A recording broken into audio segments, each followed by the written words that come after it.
margarita ready on the fly. Just twist open the bottle, pour over ice, and enjoy.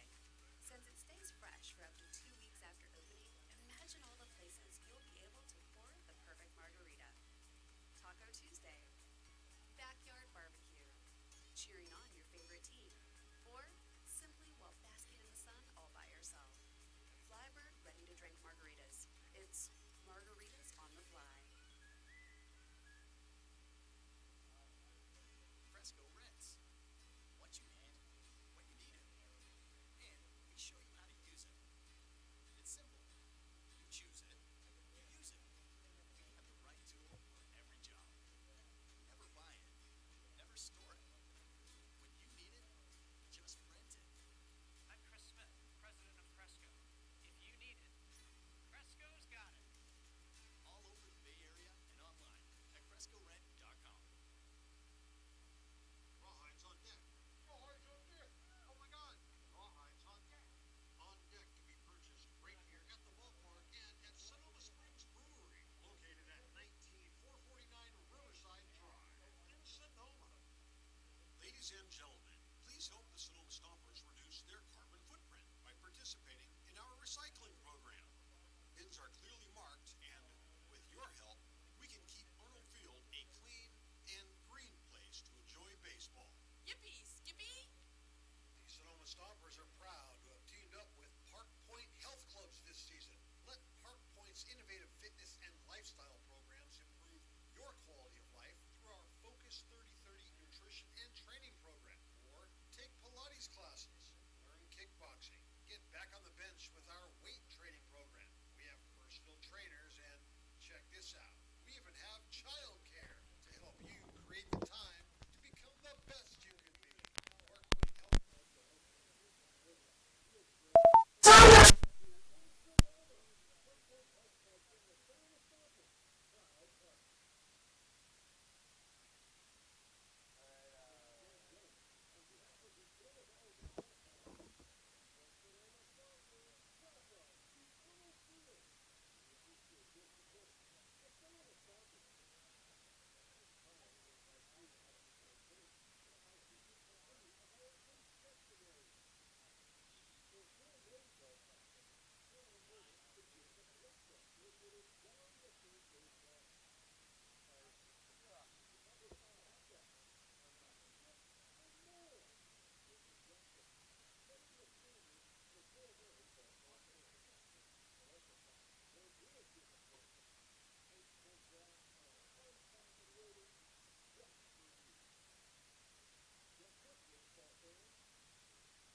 Local expertise worldwide.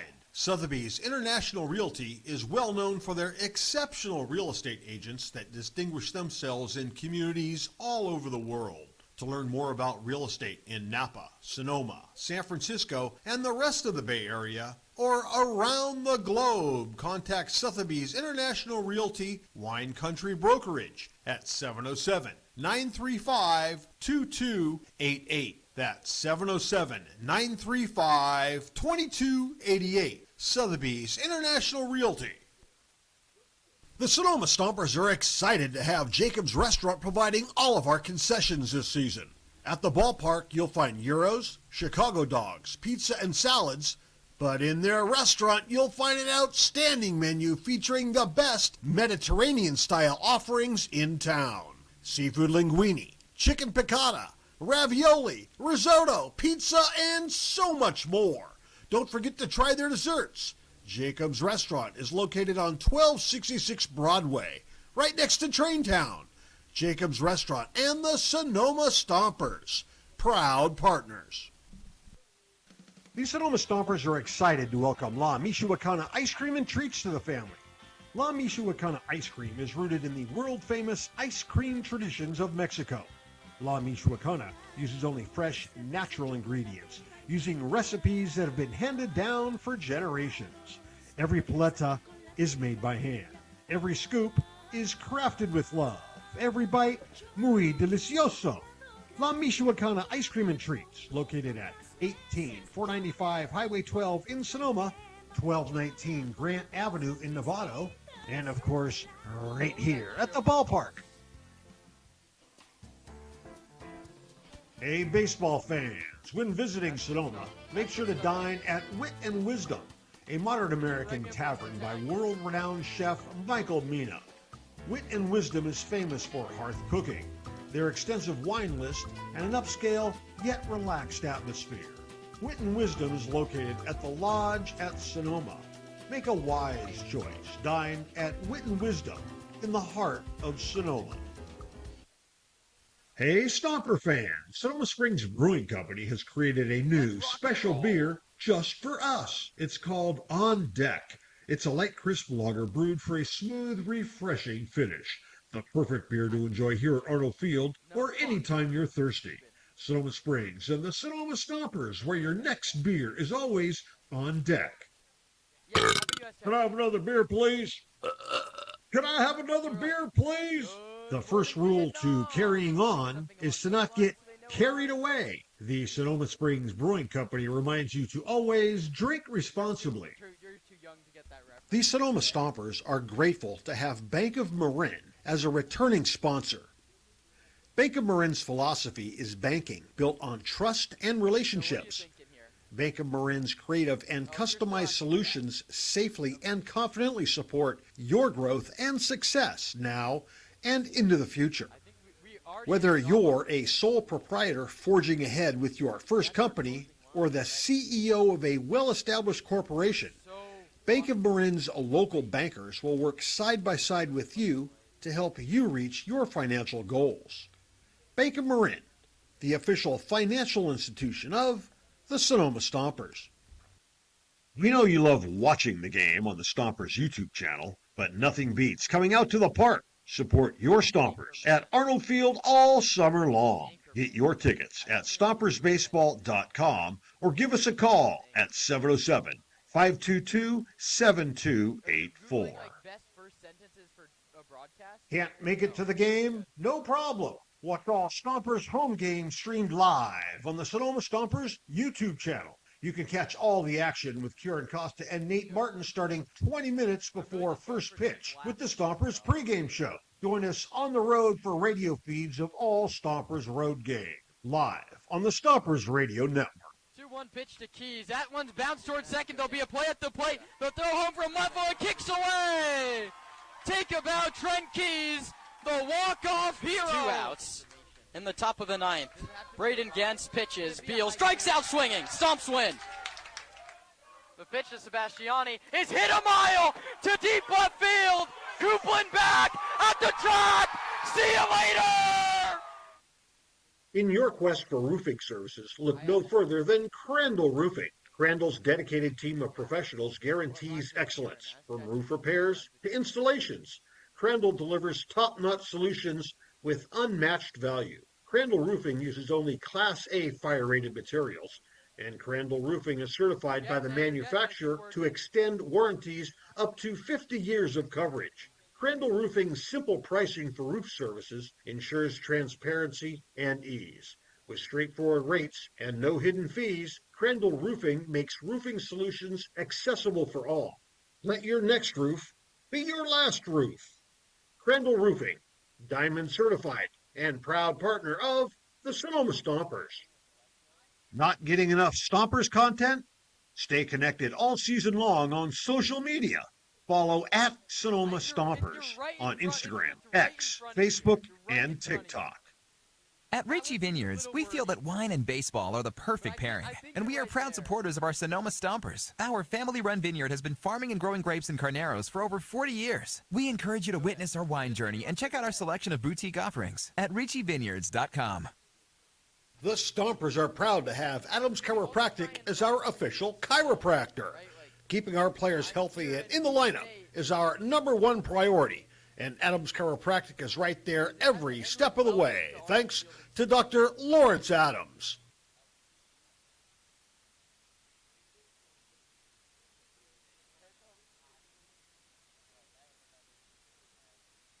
Local expertise worldwide. Sotheby's International Realty is well known for their exceptional real estate agents that distinguish themselves in communities all over the world. To learn more about real estate in Napa, Sonoma, San Francisco, and the rest of the Bay Area, or around the globe, contact Sotheby's International Realty Wine Country Brokerage at 707-935-2288. That's 707-935-2288. Sotheby's International Realty. The Sonoma Stompers are excited to have Jacob's Restaurant providing all of our concessions this season. At the ballpark, you'll find gyros, Chicago dogs, pizza, and salads. But in their restaurant, you'll find an outstanding menu featuring the best Mediterranean-style offerings in town. Seafood linguine, chicken piccata, ravioli, risotto, pizza, and so much more. Don't forget to try their desserts. Jacob's Restaurant is located on 1266 Broadway, right next to Traintown. Jacob's Restaurant and the Sonoma Stompers, proud partners. The official headwear provider for the Sonoma Stompers is Melvin Roy.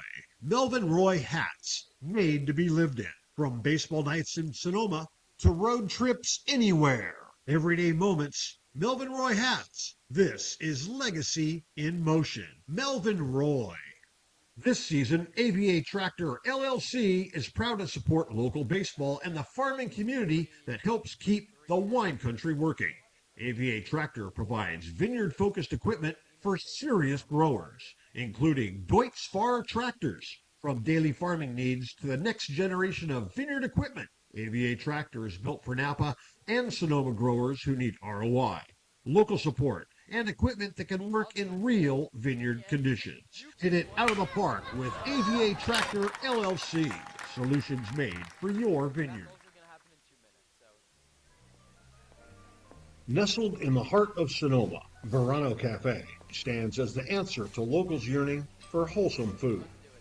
Opened by Veronica Perez and Carlos Rubio, this cozy diner is nestled conveniently at the crossroads of Highway 12 and Verano Avenue. At Verano Cafe, breakfast, lunch, and dinner are experiences crafted with love and local ingredients. Each dish is a symphony of taste.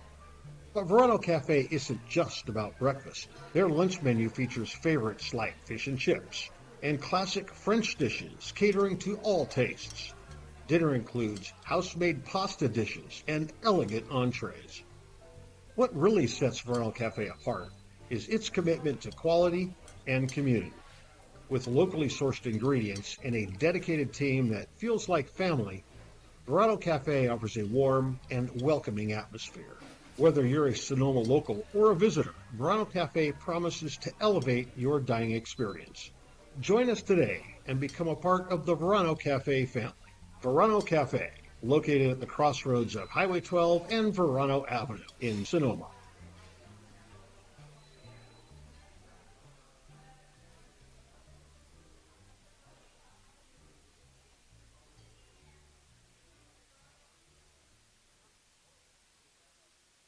Not getting enough Stompers content? Stay connected all season long on social media.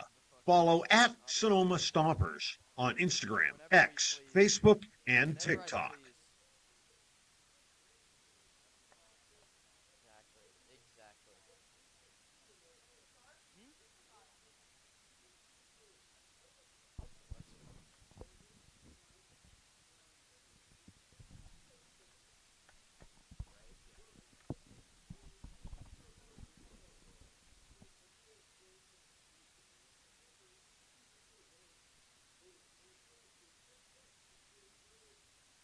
Hey, Stomper fans! Sonoma Springs Brewing Company has created a new special beer just for us. It's called On Deck. It's a light, crisp lager brewed for a smooth, refreshing finish. The perfect beer to enjoy here at Arnold Field or anytime you're thirsty. Sonoma Springs and the Sonoma Stompers, where your next beer is always on deck. Cresco Rents. What you need, when you need it. And we show you how to use it. It's simple. You choose it, you use it. We have the right tool for every job. Never buy it, never store it. When you need it, just rent it. I'm Chris Smith, president of Cresco. If you need it, Cresco's got it. All over the Bay Area and online at CrescoRent.com.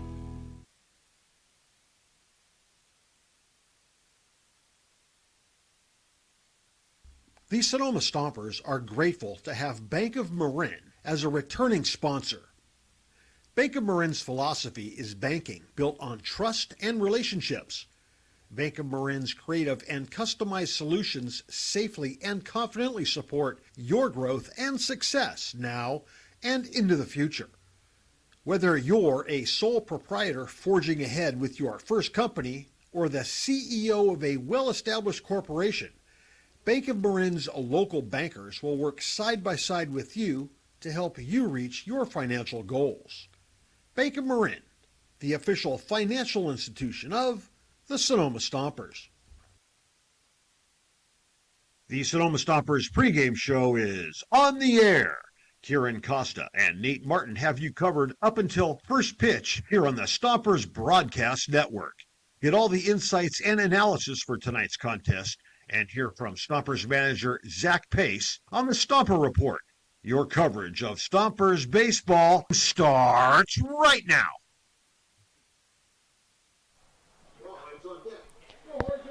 My name's Kieran, his name's Nate. We're giving you Stompers coverage that's first rate. Welcome to Arnold Field in Sonoma. The Stompers look to keep the winning ways a-rolling. A 6-7 squad faces the Menlo Park Legends for the fourth time this year. And Nate, it was ugly when they faced over the weekend. The Stompers took the first game but dropped the final two. Yeah, and gave Menlo Park their only 2 wins of the year. This is a Legends team that, despite losing last night, is going to be feeling confident heading into their game against Sonoma because they've gotten the better of this team twice in a row now. If you're Sonoma, you got to do what you did last night, and that's get out on a lead early and prove that you're not going to be giving it to them for the taking. Last night's victory for Sonoma wasn't the cleanest. Stomps put up 5 runs in the first inning, nursed that until the 8th, where a 2-run rally off of Sam Schnitzer made the score 5-5. The Stompers then answered with a 3-run bottom of that 8th frame and won it 8-5. Keller Osbin slammed the door for his second save. A nice unassisted double play line drive to Shepler ended that one. Tino Vassell, the hero, made a grand slam in the first inning and then singled to lead off that 8th that led to the rally. Yeah, he's been one of the best hitters for Sonoma, extremely consistent in terms of his ability to get big hits in big moments. A lot of those have come against the Seagulls, as we've said, but we've also seen some big moments of his against the Legends as well. So I think he's definitely someone that can come up in this moment, and clearly Zach Pace trusts him to because he's put him in the 3 spot tonight. First time we've seen Tino there all season. Vassell in the 3 spot, usually a place that Hunter Carlson finds himself, but the Stomper catcher first baseman finally getting a day off, his first of the summer. Where's the offense going to come from without their spark plug Carlson? Yeah, well, Vassell is a good first place to start. It was 2 for 4 last night with that grand slam. But I've also saw some encouraging signs from Wesley Bass. His first hit of the summer came last night, and he also added 2 more off of that for a 3 for 4 day with 3 stolen bases. Those didn't come with any runners on. If he has people on, he can deliver those infield singles that kind of cause chaos for the defense because of his speed. That should allow Stompers base runners to advance and probably score. It's not just Carlson with the day off. Trent Keys also not in the lineup. Those are the Stompers' 2 leaders in hits and average. So the offense is going to have to come from somewhere. But a strong top 3. Taylor, your apparel, Vassell. As always, Nate, an interesting one here the cleanup hitter tonight, Andrew Bonfili. And then Kays DeRomar in the 9 spot, Rylan Heckman. A couple of guys we don't see that often. None of those guys over 13 at-bats. I think this game sort of hinges on those 3. Yeah, and the one guy that I'm really excited to see is Ryland Heckman. Last time we saw him, gave those 2 hits with 3 RBIs as well. So he had a really good last game when we saw him, was a big part of that win against Menlo Park last Saturday. He's got another chance to do it tonight against the same Legends pitching. Speaking of pitching, Logan Figlar takes the hill. It's the second time he's faced these Legends in the last 5 days. He went Sunday at Baylands Park in Palo Alto. I asked Zach Pace on today's Stomper Report, what's it like to face the same team twice in a week? Welcome to the Stomper Report. I'm Kieran Costa here with Stompers manager Zach Pace. And Zach, back in the win column yesterday, snapped a little 4-game losing streak. How did that feel? Always feels a lot better to win, that's for sure. Yeah, I mean, it makes everything better. People are a lot happier. I mean, that's always the goal, just to win the game. So, got to go out there again, though, today and, get ready to work hard. And, we had a good early session and hopefully ready to go for our game today. I mean, to put it pretty bluntly, Menlo Park's 0-9 against everyone else and then 2-1 against you. What made them so difficult to beat last weekend? Yeah, I mean, they just outplayed us. They played good baseball. They pitched pretty good. We didn't really hit, and we didn't pitch as well, I didn't think. So hopefully, we do better in all 3 phases of the game today. And get a good outing from Figler and swing the sticks a little bit and play good defense, and hopefully good things happen. Logan Figler got the start against them on Sunday. He competed for 3 innings, 2 runs, just one of them earned. How can he repeat the good parts of that outing? Yeah, I mean, he's got really good stuff, and just like if he's filling up the zone and getting ahead, good things happen. If he's getting behind, they can kind of sit on his fastball. It's going to be a little bit tougher. Try not to give up the free passes, and hopefully filling up the zone and getting outs, and good things will happen. Kays DeRomar gets the start at shortstop today over Bryson Ayala. They've sort of been going back and forth, maybe trying to win that starting job. What do you like? What do you like that Kays brings to the lineup? I mean, it's just a good all-around player. Does a lot of all the little things right.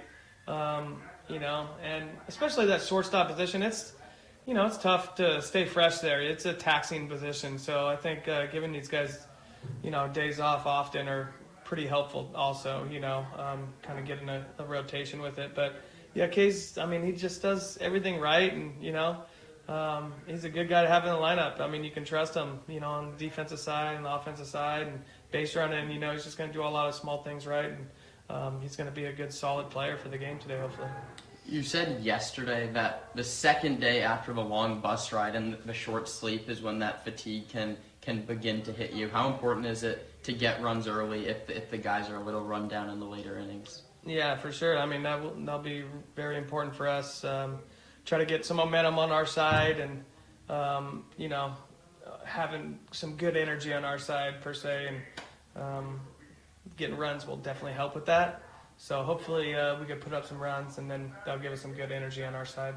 And then yesterday I asked you what player do you have to get a hit. You said Anthony Shepler didn't get a hit, worked a great at-bat, a big walk in that 8th inning to keep the line moving. Today you have your lineup card in front of you. Who do you have?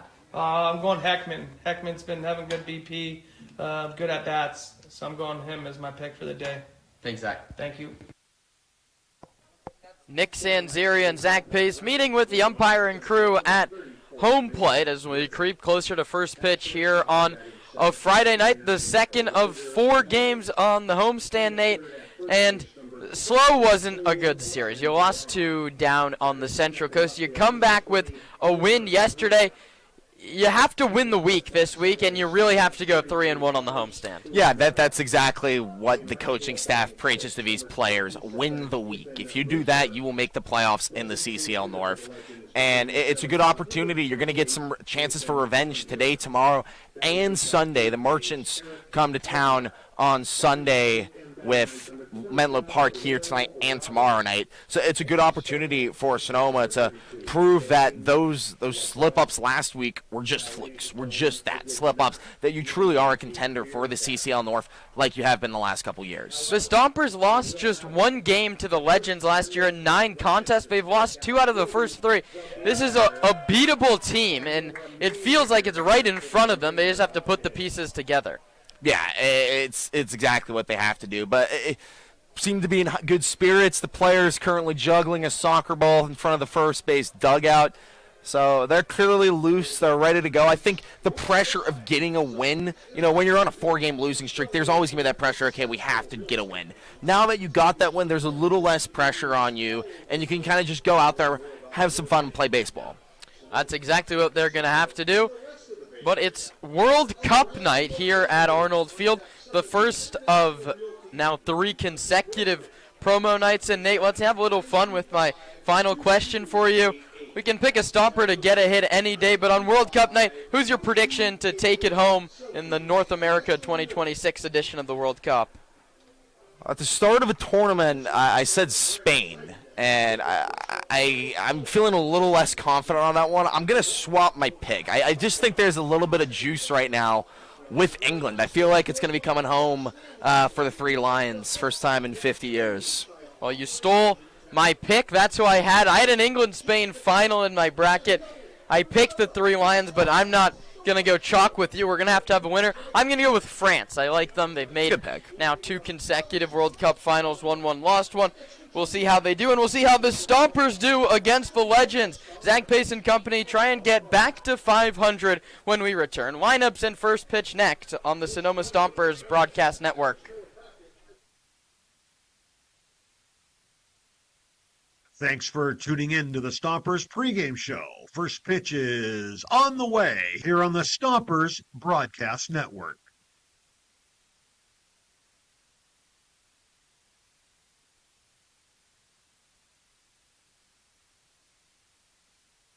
Can't make it to the game? No problem. Watch all Stompers home games streamed live on the Sonoma Stompers YouTube channel. You can catch all the action with Kieran Costa and Nate Martin starting 20 minutes before first pitch with the Stompers pregame show. Join us on the road for radio feeds of all Stompers road games, live on the Stompers Radio Network. 2-1 pitch to Keys. That one's bounced towards second. There'll be a play at the plate. They'll throw home from left and kicks away. Take about Trent Keys, the walk-off hero. 2 outs in the top of the 9th. Braden Gens pitches. Beal strikes out swinging. Stomps win. The pitch to Sebastiani is hit a mile to deep left field. Coupland back at the track. See you later. The official headwear provider for the Sonoma Stompers is Melvin Roy. Melvin Roy hats, made to be lived in. From baseball nights in Sonoma to road trips anywhere. Everyday moments, Melvin Roy hats. This is Legacy in Motion. Melvin Roy. This season, AVA Tractor LLC is proud to support local baseball and the farming community that helps keep the wine country working.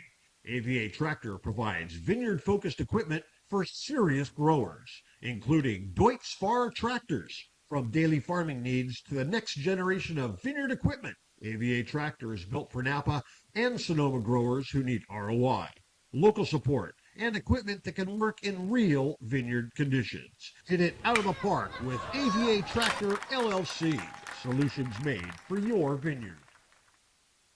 Local expertise worldwide. Sotheby's International Realty is well known for their exceptional real estate agents that distinguish themselves in communities all over the world. To learn more about real estate in Napa, Sonoma, San Francisco, and the rest of the Bay Area, or around the globe, contact Sotheby's International Realty Wine Country Brokerage at 707-935-2288. That's 707-935-2288. Sotheby's International Realty. The Sonoma Stompers are excited to have Jacob's Restaurant providing all of our concessions this season. At the ballpark, you'll find gyros, Chicago dogs, pizza, and salads.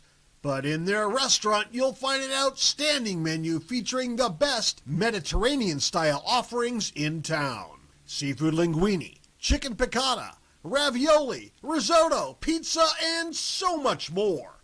Don't forget to try their desserts. Jacob's Restaurant is located on 1266 Broadway, right next to Traintown. Jacob's Restaurant and the Sonoma Stompers, proud partners.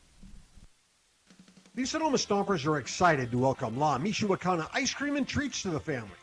La Michoacana ice cream is rooted in the world-famous ice cream traditions of Mexico. La Michoacana uses only fresh, natural ingredients, using recipes that have been handed down for generations. Every paleta is made by hand. Every scoop is crafted with love. Every bite, muy delicioso. La Michoacana Ice Cream and Treats, located at 18495 Highway 12 in Sonoma, 1219 Grant Avenue in Novato, and of course, right here at the ballpark. Hey, baseball fans, when visiting Sonoma, make sure to dine at Wit and Wisdom, a modern American tavern by world-renowned chef Michael Mina. Wit and Wisdom is famous for hearth cooking, their extensive wine list, and an upscale yet relaxed atmosphere. Wit and Wisdom is located at the Lodge at Sonoma. Make a wise choice. Dine at Wit and Wisdom in the heart of Sonoma. We know you love watching the game on the Stompers YouTube channel, but nothing beats coming out to the park. Support your Stompers at Arnold Field all summer long. Get your tickets at stompersbaseball.com or give us a call at 707-522-7284. Friedman's Home Improvement. When something breaks at your house, head on over to Friedman's Home Improvement. Remember, if we don't have it, you don't need it. Nestled in the heart of Sonoma, Verano Cafe stands as the answer to locals yearning for wholesome food. Opened by Veronica Perez and Carlos Rubio, this cozy diner is nestled conveniently at the crossroads of Highway 12 and Verano Avenue. At Verano Cafe, breakfast, lunch, and dinner are experiences crafted with love and local ingredients. Each dish is a symphony of taste. But Verano Cafe isn't just about breakfast. Their lunch menu features favorites like fish and chips and classic French dishes catering to all tastes. Dinner includes house-made pasta dishes and elegant entrees. What really sets Verano Cafe apart is its commitment to quality and community. With locally sourced ingredients and a dedicated team that feels like family, Verano Cafe offers a warm and welcoming atmosphere. Whether you're a Sonoma local or a visitor, Verano Cafe promises to elevate your dining experience. Join us today and become a part of the Verano Cafe family. Verano Cafe, located at the crossroads of Highway 12 and Verano Avenue in Sonoma.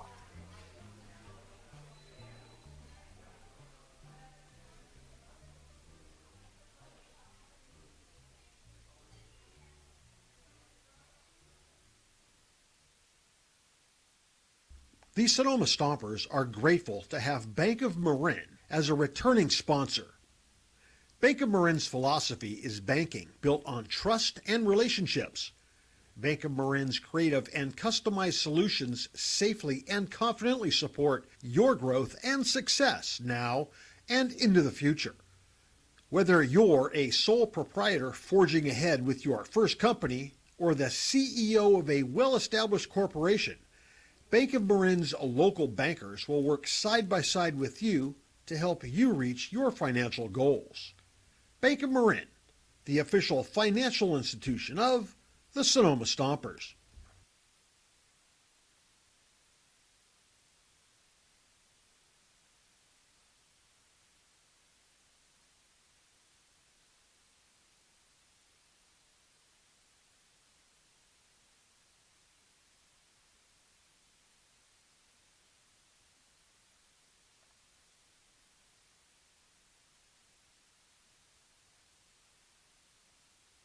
Can't make it to the game? No problem. Watch all Stompers home games streamed live on the Sonoma Stompers YouTube channel. You can catch all the action with Kieran Costa and Nate Martin starting 20 minutes before first pitch with the Stompers pregame show. Join us on the road for radio feeds of all Stompers road games, live on the Stompers Radio Network.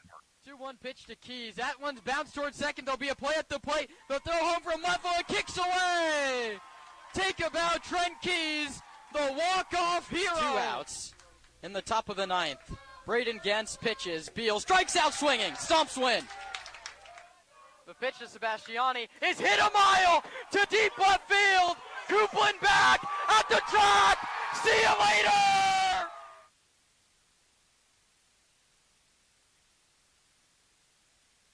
Friedman's Home Improvement. When something breaks at your house, head on over to Friedman's Home Improvement. Remember, if we don't have it, you don't need it.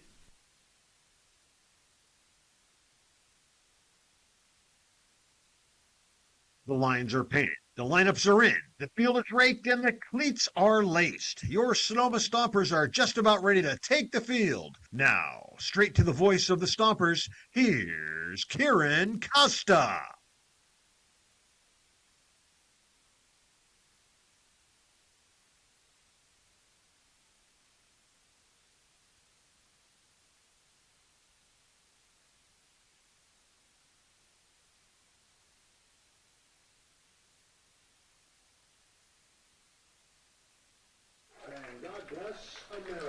Just about ready for baseball here on a Friday evening in Sonoma County. The Stompers try and get back to 500 against a Menlo Park team that finds themselves 6 games below that mark.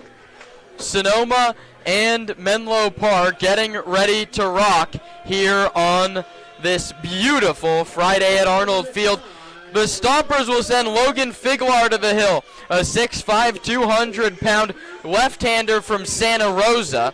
The 20-year-old in 2026 had 7 appearances, 7.1 innings, 7 earned, 9 walks, 7 Ks, and that was all out of the bullpen.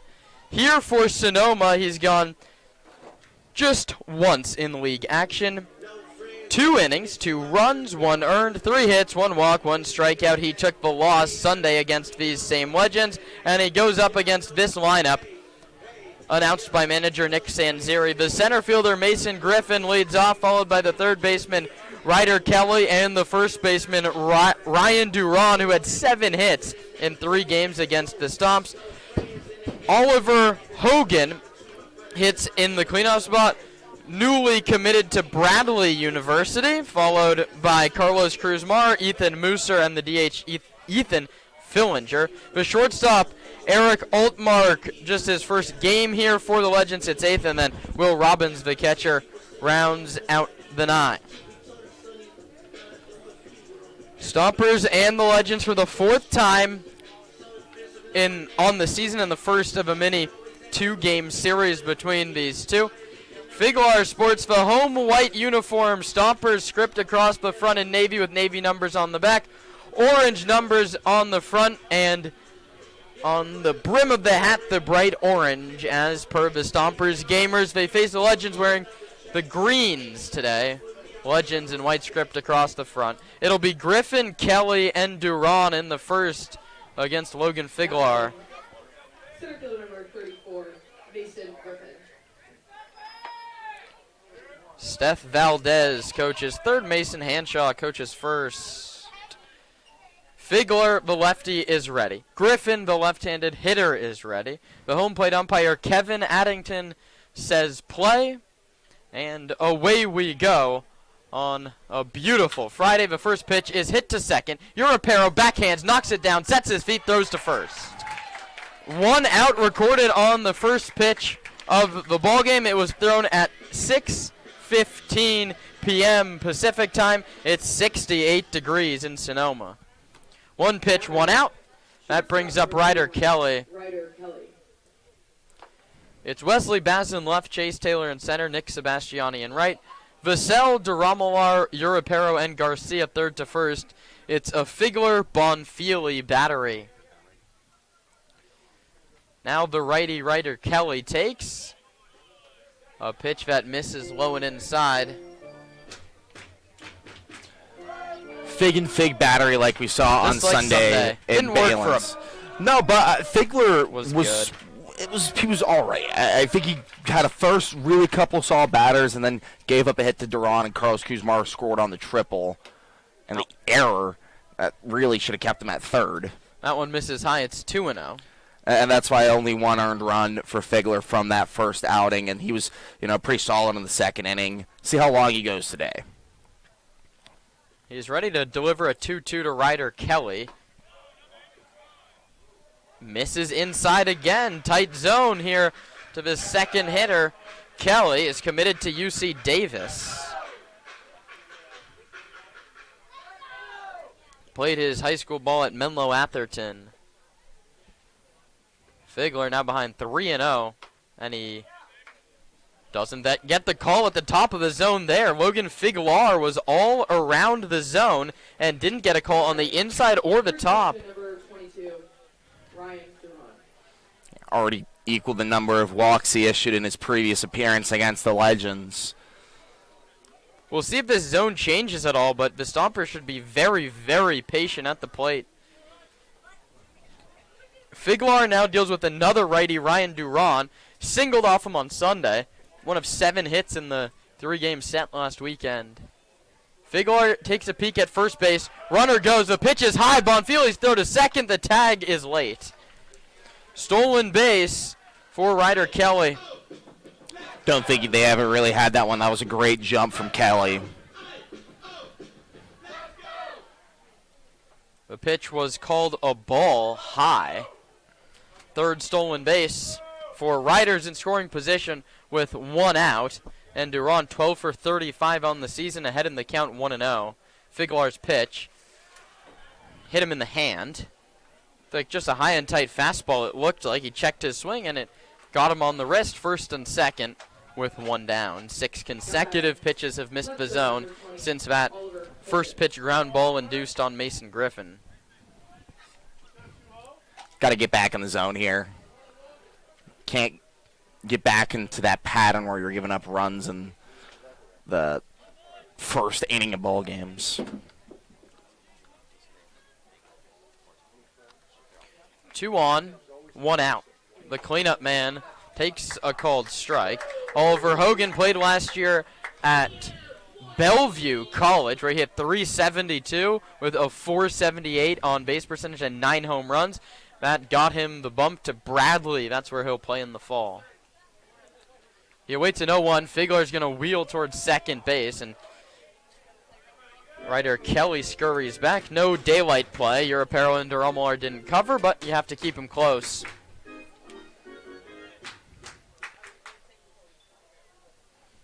Figlar has a fastball in the high 80s to set up a couple nice breaking balls. His pitch misses high, another fastball. I was talking with Zach Pace and Dave Hoke before the game today about Figlar's stuff, and they say he's a guy where if you compete in the zone, his pitches are just good enough to get guys out. He's not throwing in the 90s, but the fastball has some run, and the breakers definitely do. Europero bluffs towards second base. No throw from Figlar. The runner goes to third. The pitch is inside. Bonfili cannot complete the catch. It was a called strike to make it 2-1. And Ryder Kelly has just doubled the number of steals he has on the season. He swiped second and then swiped third. Duran, the trail runner, did not go. I wonder if they send him on a first and third play here. 1-2 pitch to Hogan. Oliver just 3 for 12 this year. And he hits one hopper to the second baseman, Europero. 2nd for 1. The turn by Duramolar is late. That's Oliver Hogan's 2nd RBI of the season on a very, very weak ground ball to second. 4-6 for fielder's choice.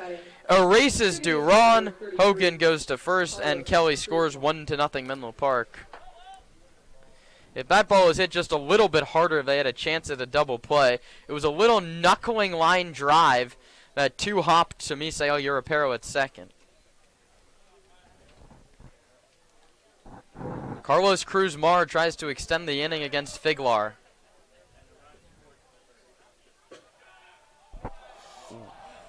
Figlar went to first base on a pickoff attempt, but it seemed like his cleat got stuck, and he sort of shuffled towards first base, and he skipped it into first. I think Logan Figlar got away with a balk. Yeah, we've already seen a balk against the Legends this season, the only of the summer for Sonoma pitching. Runner goes, great jump, high fastball. Bonfili won't even make a throw. And it was a good pitch to make a throw on, but I just think he kind of got caught up. I think Logan Figlar needs to make a little bit of an adjustment here to keep these runners close. 3 stolen bases. He's thrown less than 15 pitches.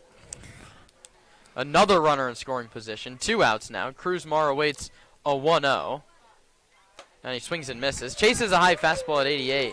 And Cruzmar has been really solid against the Legends this year. He hit that home run that got them back into the game and allowed them to win last Saturday. And then the very next day had that triple in the first inning that scored a run and then scored him as well on a throw that got away from third. Cruzmar looking to pick up another RBI. He chases the high fastball again. It's 1-2.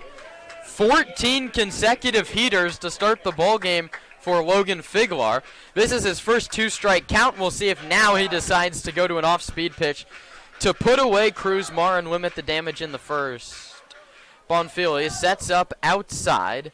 Figlar takes a deep breath and fires. Popped up out of play down the first base line. It was a fastball center cut. He missed his spot. Bonfili is setting up on the outside corner a little bit off of it. That one was right down the pike. And that sort of proves the life on Figlar's fastball is good enough to get away with pitches like that. Good pitchers can get away with mistakes. 1-2. There's the breaking ball, and he got him looking. Cruzmar knows it. But the Legends strike first on a walk, a hit by pitch, and a whole lot of good base running. 1 run on no hits, no errors, and 1 left. 1 across for the Legend with the Stompers coming up in the bottom half.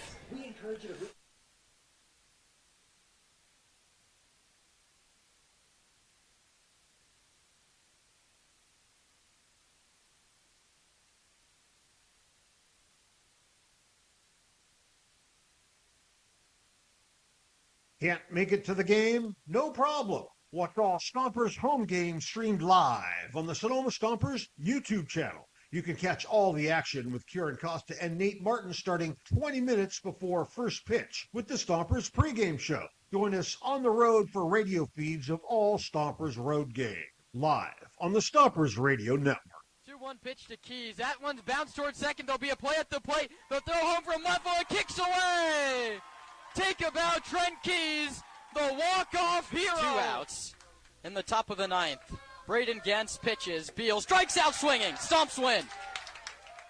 The pitch to Sebastiani is hit a mile to deep left field. Coupland back at the track. See you later.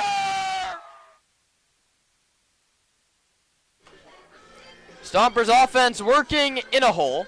They trail the ball game by a score of 1-0, and they send out this lineup to try and take the lead. The center fielder, Chase Taylor, leads it off for Zach Pace, followed by the second baseman, Misael Europero. The third baseman bats third. That's Tino Vassell. The catcher, Andrew Bonfili, cleans it up. The left fielder, Wesley Bass in the 5 spot. First baseman, Angel Garcia in the 6 spot. And DH, Rylan Heckman in the 7 spot.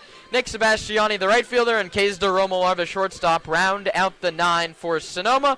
Managed by Zach Pace, hitting coach Paul Maidorena, third base coach and infield guy Dave Hoke, Jacoby Heyer coaches at first, Mike Nunez, the pitching coach for the Stomps. Taylor, Europero, and Vassell against Dane LeBlanc, who makes his 3rd start of the summer. The righty stands 6'4", 210 pounds from Yuba City. The 19-year-old rocks in, delivers his first pitch. Chase Taylor takes a called strike at 90 miles an hour. Last year at Ohlone College, LeBlanc had 14 appearances, all of them out of the bullpen. A 1-1 record, 1 save. He pitched to a 4.34 earned run average over 18 2/3. He's ahead of Taylor, no balls and 2 strikes. 29 strikeouts to just 6 walks at Ohlone, and that's got him the boost. Just a couple days ago, he committed to University of San Diego for the fall. 0-2. Misses outside and low. The count's 1-2 to Taylor. .263 average, .391 on base for Chase. LeBlanc's 1-2. Taylor takes a called strike 3. First strikeout for LeBlanc, his 12th of the summer. I was right over the plate there. It's one that Taylor's going to want back. Just froze him on a 91-mile-per-hour fastball. Haven't really seen this velo from Legends pitching staff all summer. I mean, I remember we saw 76 mile an hour of their fastest pitch. Europero takes low. That's another first pitch fastball. He saw a lot harder than 90 from Mendez. That's Connor Mendez, who went 5 perfect innings against Sonoma Tuesday in slow. 1-0. Europero takes off the corner away. Addington, a small zone, holds up. It's 2-0. But if there's one thing that could be good for the Stompers is that we're seeing a really tight zone from Kevin Addington. The first time we've really seen one from all summer. Europero chases the high fastball. It's 2-1. Misael went to True North Academy down in Miami, along with his cousin Angel Garcia, also on the squad. In an all Horizon League freshman team season at Youngstown State. He hit well. This one he hits to third, gloved by Kelly, and he throws across the diamond in time. So Europero is retired. 5-3. 2 away for Tino Vassell. 4 doubles, a triple, and 2 home runs for Vassell. Second on the team in RBI behind Hunter Carlson. Yeah, one of those home runs came last night over that short porch in left, the first opposite field home run of the year. He takes inside and low, 1-0. And I talked to Tino after the game, and he said, yeah, that opposite field is really tempting to me. To see 310 with a wall that's only about 4 or 5 feet tall. The 1-0 is popped foul out of play. I'd be tempted, too, as a lefty. His other home run came against these Legends on Saturday in the 8th inning to cut the deficit to 1. The Stompers would lose that ball game. He pulled that one out to right. The 1-1 to him is low. The count's 2-1. 55-footer skipped back to the screen. Past Will Robbins, the catcher. It goes Hogan, Griffin, Mooser left to right. Kelly, Altmaker, Kruzmar, and Duran third to first. Vassell hits this one hard past the dive of Ryan Duran into right field. That's the 12th hit of the summer for Vassell. Just the 5th single. He has more extra base hits than singles. And that brings up Andrew Bonfili. Exactly what we've come to expect from Tino Vassell. Just hard contact off the bat. Bonfili, the cleanup hitter today, the highest we've seen him in Zach Pace's lineup. Vassell leads off first, not running. LeBlanc delivers. Bonfili checks his swing.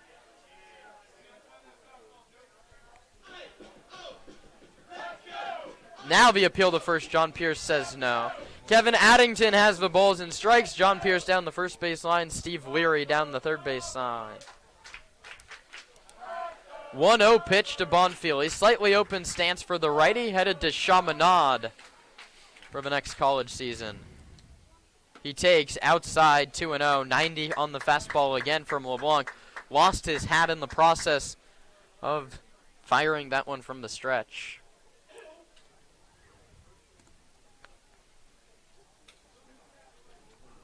Stompers allowed a run in the top of this inning, trying to answer back a runner on first, 2 outs in the bottom half. Vassell runs. The pitch is high. Robbins is throw 2 hops into second base. Vassell is safe. I think if Robbins can get that throw there on the fly, they might have him. It 2 hopped in there right on the runner. That part was good. The pitch was well high. 3 balls and no strikes. Wesley Bass on deck, and Bonfili walks on 4 pitches. And here comes that man, Wesley Bass. He started his Stomper career 0 for 8, and now he's 3 for 12. He's reached on 4 of his last 5 at-bats. So someone who's kind of getting into the groove of things. What he's going to try and do is hit it up the infield down the left side. That's how all 3 of his hits went last night. Bass just got one of those hits to the outfield. A couple of infield knocks for Wesley. He's going to have to find the outfield grass to get a run home. He takes a called strike at the knees, says Kevin Addington. But that hit to the outfield came on a hit that went past the shortstop for the Seagulls last night. Beat Emilio Feliciano to the 5-6 hole. Behind in the count, 0-1. Vassell way off second base. LeBlanc fires high back to the bag. LeBlanc kind of stuttered on that throw back to second. If he kind of committed to that earlier, that could have been a play there.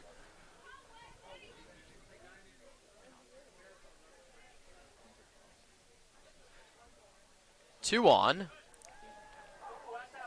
2 outs, and now it's 0-2 to Wesley Bass. Nice pitch. A couple nice pitches from LeBlanc, who walked Bonfili on 4 and then went bottom of the zone, outside corner to get ahead of Wesley Bass.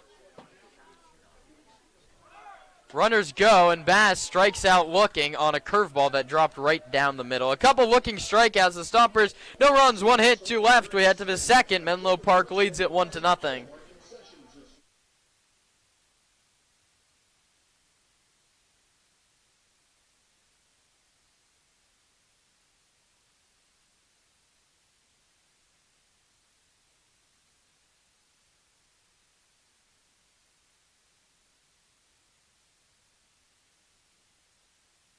In your quest for roofing services, look no further than Crandall Roofing. Crandall's dedicated team of professionals guarantees excellence. From roof repairs to installations, Crandall delivers top-notch solutions with unmatched value. Crandall Roofing uses only Class A fire-rated materials, and Crandall Roofing is certified by the manufacturer to extend warranties up to 50 years of coverage. Crandall Roofing's simple pricing for roof services ensures transparency and ease.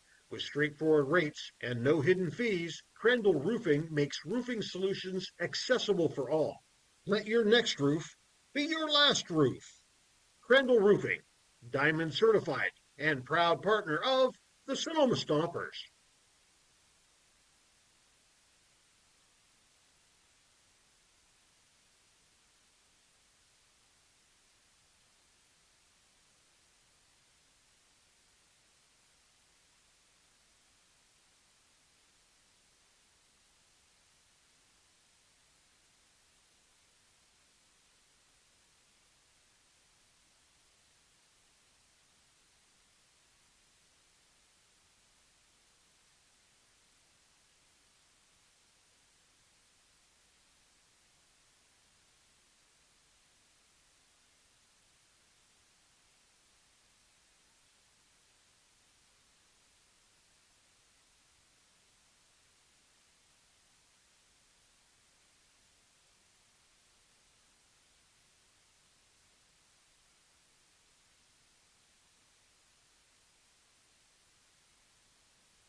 Ethan Mooser, Ethan Fillinger, and Eric Altmark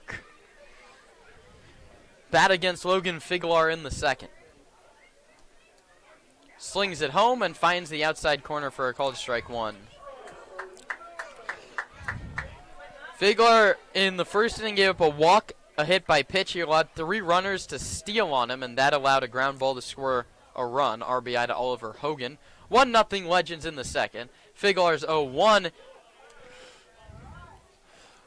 Misses. That one's on Andrew Bonfili. He didn't squeeze it. Curveball just bounced in and out of the glove of the catcher. It was called a ball, and the count's 1-1. I think that's a called strike if Bonfili can squeeze that one. 1-1. Fastball called strike 2.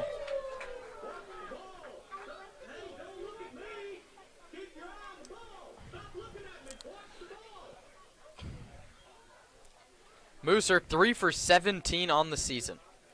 Played his college ball at Northern Colorado U. And he takes a fastball too far off the corner that time at 88. A 276 average. .333 on base, 7 doubles, 2 triples, and 4 home runs. It was 2026 Summit League All-Tournament team this season for Northern Colorado. Tough start to the campaign. One of those 3 hits was a long ball.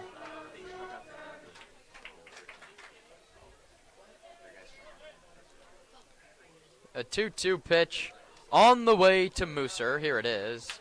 Bounce back up the middle. Figlar snares it, and he lobs it to first over the head of Garcia. It rolls down the right field line. Sebastiani late to back it up, so Garcia has to run it down himself. Figlar made a great play to get his glove down to that baseball, but then a PFP mistake. He lobbed it over the head of Garcia. Never a play for the first baseman. He won 2 bases for Mooser. Yeah, that is a really tough play. You did the hard part. You just had to toss it to first, and it went too high. So many pitchers struggle with that throw, and especially Figlar, you could almost see it unfolding. He took 3 steps. He had so much time to think about it, and he lobbed it 3 feet over Angel's head. He starts Ethan Fillinger with a fastball that misses up above the zone. There's back-to-back Ethans in this lineup. Both of them played at the University of Northern Colorado. Fillinger, the man at the plate, hit under 200, just a .197. He awaits a 1-0, and it misses low 2-0. Fillinger just 2 for 18 this season. Yet to drive in a run, a perfect opportunity with a runner at second. And the frustrating part about that is you were ahead in the count, and you gave him not only first, but he took off for second on the errant throw. 2-0, beg your pardon, inside and low 3-0. And that's put yourself into a spot of bother where if you walk Fillinger here, it's first and second, nobody out. 3-0 the count on Fillinger, who's walked just 2 times this CCL season. Figlar's pitch, and now he's walked a 3rd time. 4 pitches, none of them particularly close from Logan. First and second with nobody out. For Eric Altmark, a left-handed hitter from West Valley College, and Zach Pace is going to go to the mound to talk to Logan Figlar before he faces Eric Altmark. No one really warming up in the bullpen right now for Sonoma. This is just kind of a discussion between manager, catcher, and pitcher to take his mind off things. Get him back in to pitching without. He's got 2 on. It's a pressure situation. Want to take his mind off that and just allow him to focus on the batter at the plate. Zach Pace waved off the infield, so it's just Andrew Bonfili, Logan Figlar, and Zach Pace. Logan Figlar, 6'5", is towering over the meeting on the mound as Kevin Addington comes to break it up. Everyone heads back to their rightful positions. And that error looming large, 2 on, no out. Altmark from West Valley College knows the catcher Bonfili. Hit .290 in 45 games for the Vikings. I'd argue Bonfili knows Altmark, more importantly. Know what pitches he struggles with, how to attack him. And Figlar's called for a balk there, and so Steve Leary, trying to make up for missing 2 in the first inning, calls Figlar on that one. And so a base each for Mooser and Fillinger, and now this is really dicey for Sonoma, 2nd and 3rd with nobody out. Altmark has a chance to pick up his first 2 legend RBI. Takes a called strike 1. Figlar needs to work a little bit of a magic act to escape this 2nd inning. Starts with a strikeout. Infield plays back. The Stomper infield willing to trade a run for an out. Figlar's pitch misses off the corner, down and away. 89 tick up on the fastball there from Logan. No action in the pen for Sonoma. Figlar has to get out of this mess of a 2nd inning himself. Sets at the belt and fires. Altmark grounds it to third. Vassell charges, looks the runner back at second, and throws to first in time. RBI for Eric Altmark, 5-3. The putout 2-0 Menlo Park. Mooser scores from third on the play. Catcher number 24, Will Robbins. And that is a mess that Figuelar's made himself. He committed an error on a ground ball back to him. He walked the next guy on 4 pitches and then balked him to second and third. He finally induces a first out of the inning, 5-3, the putout. And it would be a victory if he allows just a run. Struggling slightly here in inning number 2. Pitch is high. Figuelar has the stuff to get out of this inning right here, and the coaching staff knows it and trusts him to do just that. I mean, what we always say, Karen, is if you're throwing low 90s like Figler is, has the stuff to compete. If you can find the zone, you're going to compete in this league. Will Robbins fouls it back to the screen. The Princeton Tiger in his second season with Menlo Park is just 1 for 9. He had 219 for them last year. 1 ball, 1 strike, 1 out, 1 on, 1 already in for Menlo Park. They're still yet to pick up a hit. The pitch is bounced to the shortstop, DeRomlar. He's going to go to third. They're going to have a tag play, and they got him. Heads up play by Case DeRomlar. He's a very cerebral defender. An interesting decision by Fillinger to run towards the baseball. 6-5 fielder's choice. Gets Robbins to first base. The lead runner, Fillinger, is out. That's an interesting one. Just a base running mistake from Fillinger. Yeah. He broke really early, and DeRomlar had him dead to rights. Back to the top in Mason Griffin. Figuelar checks back at first. Stompers in a hole to the Legends yet again, 2-0 in the second. Trailed to them 2-0 early on Sunday.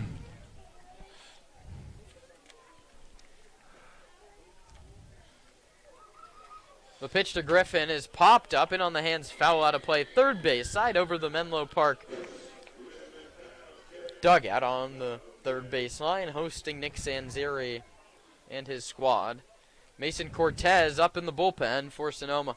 Trailed to them 2-0 early on Saturday as well in that loss. Won that game with an 8th inning rally. Figuelar checks at first again.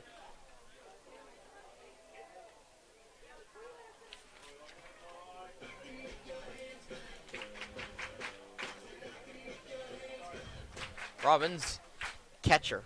Not a threat to run at first. We'll see if he goes on an 0-1. Slide step from Figuelar.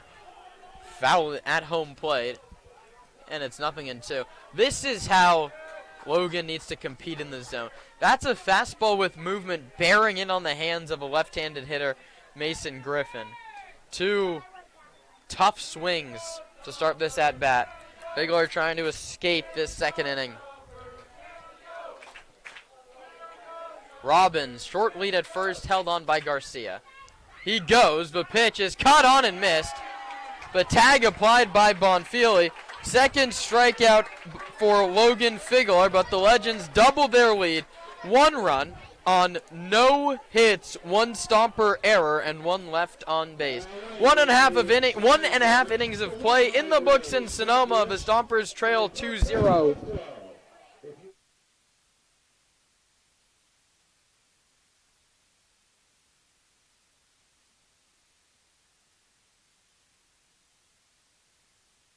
The official headwear provider for the Sonoma Stompers is Melvin Roy. Melvin Roy hats, made to be lived in. From baseball nights in Sonoma to road trips anywhere. Everyday moments, Melvin Roy hats. This is legacy in motion. Melvin Roy. This season, AVA Tractor LLC is proud to support local baseball and the farming community that helps keep the wine country working. AVA Tractor provides vineyard-focused equipment for serious growers, including Deutz Fahr tractors. From daily farming needs to the next generation of vineyard equipment, AVA Tractor is built for Napa and Sonoma growers who need ROI, local support, and equipment that can work in real vineyard conditions. Hit it out of the park with AVA Tractor LLC. Solutions made for your vineyard.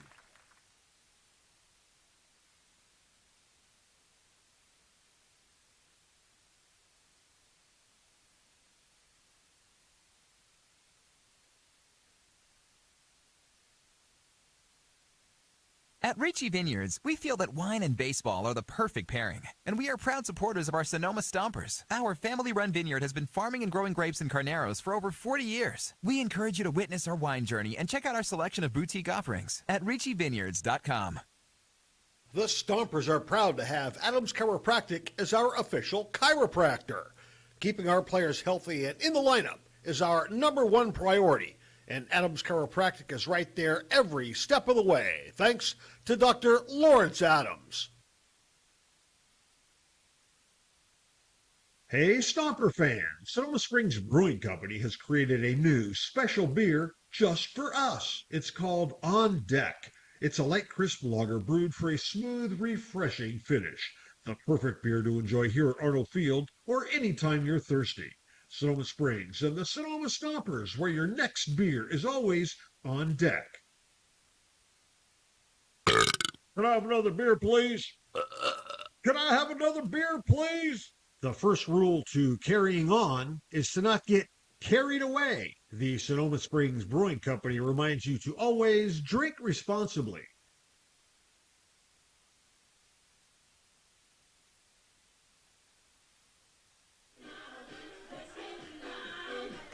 Bottom of the second, Sonoma in a hole 2-0, and they go back to work against Dane LeBlanc, who gave up a 2-out single to Tino Vassell, a 2-out walk to Andrew Bonfile, but got Wesley Bass to look at strike 3 to end the bottom of the first. Garcia, Heckman, and Sebastiani.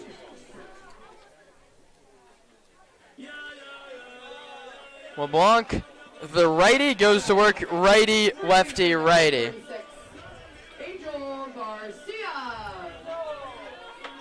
Garcia 9 for 33, 6 RBI, a double and a home run. That home run was against this Menlo Park squad.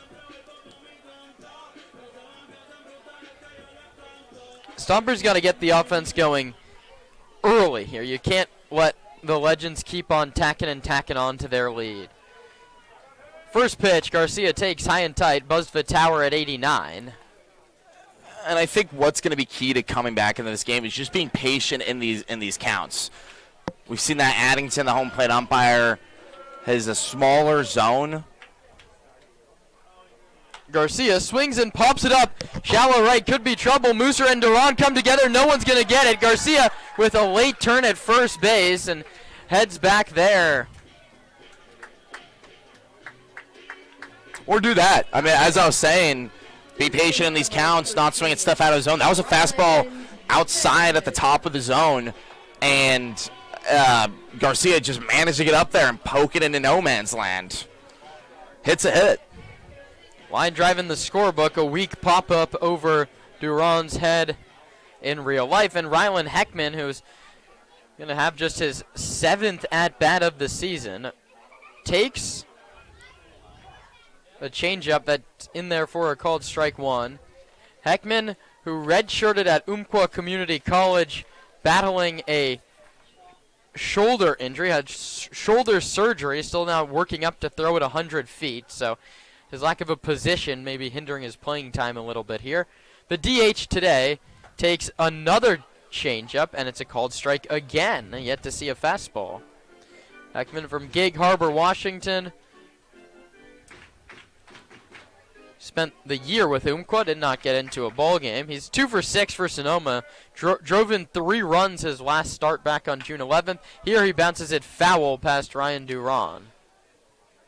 And he's someone who I'm wondering, if you can build off of that last start, if he can kind of put himself into a position where he's playing more than once a week. Now, granted, it's going to be hard because he's coming back from surgery, meaning he can't really throw all that much. You can only really put him at first base.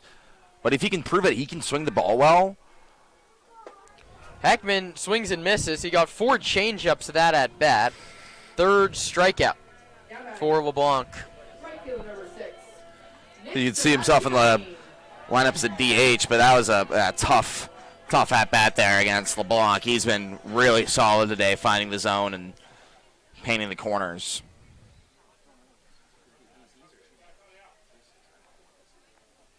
Garcia still at first. Sebastiani Nick takes low. Shares the squad with his cousin Ben Sebastiani. Nick 5 for 36 this year. A home run, 5 RBI.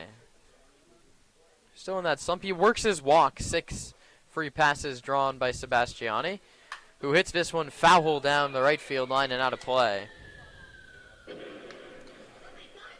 DeRommel on deck. Stompers hope to get it all the way back to Chase Taylor in the hole right now. Duran holds the runner Garcia on at first, so hitting room on the right side with Cruzmar and Altmarker shaded for 2. That one's right back up the middle and through. Good piece of hitting by Nick Sebastiani, even with the infield at double play depth. That one is right back where it came from. It skipped right over the second base bag into center field, and that's a great job by Sebastiani to take what they're working on in BP with those ground balls right back through the middle. That's what he did there. It earned him his 6th hit of the season. Yeah, if you missed last night's broadcast, Kieran is referencing the fact that they changed their batting practice. They're starting off with you have to hit 5 successful ground balls because that's how you can advance the runners in this league. First and second, Garcia and Sebastiani, 1 out, bottom of inning number 2. The pitch to DeRommel is high, 90 miles an hour on the fastball. Kays DeRommel played last year at Santa Rosa Junior College, and LeBlanc played at Ohlone, so they've faced off a couple times on the JC circuit. Hitting room in right center. Griffin, the center fielder, 2 steps over towards left. DeRommel hits a weak ground ball back up the middle. Going to be a tough play for Altmarker, who throws to first. In time, says John Pierce. Bang, bang play. So DeRommel moves the runners. A successful at bat for Kays. If Chase Taylor can find the outfield grass with a single, we'd more than likely have a tie ball game. Very close play. The hustling DeRommel thrown out by half a step. I think that was the right call. It was pretty close at first, but it was a great play by Altmark. First pitch to Taylor, high. 1-0. Well, this is a good position to be in if you're Sonoma. Yes, you're with 2 outs, but you got the top of the order to the plate. Taylor's got to bring these run home.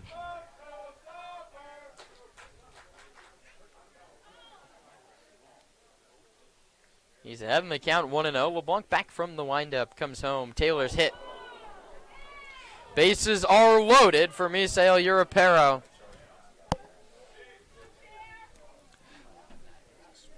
Sweeper that just kept on running inside to Chase Taylor. He took it what looked like on the front thigh. Nice place to be hit by a pitch.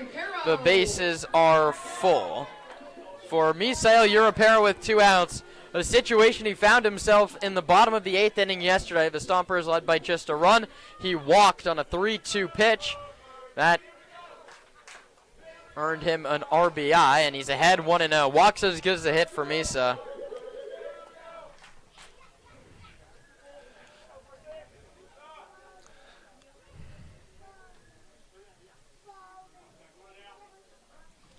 Europero takes again.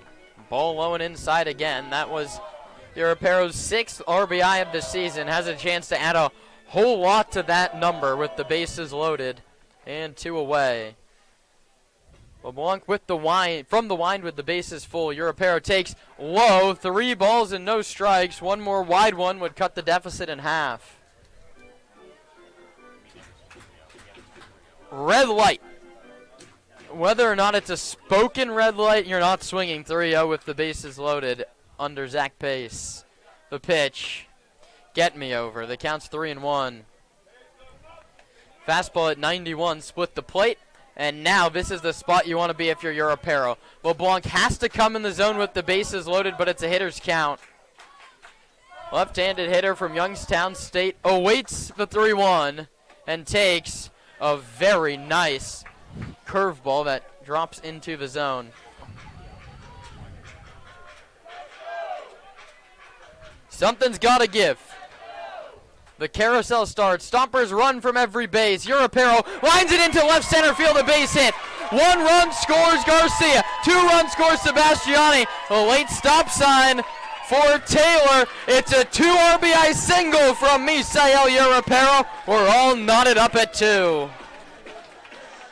RBIs 7 and 8.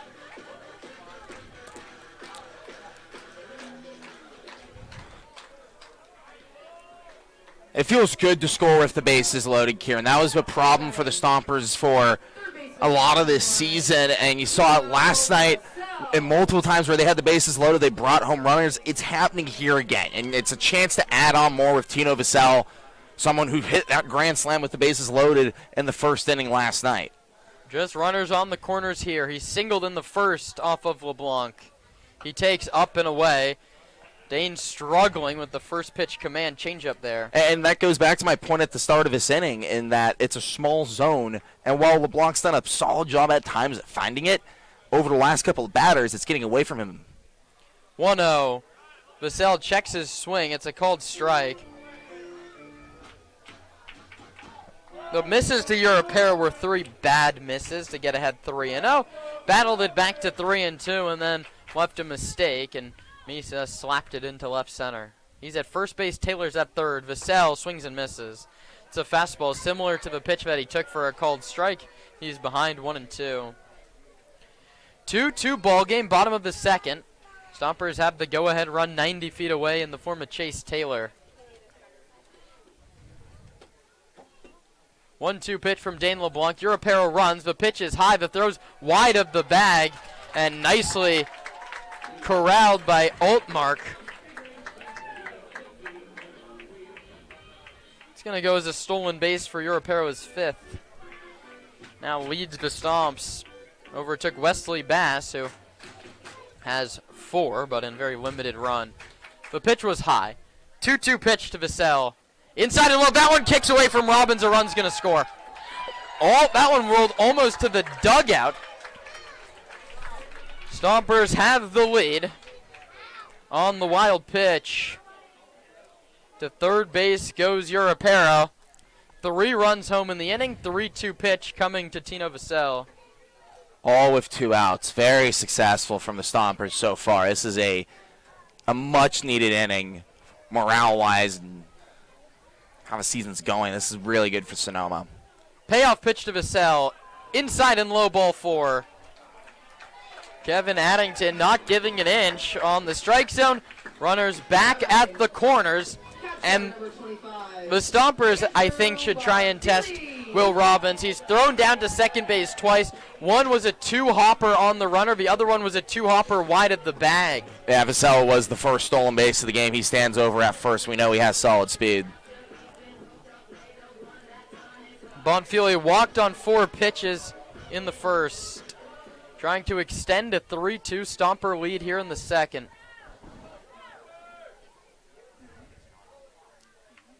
Vassell bluffs but doesn't run. Bonfiglio hits a chopper to short. Altmark corrals it and throws out his former West Valley teammate to end the inning. But the Stompers get 3 runs on 3 hits and leave 2. We head to the third. Sonoma in front, 3-2.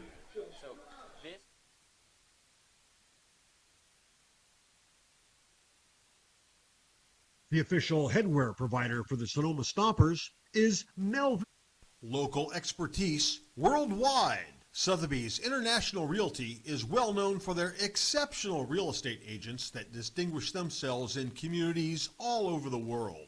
To learn more about real estate in Napa, Sonoma, San Francisco, and the rest of the Bay Area, or around the globe, contact Sotheby's International Realty Wine Country Brokerage at 707-935-2288. That's 707-935-2288. Sotheby's International Realty. The Sonoma Stompers are excited to have Jacob's Restaurant providing all of our concessions this season. At the ballpark, you'll find gyros, Chicago dogs, pizza and salads, But in their restaurant, you'll find an outstanding menu featuring the best Mediterranean-style offerings in town. Seafood linguine, chicken piccata, ravioli, risotto, pizza, and so much more. Don't forget to try their desserts.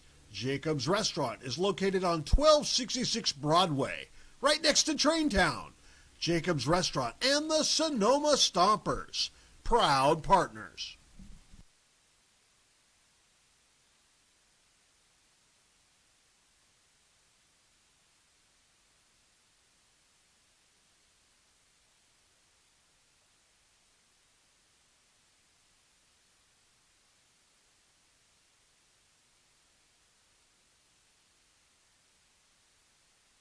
Hey, Stomper fans! Sonoma Springs Brewing Company has created a new special beer just for us. It's called On Deck.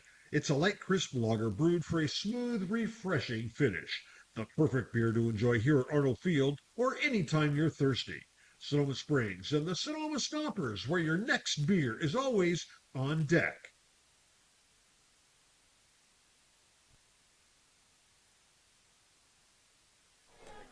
We head to the top of the third inning.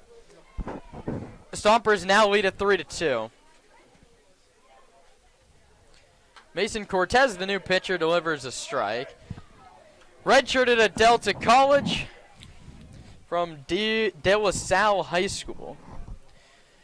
The righty Cortez from Danville will be pitching at home when the Stompers go to play Walnut Creek for the first time. He misses high and tight. The count's 1-1.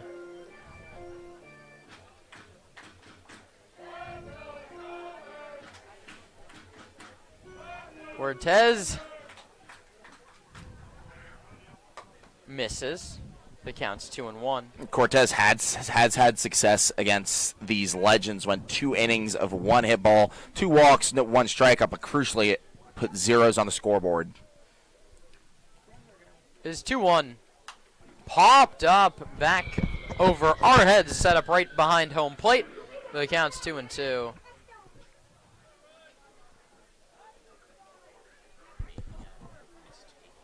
Four earned runs, but just getting 3 outs against the San Francisco Seagulls in that 14-12 win a couple weeks ago. That was an ugly game for the bullpen as this one's bounced foul down the third baseline by Ryder Kelly. Cortez gave up 4 earned with 4 walks, 2 wild pitches. He also hit a batter. He works against Kelly, who walked in the first inning. The 2-2 pitch from Cortez. Outside and low, 3-2.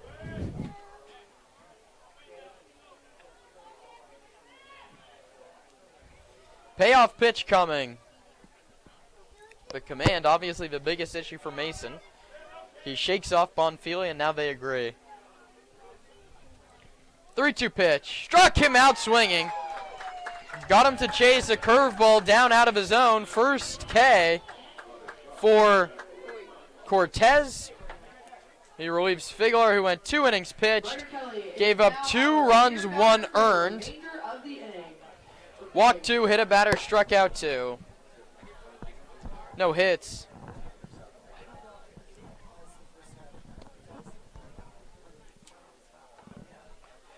Cortez, the righty, delivers another curveball and a good one. Ladies and gentlemen, here at the beer trainers now half off thanks to our beer banner. Third strikeout for Stomper pitching, first for Cortez, and now Ryan Duran attacks from down 0-1 and takes a fastball away at 88, 1-1.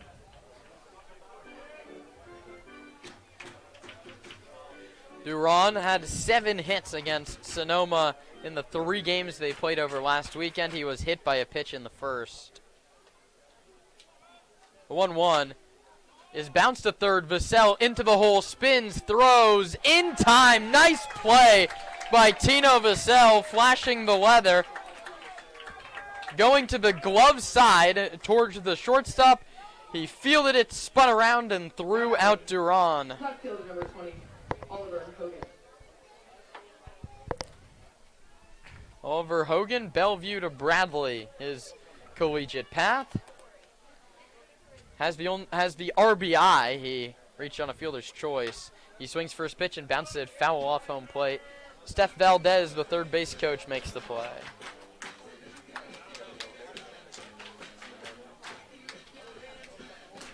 A lefty throwing for Menlo Park.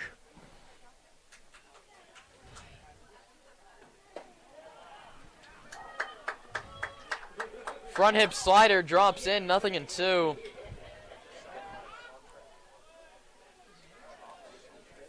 That was just the second RBI of the season for Oliver Hogan, who lines this one over the glove of Misael Europero into center field. Taylor cuts into right center to pick it up. And on an 0-2 pitch, the Legends grab their first hit.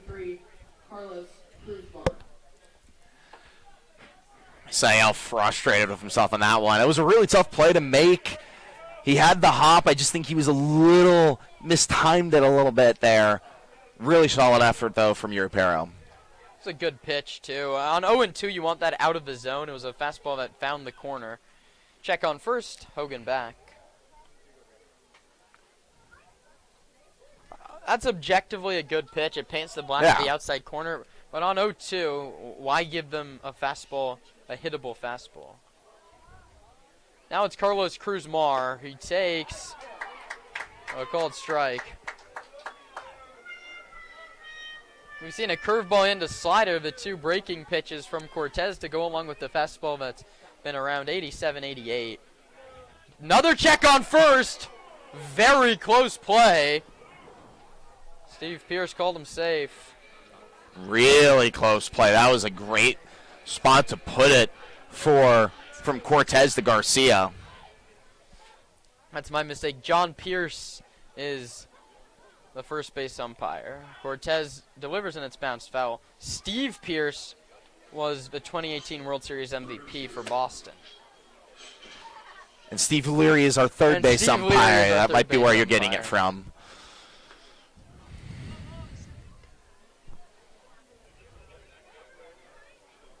No balls and 2 strikes. That's the second consecutive hitter Cortez has been in front 0-2. He goes with the breaking ball this time, and it misses low and inside, but the bigger problem is that he missed his spot. Bonfili set up outside.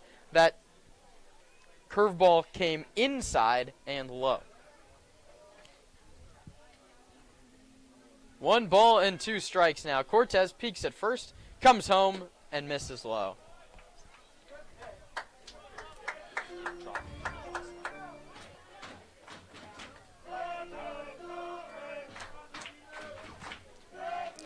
Nice job by Cruz-Mar to battle this count back to 2-2.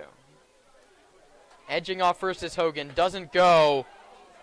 That one misses inside. Credit to Cruz-Mar. Just stood in there. Was ready to take it if it hit him. It just stayed close enough to the plate on a third consecutive curveball. And now Hogan's going to be running. 3 balls, 2 strikes, 2 outs. Cortez delivers, and that one hit him, I think, if you're putting it in the book. First and second, and that's back-to-back 0-2 counts that Cortez has lost. Hogan singled, and then Cruz-Mar was hit by a payoff.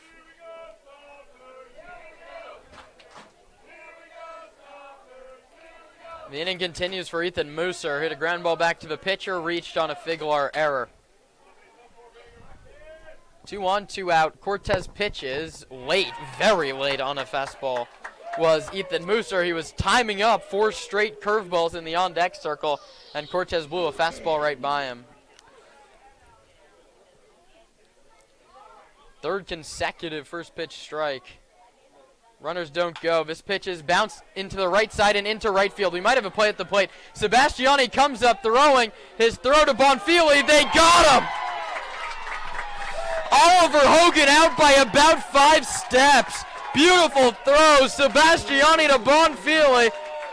Out at home plate. Oliver Hogan, the Stomper defense, picks up their pitcher for Menlo Park. No runs on 2 hits and 2 left. We head to the last of the 3rd inning. Sonoma still out in front by a run.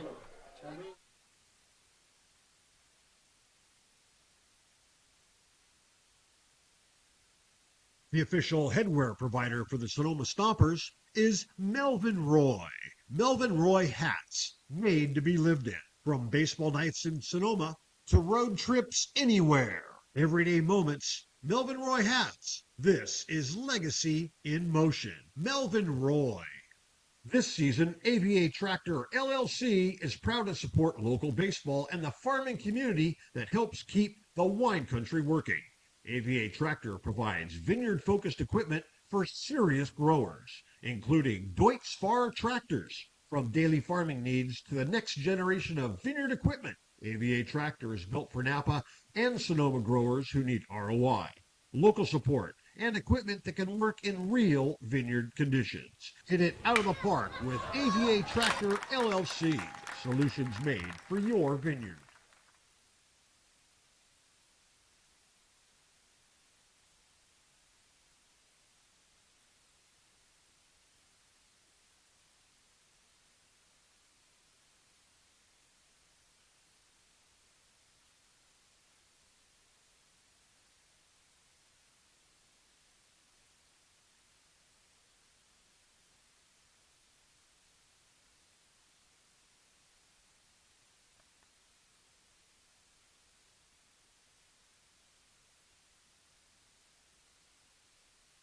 Rawhides on deck.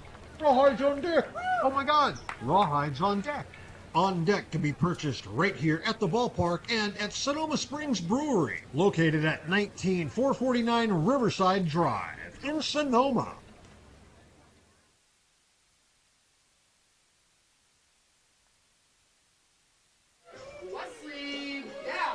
Wesley Bass saw 3 pitches against Dan LeBlanc and struck out looking. Here he takes ball 1. To lead off the bottom of the 3rd inning with his Stompers ahead by the score of 3-2. Bass from Marietta, Georgia, hit just over 300 for Georgia State as a true freshman. He takes low, and he's ahead in the count, 2 balls and no strikes. Stompers and the Legends, first of 2 here at Arnold Field. Bass swings at a 2-0 and pops it foul down the line, in on the hands. That's a tough pitch to lay off. As a righty, you have to just lift the hands and let that one go under. Instead, he fisted it foul up the third base line. A nice play by Kelly to make an effort on the ball. Could not.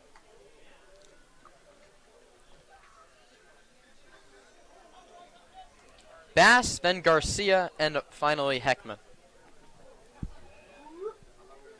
2-1. Checks his swing. Fastball. High 3-1. This has been I'm a big fan of his zone, Kieran. Very tight. I would miss by a good few pitches, but still, he's 3-1's in on the hands again. Popped up foul, 3-2. Addington's called it tight, and that's pretty rare to see in the CCL. LeBlanc and Bass battling here in a full count. 3-2 offer from the windup. LeBlanc delivers, and Bass takes low ball 4. Wesley stole 3 bases. Last night he was caught once. It also wasn't a true caught stealing. He was picked off. He was vaulting from second base, where the runner tries to take off before the pitcher even throws it, and he was back picked.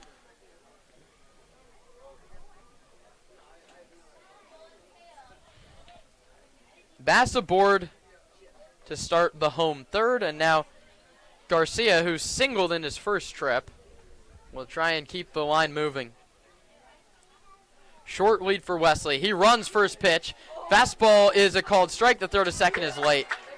Best throw we've seen today from Will Robbins, but Wesley Bass had a great jump, and he's in there at second. His 5th swipe. Him and Misael Europero tied for the team lead, and Angel Garcia has a chance to drive in his 7th run of the year. LeBlanc's command eluding him early in counts. He's been behind 1-0, 2-0. He's done a good job to battle back after that. The 0-1 to Garcia is popped up. The first baseman, Ryan Duran, gives it a look, but it drifts into the Stomper bullpen down the right field line. The thing is, when LeBlanc does get into 2-strike counts, a lot of times he does get strikeouts, 3 on the day. Garcia has 14 on the year. Could be an opportunity for LeBlanc to settle things down here early in the third. Strikeouts 12, 13, and 14 of the season for Dane here in these first 2 innings. Bass threatens to go but doesn't, and Garcia takes close pitch just off the corner away.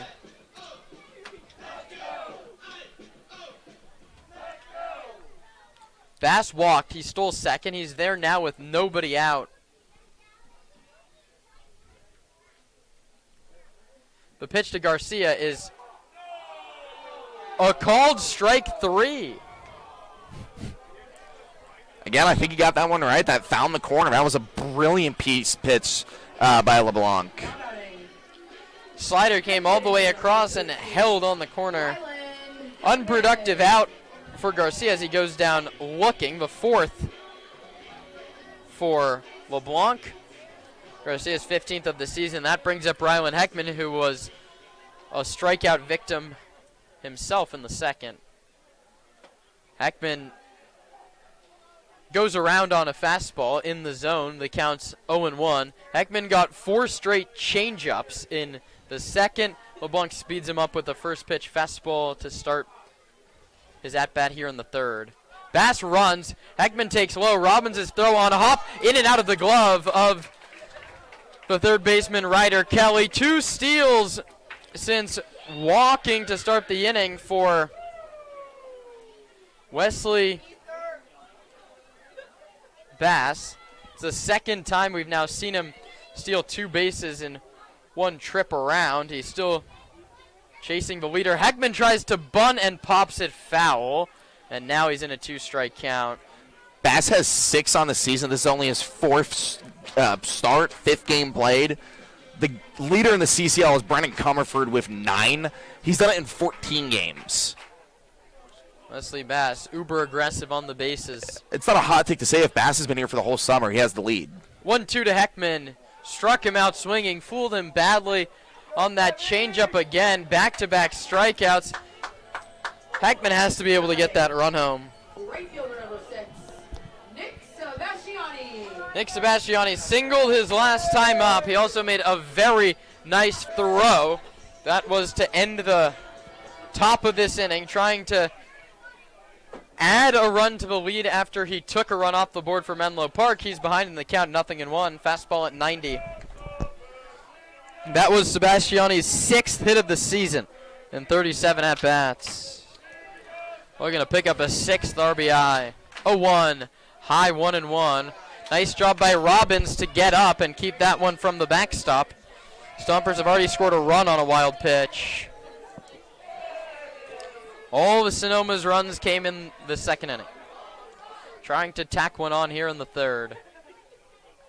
1-1 pitch to Nick Sebastiani. That one's lined toward short and through into center. 2-hit day for Nick Seb, and Sonoma doubling up Menlo Park. The score's 4-2. Second 2-hit game of the season for Nick Sebastiani. Both have come against Menlo Park. And that was just really good job from Sebastiani to send it up the hole in the middle of the infield. It's exactly what he had to do there. And that's Mason Hanshaw, the pitching coach, is going to come take the ball from Dane LeBlanc. Breaking the action, pitching change. 1 in, 1 on, 4-2 Stompers. We'll tell you about the new arm on the other side. In your quest for roofing services, look no further than Crandall Roofing. Crandall's dedicated team of professionals guarantees excellence. From roof repairs to installations, Crandall delivers top-notch solutions with unmatched value. Crandall Roofing uses only Class A fire-rated materials, and Crandall Roofing is certified by the manufacturer to extend warranties up to 50 years of coverage. Crandall Roofing's simple pricing for roof services ensures transparency and ease. With straightforward rates and no hidden fees, Crandall Roofing makes roofing solutions accessible for all. Let your next roof Be your last roof. Crandall Roofing, Diamond Certified, and proud partner of the Sonoma Stompers.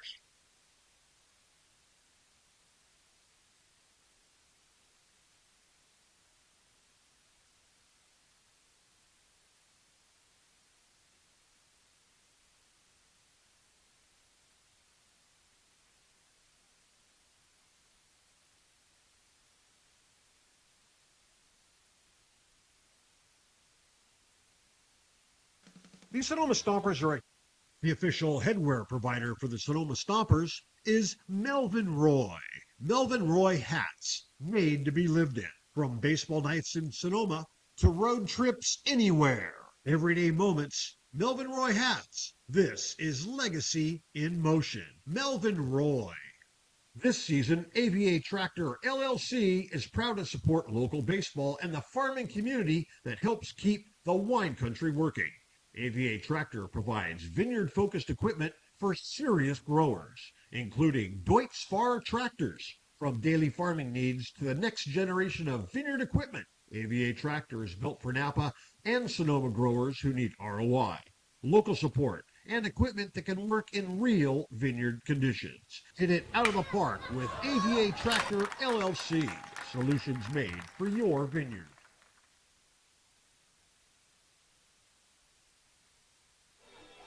Paul Wagner, the first man out of the pen for Nick Sanziri. The Legends trail the Stompers 4-2. Nick Sebastiani at first with 2 down for the 9-hitter Kays DeRomalar. Wagner had just 1 appearance on the season. It was against these Stompers. He went 2 2/3 innings. He gave up 5 earned runs on 3 hits. One of those hits was a Nick Sebastiani home run. He also walked 2 and struck out 2. He faces DeRomalar with 1 on and 2 out. DeRomalar's reached both times he's faced Wagner. Okay, he's grounded out in his first trip. Sebastiani bluffs and doesn't go. An 84-mile-per-hour fastball misses high. Got a hit in the 6th against them last Friday, and then also reached on an error. One of the 3 in the inning for Menlo Park. Sebastiani runs, the pitch is low. Robbins can't find it. Stolen base, Nick Sebastiani.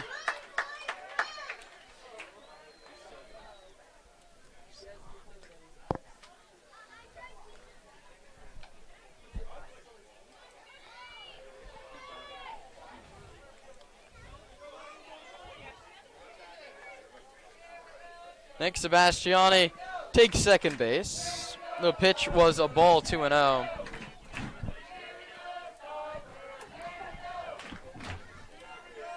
RBI chance for Kays DeRomalar. He has just 1 on the year. He hits it to the left side, gloved by Ryder Kelly, the third baseman, who throws out DeRomalar. The inning is over. The Stompers get 1 run on 1 hit and 1 left. Nate Martin takes over on the play-by-play in the top of the 4th. A 4-2 lead for the Stompers.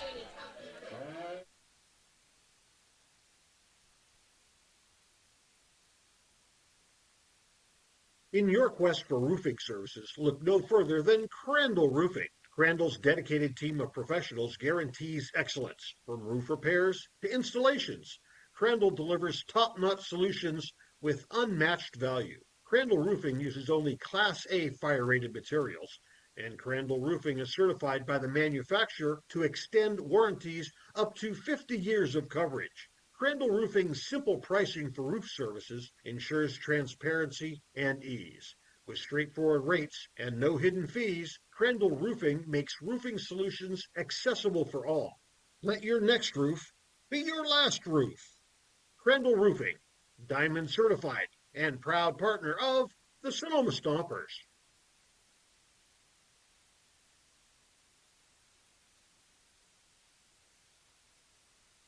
Rawhides on deck. Rawhides on deck. Oh my God. Rawhides on deck. On Deck can be purchased right here at the ballpark and at Sonoma Springs Brewery, located at 19449 Riverside Drive in Sonoma. Friedman's Home Improvement. When something breaks at your house, head on over to Friedman's Home Improvement. Remember, if we don't have it, you don't need it.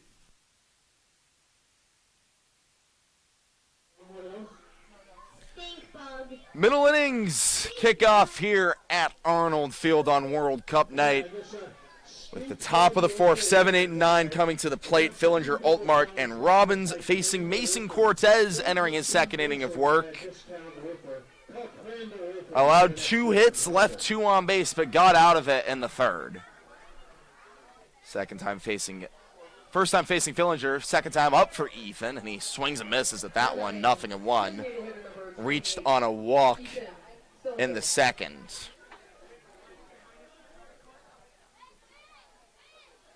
Behind 0-1, Cortez fires and finds the zone, 0-2. The home plate umpire, Kevin Addington, calling one of the tightest zones we've seen all summer here at Arnold. Can Cortez find it on the 2-strike offering? No, low and away, ball 1 off the glove of Bonfili to the backstop. But nobody on to advance.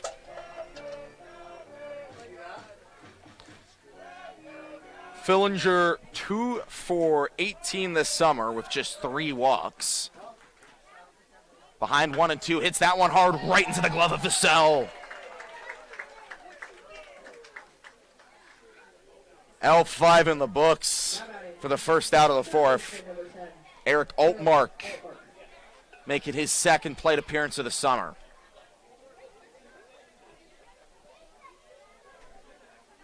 Hitting from the left-hand side. First time facing Cortez. First pitch, swing and a miss, strike 1. 86 miles an hour on the fastball.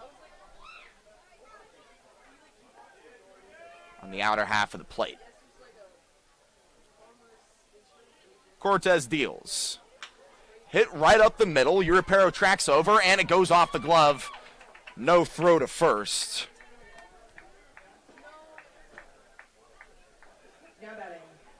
It'll be an E4 to allow Altmark to get on for the first time of the summer. Second error against Menlo Park defense.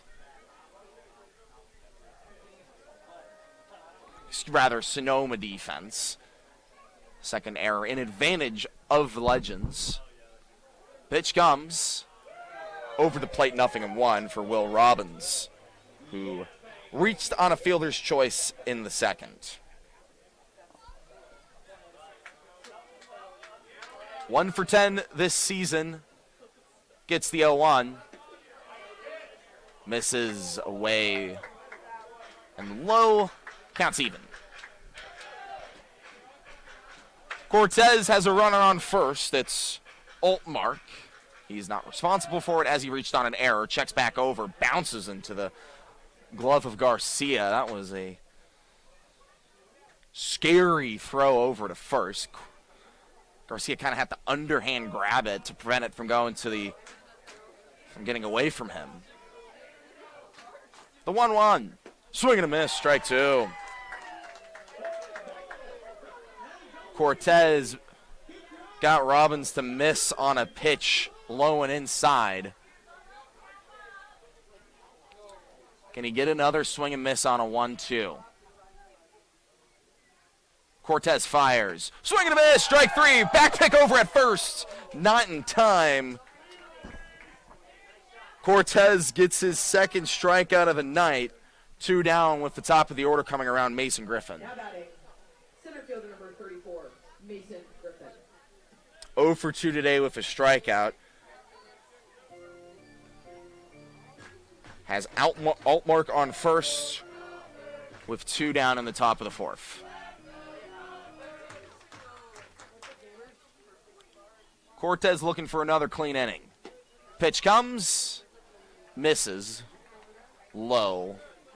Ball 1 on the fastball, clocking in at 85.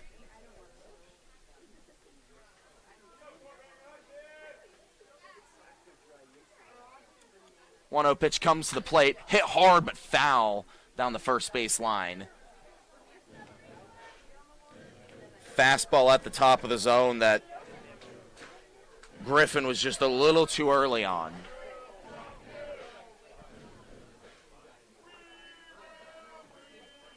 Brings the count to even. 1 ball, 1 strike, 1 on, 2 down in the visitors' half of the fourth.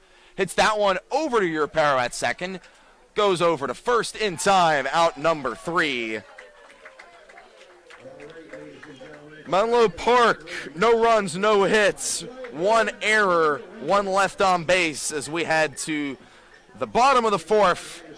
Stompers hoping to extend a 2-run lead.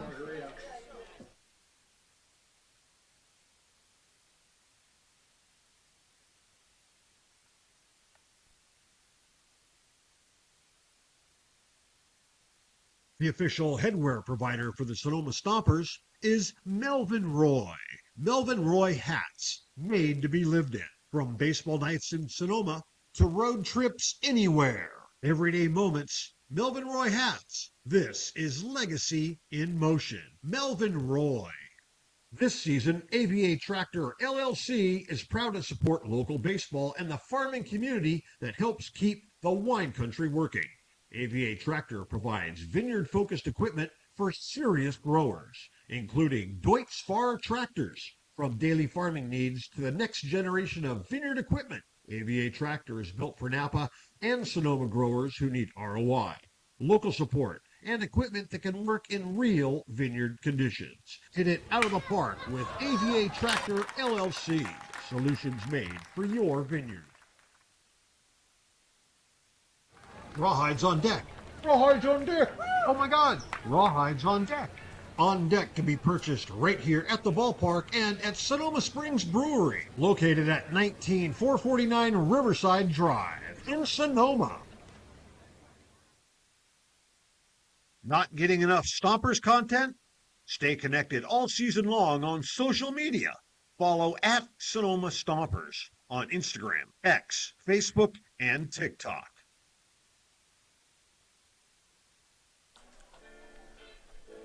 Top of the order coming around here for Sonoma in the bottom of the 4th. Taylor, Europero, and Vassell facing Paul Wagner in his first inning of work.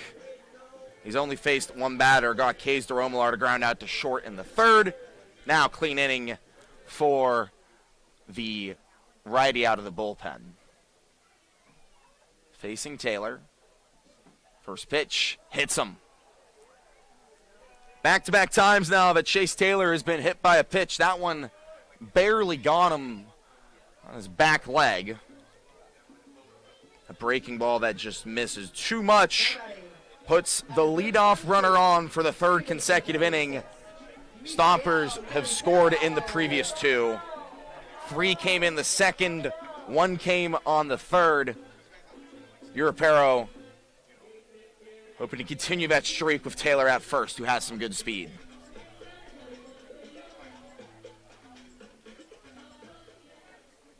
His first time facing Wagner tonight. 1 for 2 with a single back in the 2nd. Gets the pitch. Inside, ball 1. Hey, everybody, I got baseball signed by the entire Stomper team over here at the merch tent. Europero ahead here against Wagner, who delivers the pitch. Outside, ball 2. First pitch missed inside. That one way outside. Robbins had to get out of his crouch and squeeze it to prevent it from going to the backstop and allowing Taylor to advance. The 2-0 to Europero. Finds the plate 2-1.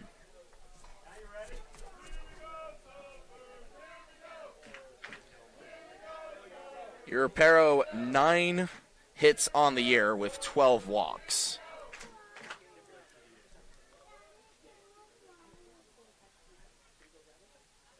Gets the 2-1. Runner goes. Taylor trying to get his stolen base. Cannot.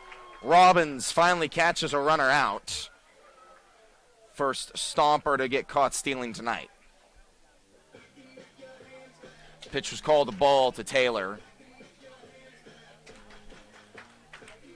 Counts 3-1 with nobody on, 1 down in the inning.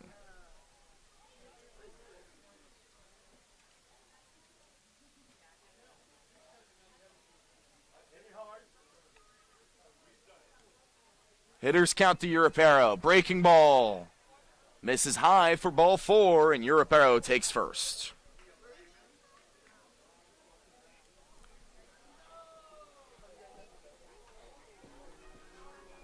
So that's a runner on for Tino Vassell, second on the team in RBI. Has reached both times today with a single back in the first and a walk back in the second. His first time facing Wagner.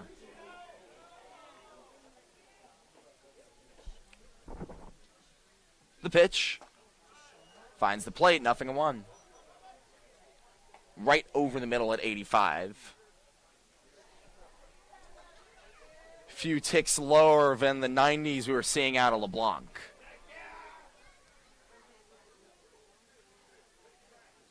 The 0-1 comes in. Hit into center, and it drops right in front of Griffin. A 2-hit day for Tino Vassell, who's reached all 3 times. It's runners on first and second with 1 down for the Stompers.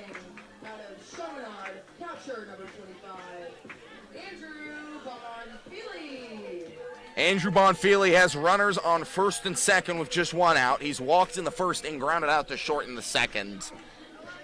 Only has 1 RBI on the year. A hit into the outfield if Europero's speed could double that for Bonfili.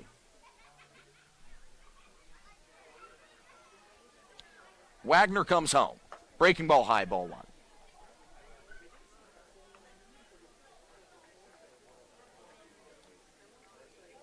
Bonfili drew his first walk of the summer back in the first. Ahead of count here, 1-0. Swings and misses at that one. Couldn't reach a fastball on the outside. Out of his zone.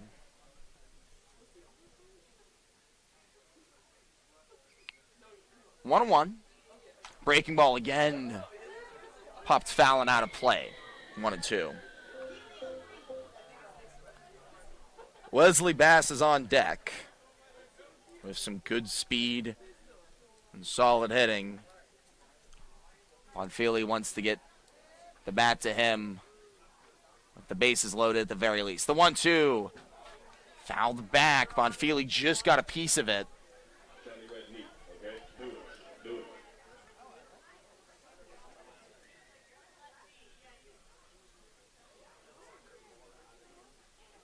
Wagner stares him down.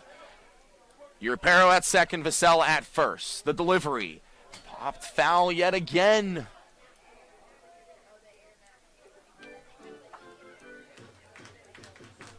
Bonfili's timing these swings up pretty well, but he's just getting 2 under them. If he can find a barrel with 2 on, Stomps extend their lead. Ballerina count. Hit hard and through the left side of the infield. They keep the lead runner Europero at third. It's bases loaded, 1 out for Wesley Bass off of Bonfili's 3rd hit of the summer. Now batting out of Georgia State, left fielder number 44, Wesley Bass. For the second time this ball game, the bases are loaded for Sonoma, and it's Wesley Bass who's tasked with bringing home his first RBI as a Stomper.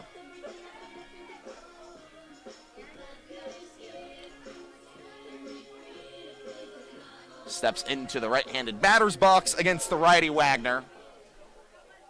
With Europero 90 feet from scoring, Vassell at second and Bonfili at first. The pitch. High and in. Ball 1. Wagner saw LeBlanc get Bass to swing at some fastballs up and in. Those can induce some pretty weak contact from a right-hander.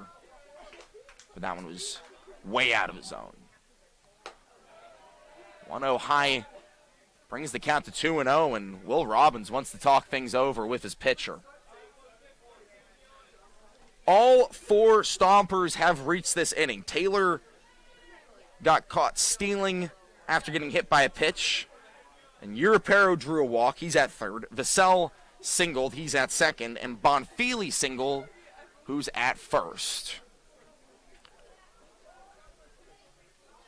Robbins, the Princeton Tiger, talking things over with the Ohlone College man, Wagner. Robbins back in to his crouch behind the plate. Bass back into the batter's box. 2 balls, no strikes to the Georgia State Panther. The pitch. High again, ball 3. Wagner is a ball away from allowing his first run of the ball game. Red light on for Bass, and that one misses way high. Wesley Bass's first RBI of the summer comes on a 4-pitch walk. And they keep passing the bats. Bases loaded for Angel Garcia with 1 down in the bottom of the 4th. Vasel's at third, Bonfili's at second, Bass at first. Garcia 1 for 2 this evening with a single back in the second. Struck out looking in the third.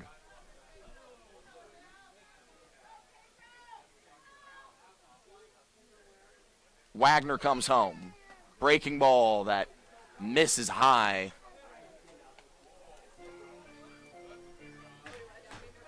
Counts 1-0. It's been 5 straight balls to Stompers hitters. Will there be a 6th? Yes. 2-0 on the fastball high.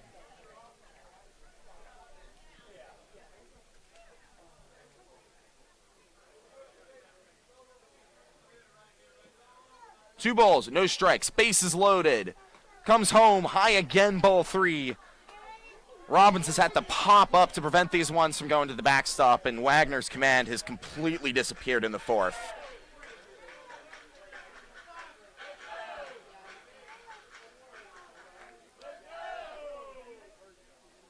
You'd imagine Garcia will not swing at the 3-0 with bases loaded.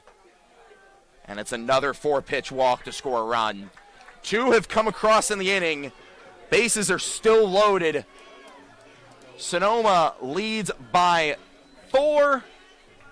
And Mason Hanshaw coming out of the dugout and gives the sign. That will be Paul Wagner's day.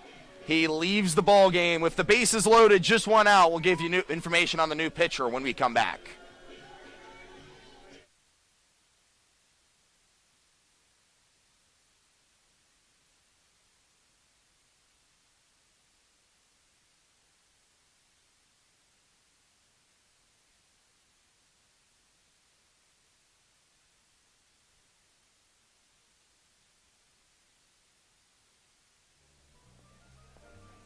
Nestled in the heart of Sonoma, Verano Cafe stands as the answer to locals yearning for wholesome food. Opened by Veronica Perez and Carlos Rubio, this cozy diner is nestled conveniently at the crossroads of Highway 12 and Verano Avenue. At Verano Cafe, breakfast, lunch, and dinner are experiences crafted with love and local ingredients. Each dish is a symphony of taste. But Verano Cafe isn't just about breakfast. Their lunch menu features favorites like fish and chips and classic French dishes catering to all tastes. Dinner includes house-made pasta dishes and elegant entrees. What really sets Verano Cafe apart is its commitment to quality and community. With locally sourced ingredients and a dedicated team that feels like family, Verano Cafe offers a warm and welcoming atmosphere. Whether you're a Sonoma local or a visitor, Verano Cafe promises to elevate your dining experience. Join us today and become a part of the Verano Cafe family. Verano Cafe, located at the crossroads of Highway 12 and Verano Avenue in Sonoma.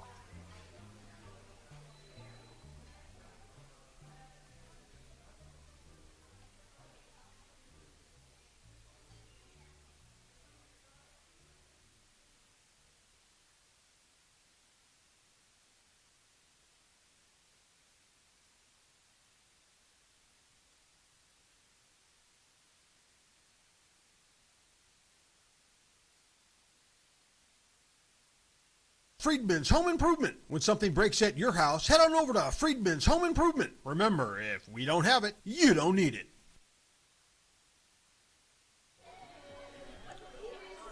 The Legends turn to a two-way player to get them out of a bases-loaded, one-out mess. Tyler O'Toole comes in for Paul Wagner. Wagner's day, 2/3 of an inning, 2 hits, 3 walks, 1 hit by pitch, no strikeouts. He's already let home 2 runs. He's responsible for all 3 on.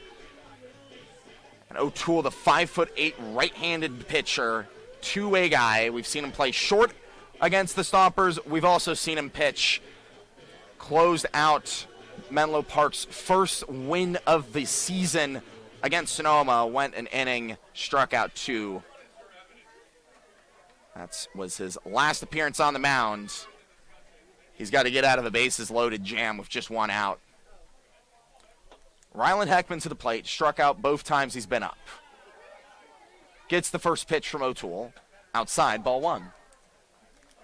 Couple ticks up from the velocity of Wagner, 88 on the fastball, up and away.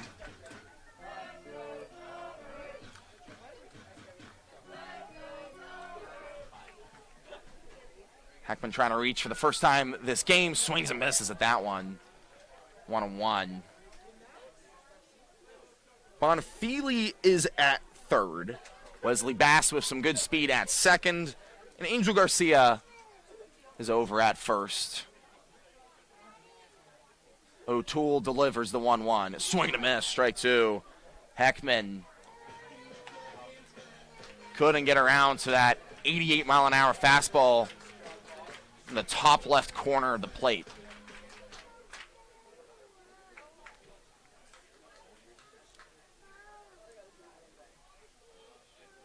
The 2-strike offering. Swing and a miss, strike 3. Ryland Heckman has struck out all 3 times he's been up. And the Legends are an out away from getting out of this one. With the bases loaded, but they got to do it against Nick Sebastiani, who singled both times he's been up. Already has 2 multi-hit games against Menlo Park this summer. He's trying to get his first 3-hit game of the year. Swings and misses at that one, 0-1. 89 in the upper third of his zone over the plate. Seven for 38 on the year.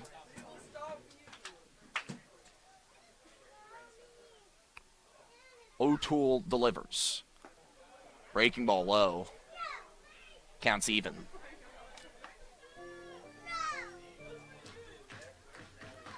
O'Toole goes to Fresno City College, where he just wrapped up a year as a pitcher, where he pitched to a 5.4 ERA with a save. Coming in the middle innings to get out of a bases-loaded jam. Counts even at 1 to Sebastiani. Now 2-1 on another breaking ball low. Sebastiani ahead of the count here. He's drawn 6 walks this summer. 7 hits, including a home run against these Legends last Friday. Looks at the 2-1 for a called strike at the corner. 2-2.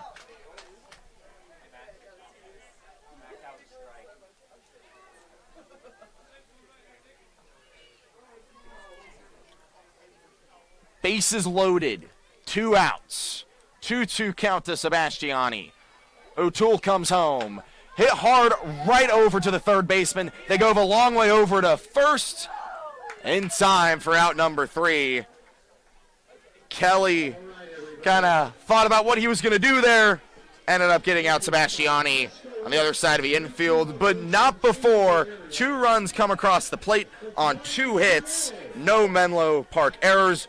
Bases left loaded for Sonoma as we head to the top of the 5th. Stompers lead by 4.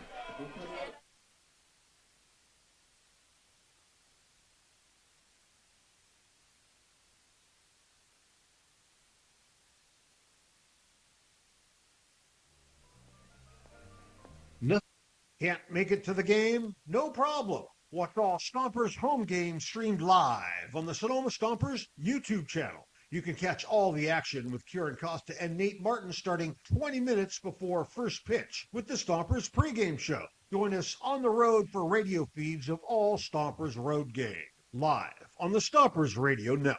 2-1 pitch to Keys. That one's bounced towards second. There'll be a play at the plate. They'll throw home from Menlo and kicks away. Take a bow, Trent Keys, the walk-off hero. 2 outs in the top of the 9th. Braden Gantz pitches. Beal strikes out swinging. Stomps win. The pitch to Sebastiani is hit a mile to deep left field. Coupland back at the track. See you later.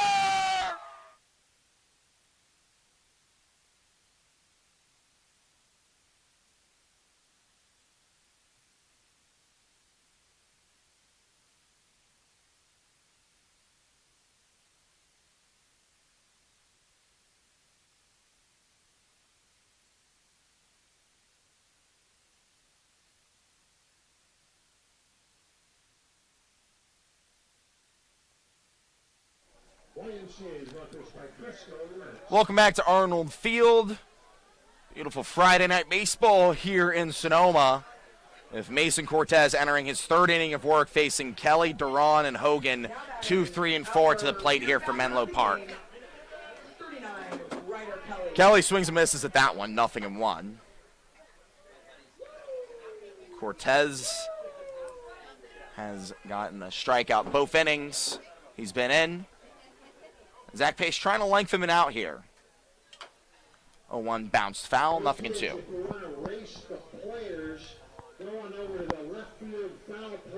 Go back to that bottom of the 4th. Sonoma got 7 straight guys on, scored 2 runs. Kieran, I mean, it's good to get runs across the plate, but it could feel like a missed opportunity down the game. Yeah, Chase Taylor gets thrown out to start the inning, and then Tyler O'Toole comes in and slams the door. 0-2. Called strike 3. Kelly looks at that one for his 2nd strikeout of the game. 3rd of the evening for Mason Cortez. Nick Sanzeri was forced to go to the best arm available out of his bullpen today in the 4th inning. So it's definitely a win to get O'Toole into this game. The question is just how long can he go? We'll see as that one goes on. Ryan Duran looks at that breaking ball up in the zone, 0-1. Got hit by a pitch back in the 1st, couldn't reach in the 3rd. Cortez comes home. Misses. 87 on the fastball low. Counts even.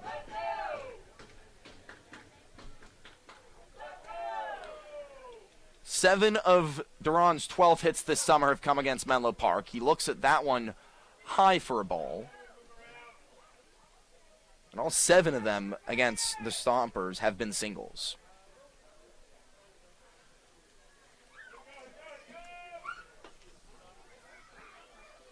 Hits that one right up the middle and through. Make that 8 hits against Menlo Park for Ryan Duran. He reaches with 1 down in the top of the 5th. Now batting, left fielder number 20, Oliver Hogan. Brings up Oliver Hogan with 1 on, 1 down. Cortez battling through now his 3rd inning. Runners aboard every frame. The longest we've seen Cortez go was 2 innings against these legends last week. That one gets away behind the batter, throw over to second, not in time, in and out of the glove of Duran. Duran saw that pitch go behind Hogan, and he takes second on the wild pitch.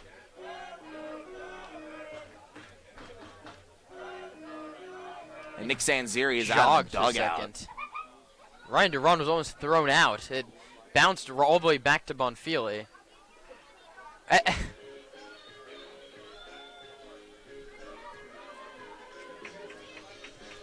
Sanzeri heads back to the dugout after a very quick discussion with Kevin Addington at home.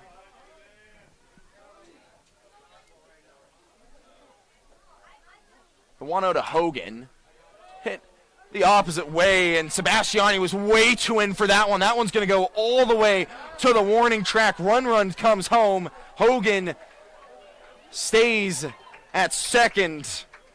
Sebastiani was really in the outfield, and that allows Menlo Park to get a run back in this one. Now batting, second baseman number 33, Carlos Cruzman. You rarely see the outfield playing that. It was really in. I don't know. It was in and towards the line, too. 1 out, 1 run already across the plate. Carlos Cruzmar up. Pitch in the dirt, blocked by Bonfili. Holds up Hogan at second, who was nearly halfway to third on his lead.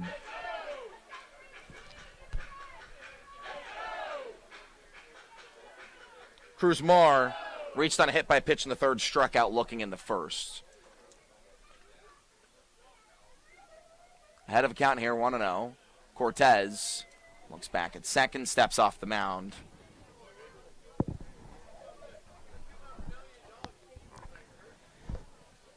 Ridiculous. This is just a 3-run game right now. Stompers just inability to extend. Hogan takes off, hit right up the middle, and that's going to score another run. Taylor scoops it off the ground. It's a 1-out single that gets Menlo Park within 2. Now batting, right fielder, Hogan was running Ethan Loser. on that pitch, and even then, I think, dragged DeRomalar away from a play where he could have had it up the middle of the infield. I'm not exactly sure if it was a hit and run. I think that was just the decision by Cruzmar to swing. The inning rolls on, bouncer right up the middle, and it gets away from both DeRomalar and Europero into the outfield. First to third for Cruzmar. Runners at the corners. That one took a weird hop and got over both middle infielders.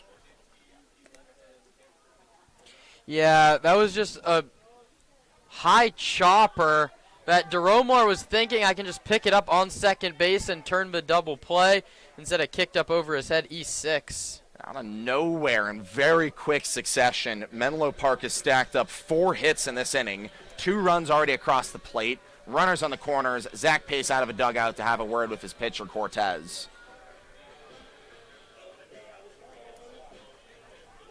And we're actually going to call that an E6. So it'll be 3 hits and an error. But the point still stands. The Legends bats are starting to find contact with the ball and scoring runs. That was it. That ball was the inning-ending double play that Mason Cortez needed. It was right back through the middle. DeRomalar tried to pick a short hop, and he had it turned, but it ate him up and got into center. 3 errors now on the Menlo Park defense.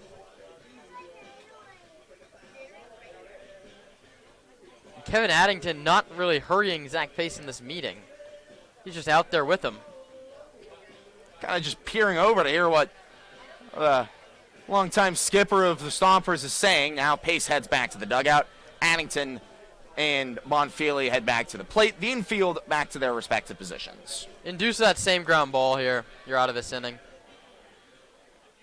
He'll have to do it against Ethan Fillinger. Walked in the second, lined out right to Vassell in the fourth. 2 for 19 this season. Has runners on the corners with 1 out. Cortez deals. High, ball 1. 3 errors already for Sonoma. All 3 plays you want the guys to make.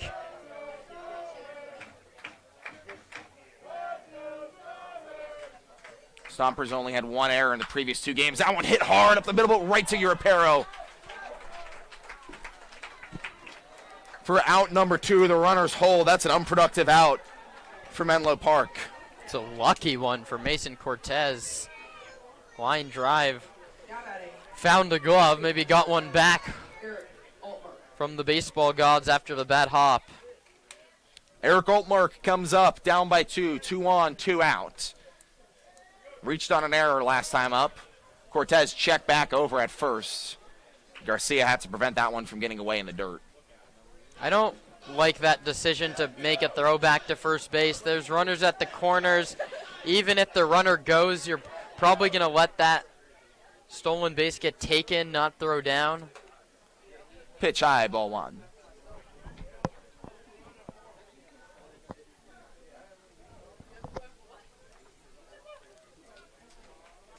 Cortez just has to get out of the inning.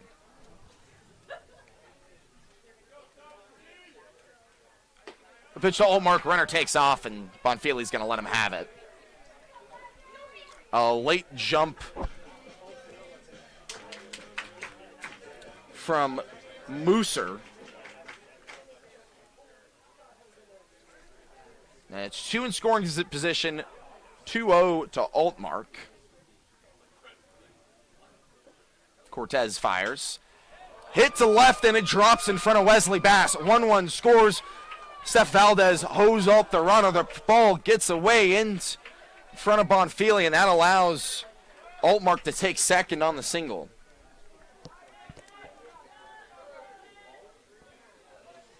One-run game.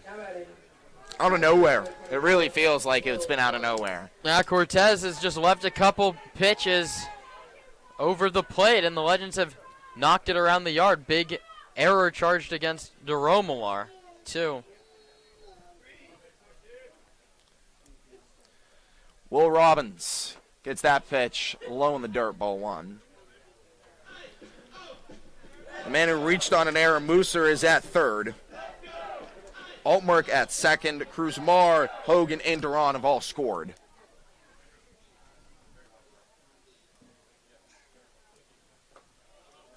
I want to low in the dirt again, ball two. Bonfili kept that one just in front of him. This is it for Mason Cortez. I think it's his last hitter no matter what. Robbins 0 for 2 tonight with a strikeout.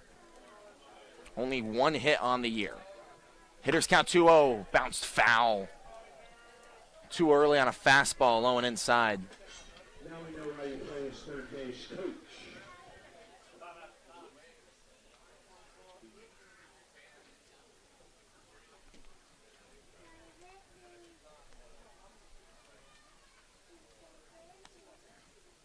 Three runs already across the plate. 2-1 to Robbins, swinging a miss, strike two. Cortez is a pitch from getting out of it.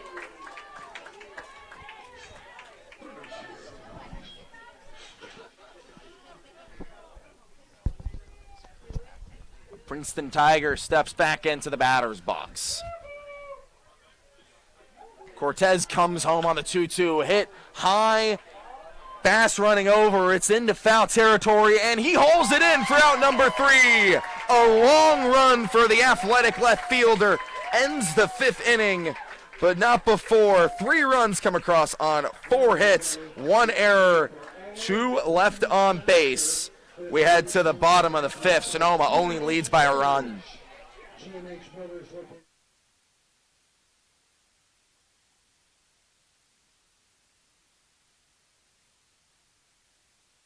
The official headwear provider for the Sonoma Stompers is Melvin Roy. Melvin Roy hats, made to be lived in. From baseball nights in Sonoma to road trips anywhere. Everyday moments, Melvin Roy hats. This is Legacy in Motion. Melvin Roy. This season, AVA Tractor LLC is proud to support local baseball and the farming community that helps keep the wine country working. AVA Tractor provides vineyard-focused equipment for serious growers, including Deutz Fahr tractors. From daily farming needs to the next generation of vineyard equipment, AVA Tractor is built for Napa and Sonoma growers who need ROI, local support, and equipment that can work in real vineyard conditions. Hit it out of the park with AVA Tractor LLC. Solutions made for your vineyard.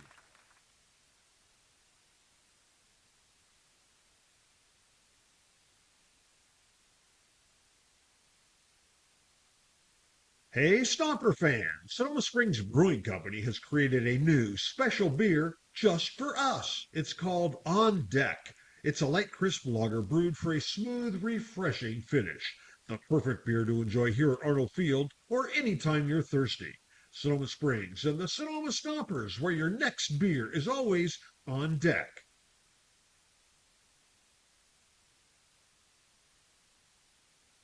Not getting enough Stompers content?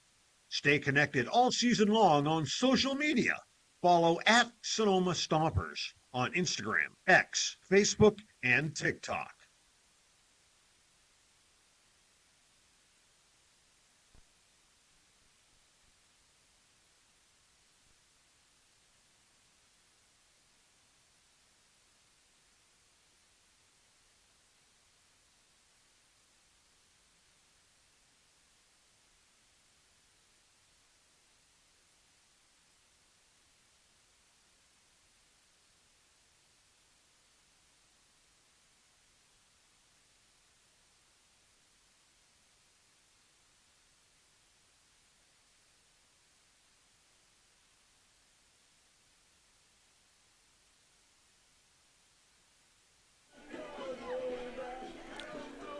How do the Stompers respond after Menlo Park put a 3-spot in the top of this inning?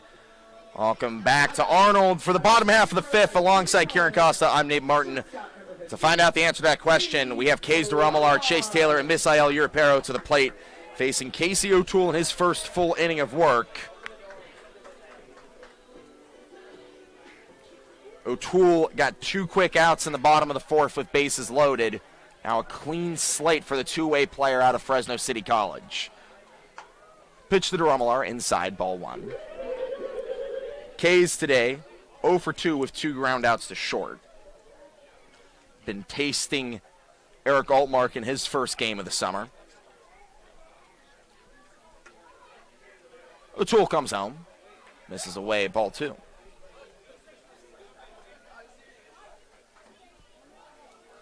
O'Toole's second time facing the Stompers this season. Got the save on them last Saturday. Delivers the 2-0 for a called strike 1.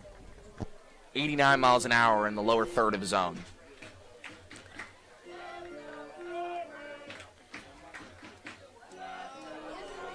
And it's an inning like the top of the 5th where you come back to the bite that bottom of the 4th. As the 2-1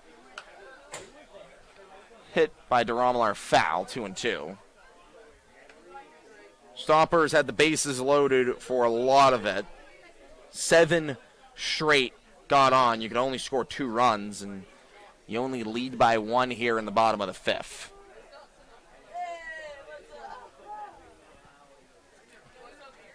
Two balls, 2 strikes, nobody out.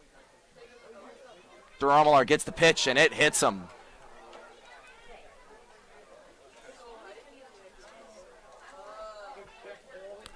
Third hit by pitch dealt by Menlo Park pitching this evening.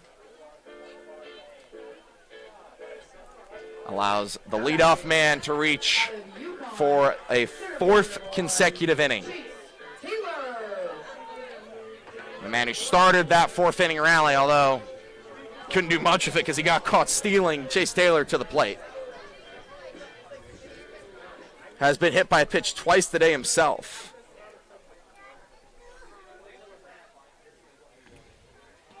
O'Toole's delivery against the lefty misses away, ball 1. Menlo Park pitching has struggled with hit by pitches historically against Sonoma. They hit Hunter Carlson, who's having the off day today, 3 times in one of these games this season. Just younger guys struggle to command on the inner half. 1-0. O'Toole gets the bunt laid on by Taylor, but it goes foul up the third base line. Love the idea from Taylor with the infield back. That could be a hit. Kelly playing deep at third. With his speed, definitely. Just have to be a little bit more plump. Got a little too under it, trying to get that one over and push it into the ground.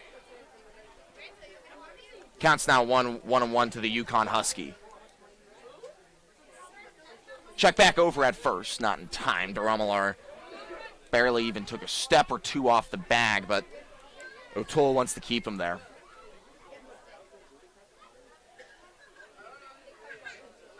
Taylor gets the pitch, taken for a ball. The center fielder is ahead 2-1 against O'Toole.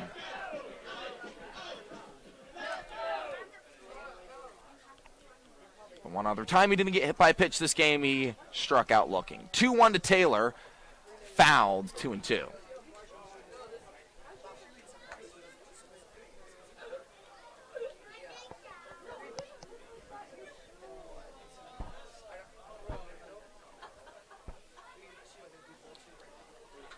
Counts now even at 2 balls, 2 strikes. Runner around to first is DeRomalar. O'Toole looks and fires. Ball 3 low in the dirt. 80 miles an hour. Misses low. Counts now full. To the top of the order, Taylor. Check back over at first. Again, not in time. Doesn't feel like DeRomalar is taking that big of a lead over there, but even then, O'Toole is not letting him get much further. The 3-2. Hit high to right center. Mooser tracking over, as well as Griffin, and it's the center fielder, Griffin, who makes the play for the first out of the inning. This will be the last inning for all of the guys on the field for Menlo Park. We found out from Nick Sanzeri at the start of the game, before the game really, that he'll be making a hockey-style substitution, putting 9 new guys into the order. Yeah, I wonder if he sticks with that in a one-run game. I think he's still, first and foremost, trying to get everyone on his team, all 18 position players, some run, but going a little tighter maybe than he expected.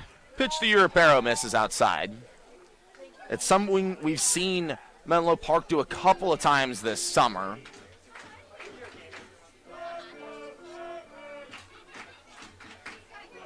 Something that's pretty common with David Klein teams is the 1-0 comes home.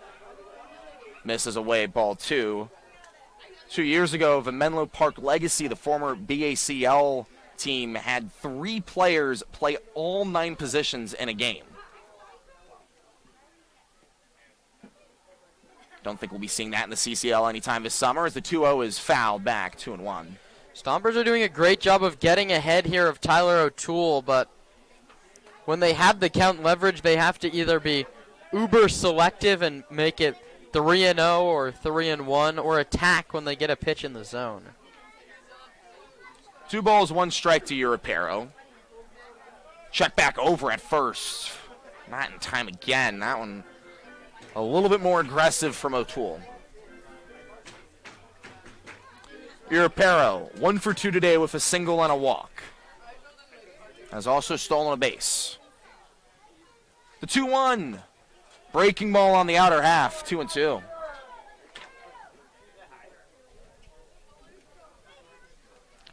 Nice curveball from O'Toole, secondary pitch that he goes to the most, along with the changeup. Backdoored it against Europero, brings the count to 2 balls, 2 strikes. Europero just got to that one.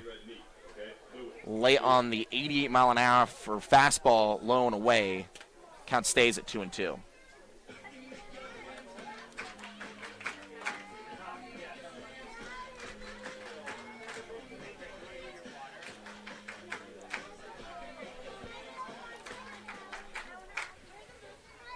DeRomalar takes a short lead at first. 2 balls, 2 strikes. The count, 1 down in the inning.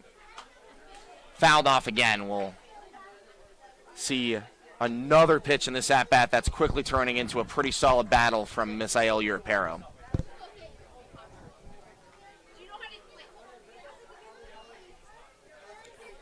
A sizable Friday night crowd on World Cup night here at the ballpark. Getting to see another pitch between O'Toole to Europero. O'Toole fires. DeRomalar steals. Strike 3 swinging, and Europero goes down swinging. DeRomalar count out at second. That ends the inning. No runs, no hits, no errors, no one left on base for Sonoma. We head to the top of the 6th in a 1-run ball game.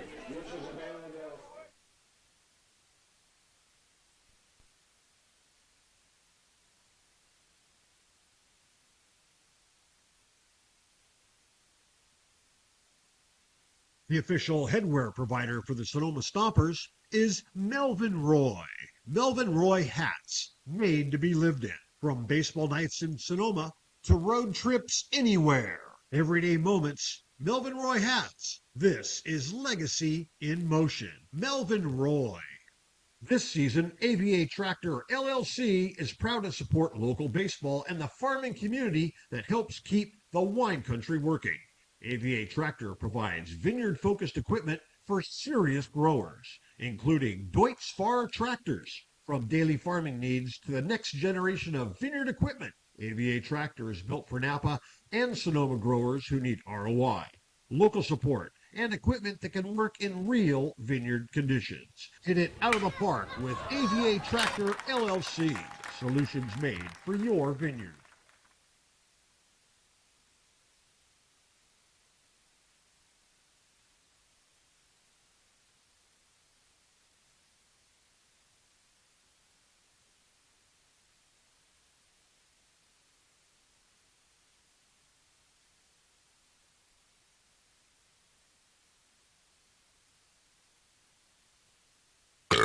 Can I have another beer, please? Can I have another beer, please? The first rule to carrying on is to not get carried away. The Sonoma Springs Brewing Company reminds you to always drink responsibly.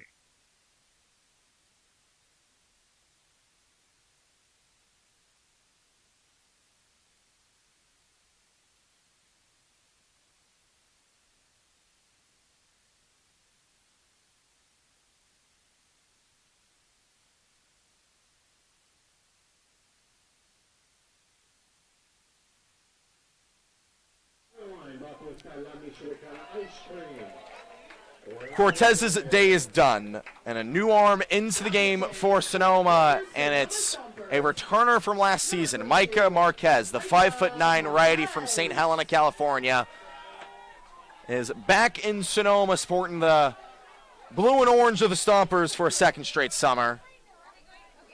He's facing an entirely new order for the Legends, as if Nick Sanziri sticks with his word that we were told, starting with Aaron Lewis. First pitch. Misses low for a ball. Marquez relieving Cortez, who went 3 innings, 6 hits, 3 runs all earned, no walks, 1 hit by a pitch, and 3 strikeouts.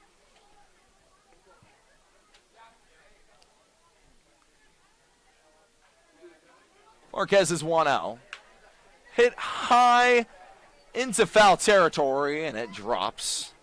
Neither Garcia nor Sebastiani really gave chase to it because neither were going to reach it. Marquez had a really nice summer last season with Sonoma. Pitched 15 2/3 over 9 games, including finishing a game, and only had an ERA of 2.3.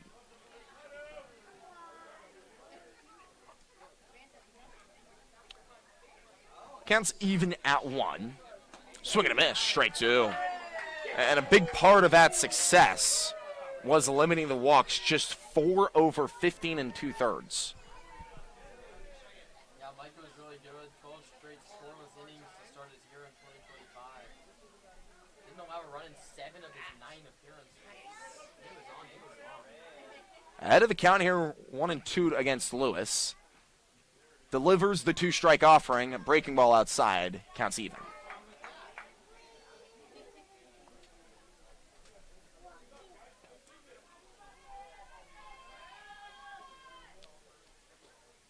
Lewis steps back in for the 2-2, the lefty against the righty Marquez. The pitch. Hit hard off the foot of the first baseman Garcia, and it goes up the right field line. Lewis thinking 2. Sebastiani goes all the way to the wall to scoop it up. Throw over to second. Not in time. It's a leadoff double for Aaron Lewis. On a pitch that went off the foot of, on a hit ball that went off the foot of Garcia. And they're going to call that an E3 on Garcia. 4th of the day for Sonoma defense.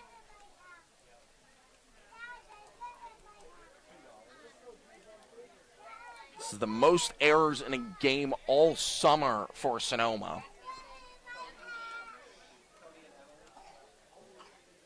Brings up Michael Aikawa with a runner in scoring position in the top of the 6th. Only a 1-run game between the Stompers and the Legends. Of course, Marquez gets ahead here, 0-1.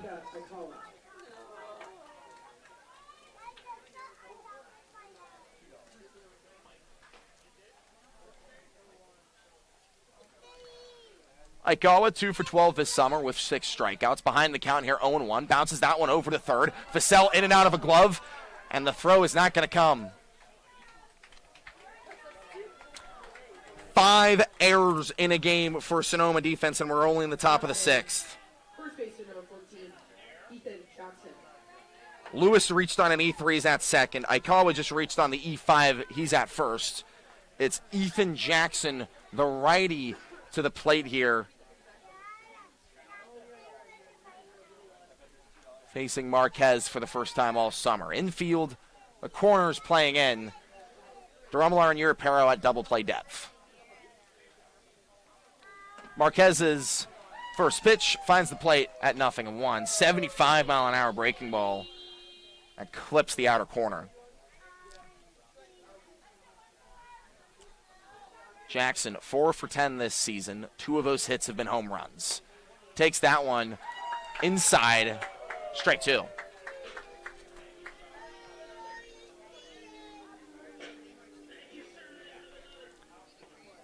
He's reached twice, including on a single in the 5th and a hit by pitch in the 1st.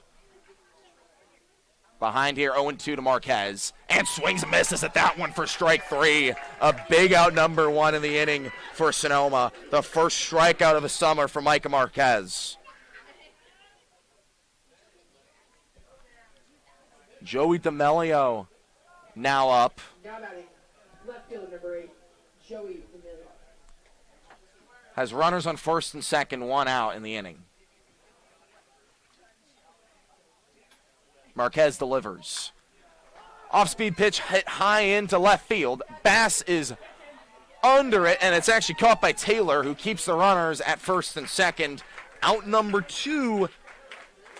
And after a couple of defensive errors, the outfield, Taylor making a big play there for out number 2. Nice job to battle back by Marquez. The defense not helping him out at all. 2 errors.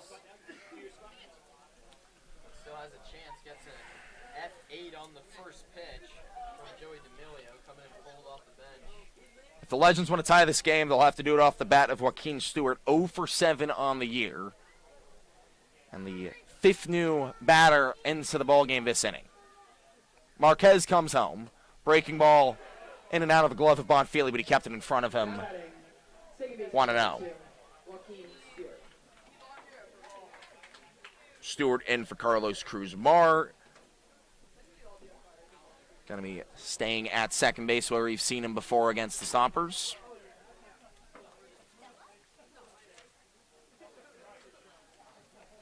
Marquez brings in the 1-0. High, ball 2.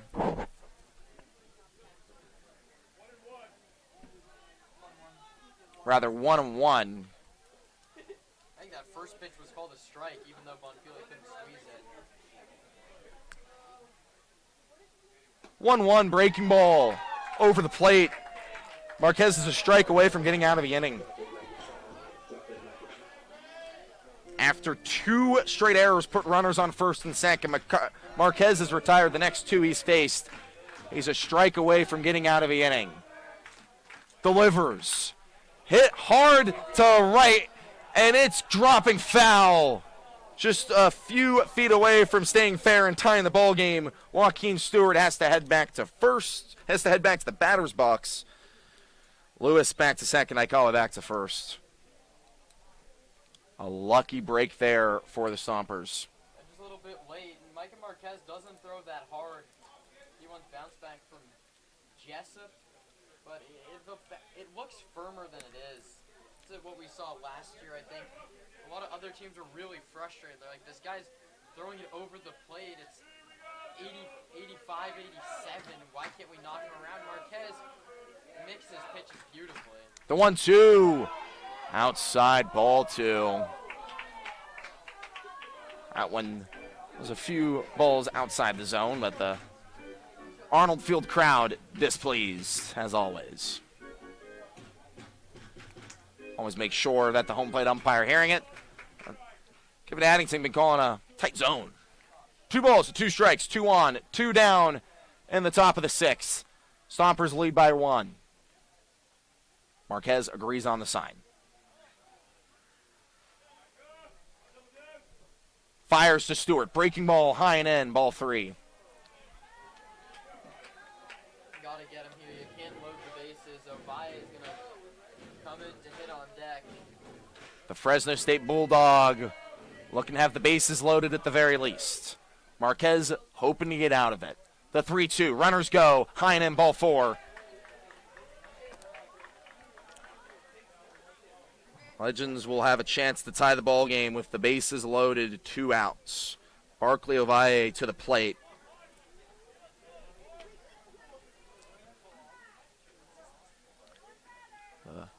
Fresno State Bulldog is... Andrew Bonfili wants a word with the new arm. Marquez making his first appearance of the summer. Hasn't been helped by his defense. Lewis at third reached on an E3. Aikawa at second reached on an E5. Stewart at first reached on a walk. Ovalle's first at-bat of the evening. Coming in cold with the bases loaded. Any out will do. Marquez delivers. First pitch over the plate, 0-1.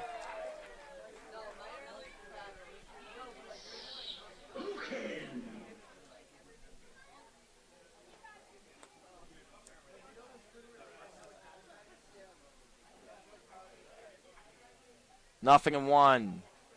Marquez comes home, hit right up the middle and through, right past the outstretched arms of Europero. 1 run scores, and the Legends take the lead on a 2-run single. 7-6 in the top of the 6th. Menlo leads for the first time since the early parts of his ball game.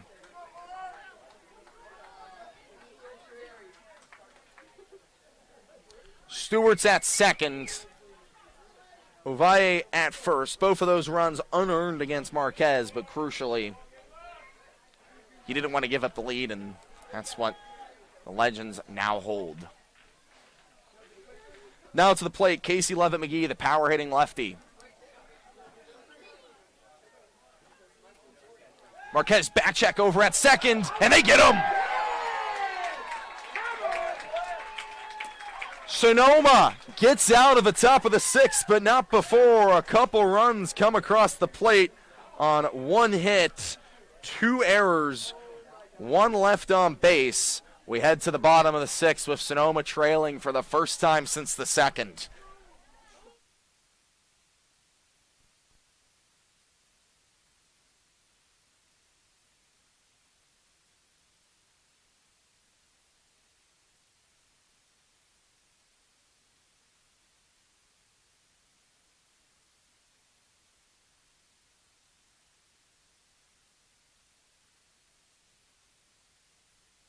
The Sonoma Stompers are grateful to have Bank of Marin as a returning sponsor. Local expertise worldwide. Sotheby's International Realty is well known for their exceptional real estate agents that distinguish themselves in communities all over the world. To learn more about real estate in Napa, Sonoma, San Francisco, and the rest of the Bay Area, or around the globe, contact Sotheby's International Realty Wine Country Brokerage at 707-935-2288. That's 707-935-2288. Sotheby's International Realty. The Sonoma Stompers are excited to have Jacob's Restaurant providing all of our concessions this season. At the ballpark, you'll find gyros, Chicago dogs, pizza, and salads. But in their restaurant, you'll find an outstanding menu featuring the best Mediterranean-style offerings in town. Seafood linguine, chicken piccata, ravioli, risotto, pizza, and so much more. Don't forget to try their desserts. Jacob's Restaurant is located on 1266 Broadway, right next to Traintown. Jacob's Restaurant and the Sonoma Stompers, proud partners.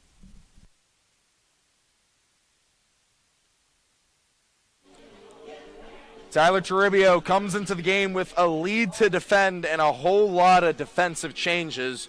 We'll get those to you in a sec. But first, the man he's relieving. Casey O'Toole's line, an inning and 2/3, no hits, no runs, 1 hit by pitch, no walk, 1 strikeout. Toribio facing Vassell, Bonfili, and Bass from Union City, California. That one misses away for a ball.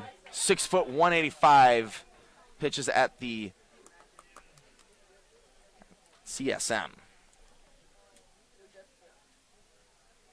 The 1-0, high and in, ball 2.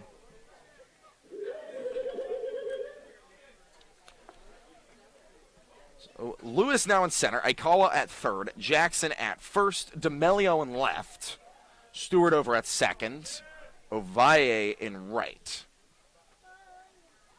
The 2-0 misses high, ball 3. And then Fendel over at short and now catching Nate Bateman. Toribio, a guy in the portal, pitched last year at San Francisco City College.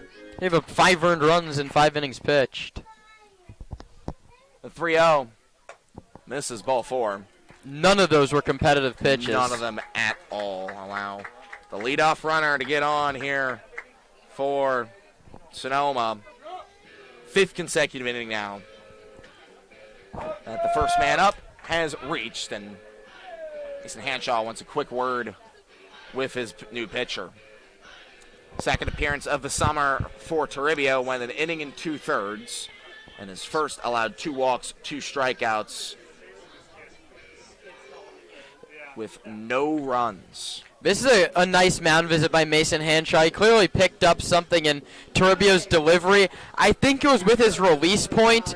Hanshaw playing around with his wrist slot, showing Toribio where he wants him to release the baseball. Bonfili has reached twice, including on a single back in the 4th. He's got a runner on first, and Tino Vassell has already stolen a base tonight.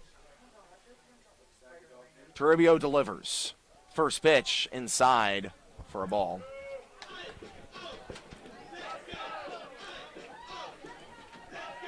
Legends lead by 1 after 2 runs came across the plate in that top of the 6th. Bonfili ahead 1-0 with a runner on first. Pitch misses away, ball 2. A great stretch from Bateman, the new catcher, to get that.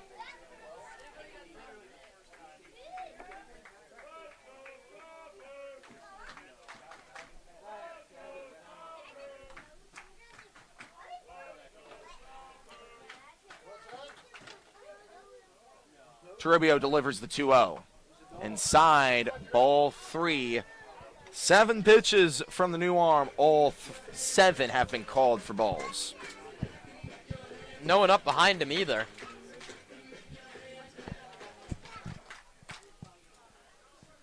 Red light on here for Andrew Bonfili. Toribio has not thrown a strike tonight. And that continues. 2 straight 4-pitch walks. Puts runners on first and second with nobody out in the bottom of the 6th.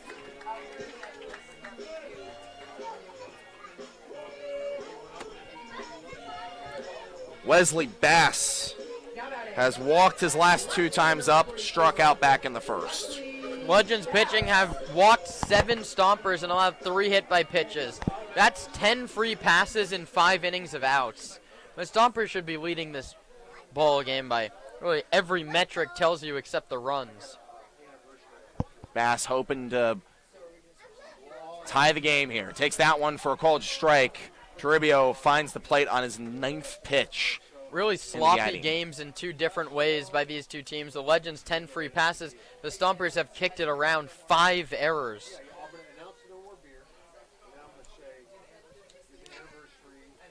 The 0-1 to Bass. Checked his swing. Did he go around, appeal over to first? No, he did not. John Pierce said that Bass held up his swing. Counts at 1-1.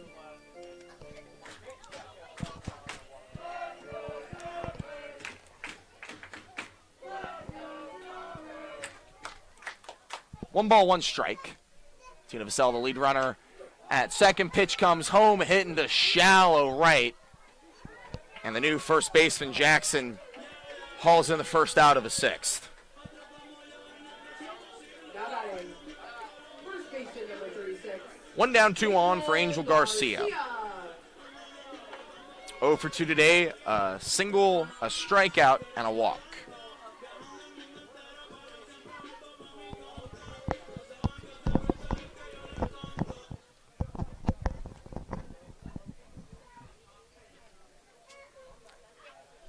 $10 for 35 this season. Gets the first pitch, breaking ball that finds the plate, 0-1.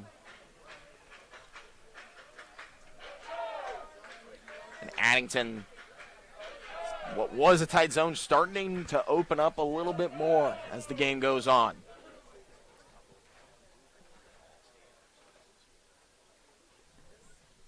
Toribio's 0-1. Swing and a miss. Fouled rather off the kind of Garcia. Results still the same, 0-2. Stompers got first and second, nobody out on 8 consecutive balls, and now Bass gifts Toribio a pop-up to the first baseman, and now Garcia has a lot of work to do. That one's called the ball. Counts now 1-2 to Garcia. Gutsy take from Angel.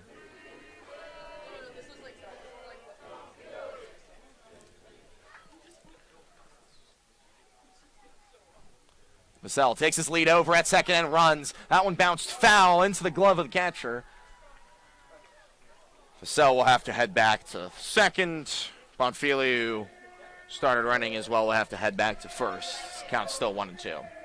It's 5 errors on the scoreboard, and it could be more for the Stompers. Nick Sebastiani, really poor positioning on a fly ball in the 5th.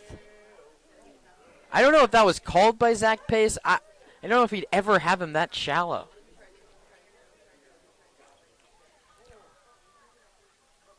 Vassell dancing over at second. Mind games with Toribio, who comes home on the 1-2. Hit over to short. Fendel, the new man, goes off of his foot. And that's now an error on Menlo Park to allow a Stomper to get on an E6, the first of the ball game on the Legends. Loads the bases for another inning this ball game for Sonoma.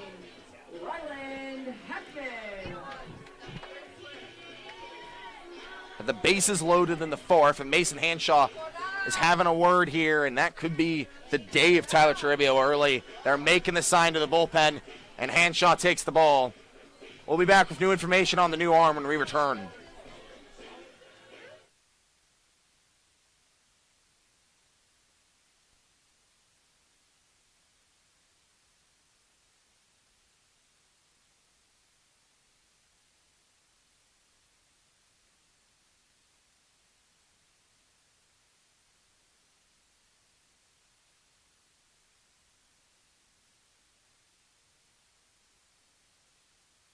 The Sonoma Stompers are excited to welcome La Michoacana Ice Cream and Treats to the family. La Michoacana Ice Cream is rooted in the world-famous ice cream traditions of Mexico. La Michoacana uses only fresh, natural ingredients, using recipes that have been handed down for generations. Every paleta is made by hand. Every scoop is crafted with love. Every bite, muy delicioso.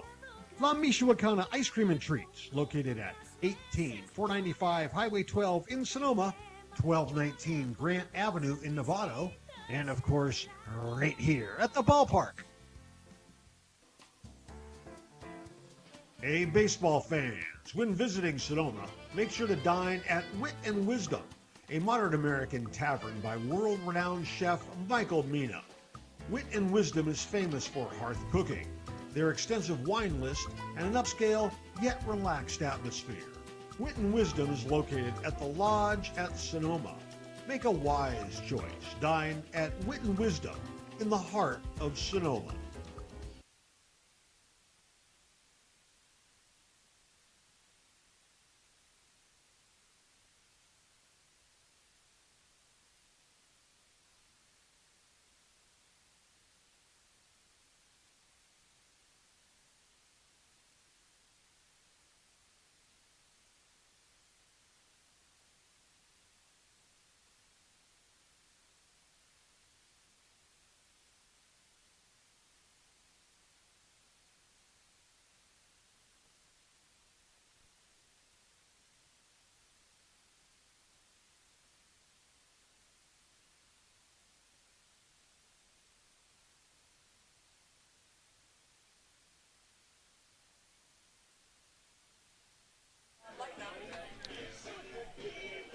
The bases are full of Stompers for the new arm. Adam Morris, the 6-foot lefty from Monterey Peninsula College, relieving Tyler Toribio after just 1/3 of an inning from Toribio, who walked 2, and then Garcia reached on an 86. He will be facing the pinch hitter, Mateo Heredia, coming in for Ryland Heckman, the new designated hitter. Lefty on righty. The Stompers playing the matchup, and that first pitch is taken for a called strike. At the very least, if you're Sonoma, you want to tie the game. Down by a run here in the bottom of the 6th. The 0-1 misses low, and it goes all the way to the backstop, but the runners hold up. Good read. It just popped in and out of the glove of the new catcher, Bateman. It got too far away in the end, but I don't think they could have called that. If you're Vasselli, you can't get out at the plate representing the time run. Only 2 2/3 at Monterey Peninsula. For some good run this summer. He's in a sticky situation with the bases loaded, just 1 out. 1-1 pitch. Bounces that one over to third. Scooped up, throw over to first. In time for the 2nd out, but crucially that ties the game. That's exactly the situation they've been running in batting practice. Heredia breaks his bat, but that piece of lumber dies a hero. The game tying run batted in. Nick Sebastiani up now. He has 2 in scoring position with 2 outs. Against the new arm Toribio, the 2nd straight righty he's seen as the southpaw. 2 for 3 today, Sebastiani with 2 singles. A single would at the very least give Sonoma the lead. Takes that one inside, and the runners score on the wild pitch from Adam Morris. Menlo Parks gives up the lead, gives up the tie.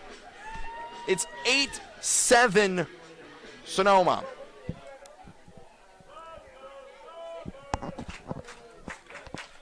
Garcia also took third on that wild pitch. He's 90 feet away from scoring, and if Morris misses again like that, he easily could.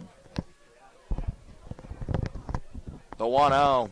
Inside in the exact same spot, and Garcia takes off. Morris doesn't even come home. Stompers arm gifted 2 runs to Menlo Park here. Stompers special squared on back-to-back pitches. It's now the base is empty for Nick Sebastiani, who has not swung the bat once this at-bat, and he's seen 2 runs come across the plate. The 2-0. Bounced foul, 2-1.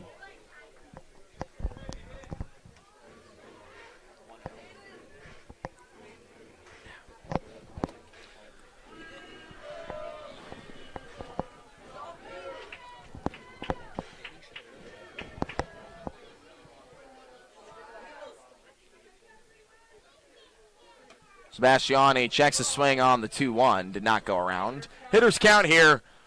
So Sebastiani with the bases empty, trying to keep this 2-out rally going.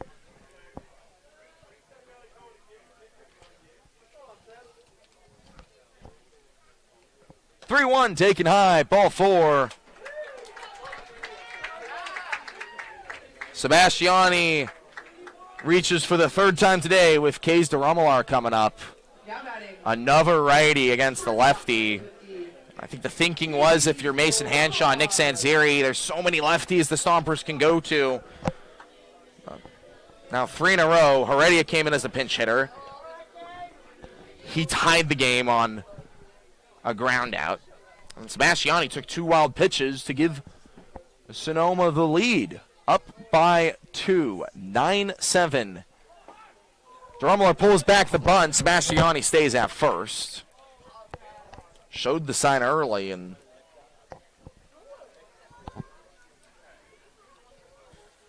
pulled away in time. Counts 1-0.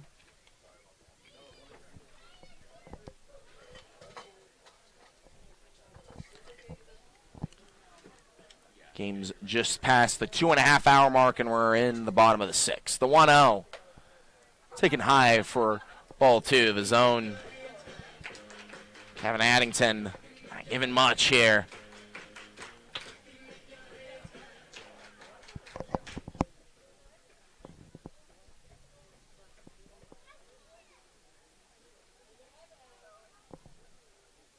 The 2-0. Taken inside, nearly hit Duramalar. 3 straight balls to the righty Duramalar with Chase Taylor at the top of the order on the on-deck circle.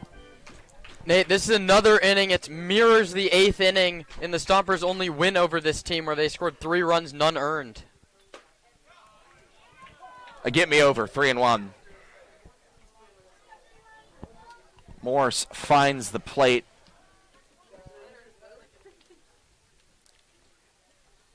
Working with a tough start to the summer. And shoots another free pass. Sebastiani into scoring position. Duramalar at first. Chase Taylor, the first lefty that the Southpaw Morris will face, into the batter's box. Center fielder number 1. That closes the book on Tyler Taribo. A third of an inning, no hits. He walked 2, got a pop-up, and then an error continued the inning. He left with the bases loaded and just 1 out. So all 3 runners came in to score, but none of them are earned runs.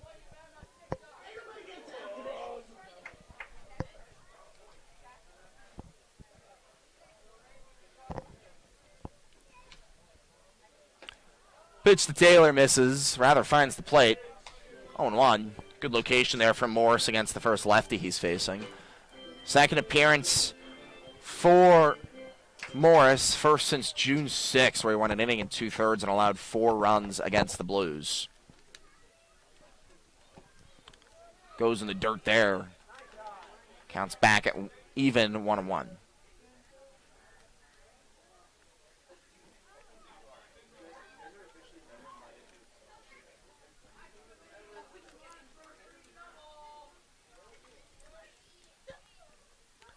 The 1-1 to Taylor.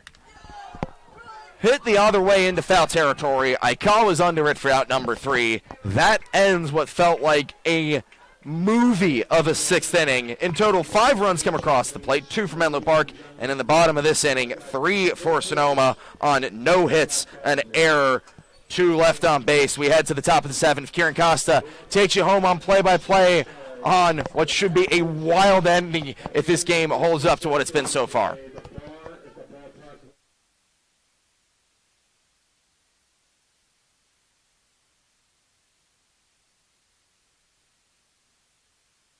The official headwear provider for the Sonoma Stompers is Melvin Roy. Melvin Roy hats, made to be lived in. From baseball nights in Sonoma to road trips anywhere. Everyday moments, Melvin Roy hats. This is legacy in motion. Melvin Roy. This season, AVA Tractor LLC is proud to support local baseball and the farming community that helps keep the wine country working. AVA Tractor provides vineyard-focused equipment for serious growers, including Deutz-Fahr tractors. From daily farming needs to the next generation of vineyard equipment, AVA Tractor is built for Napa and Sonoma growers who need ROI, local support, and equipment that can work in real vineyard conditions. Hit it out of the park with AVA Tractor LLC. Solutions made.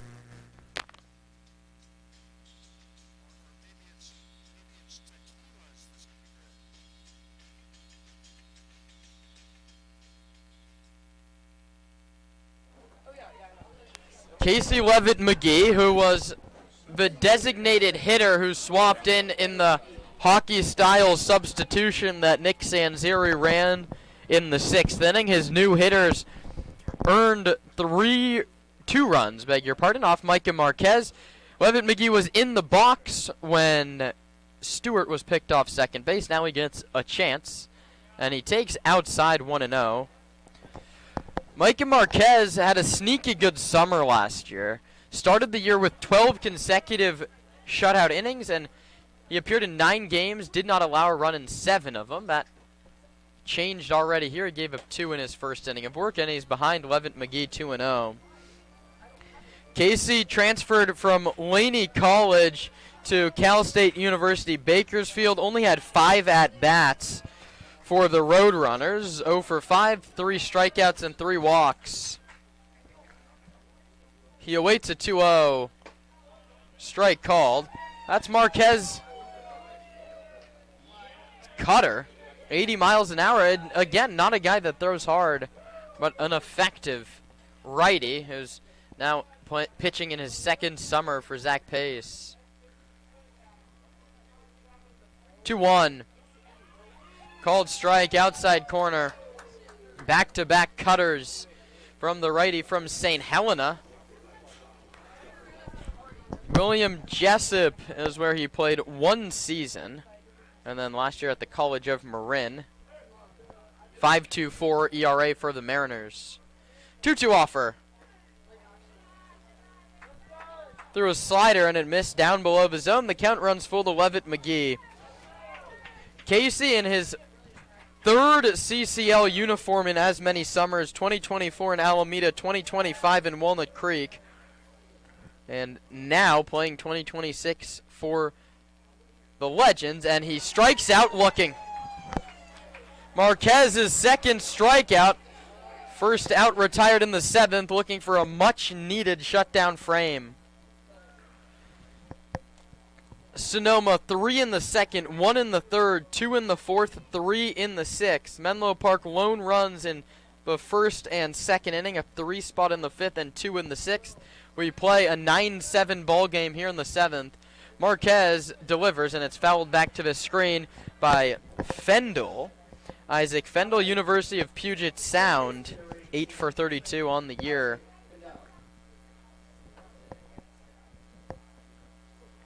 Fendel, the 8th hitter out of the 9 subs that started the 6th. 0-1. That one's hit hard into left field. It's not going to hang up for Bass. He plays it on a hop. Second hit allowed by Marquez, tying run at the plate in Nate Bateman. Back-to-back University of Puget Sound Loggers bat for Sanzeri's crew. Bateman barely got any run as a true freshman, 2 for 7. One of those hits left the yard, 2 RBI, and 3 runs scored. 5'10", 150-pound catcher in the righty batter's box. Squares to bunt, and it's a good one right in front of the plate, foul ball. He's out. Fendel grounded it right back, and it hit himself. Fendel hits himself with a bunt attempt in fair territory. That's one you'll rarely see in baseball. I don't know how that goes down in the scorebook. He bunted it straight down. It was nearly a perfect dead-end bunt. The problem was he took 1 step towards first base and ran into the baseball. That goes 2 unassisted for everyone scoring at home, and also an unsuccessful sacrifice. Lucas Sebastiani, statsman extraordinaire, had that one right away. Aaron Lewis now gets his 2nd trip, and he fouls it back. I didn't even have that one right away. Stompers catch a break. Marquez a pitch away from getting out of it, and he's ahead of Lewis, who reached on an error. That was the 4th of 5 Sonoma miscues. Runner goes, swing and a miss, the throw to second. Bonfield got him! He's fired up, headed back to the first base dugout. Stompers pour out of the dugout to congratulate him. Caught stealing, it goes. The inning is over. The shutdown frame that the Stompers needed. No runs on 1 hit, no errors, a man left. Time to stretch in Sonoma. Stompers 9, Legends 7.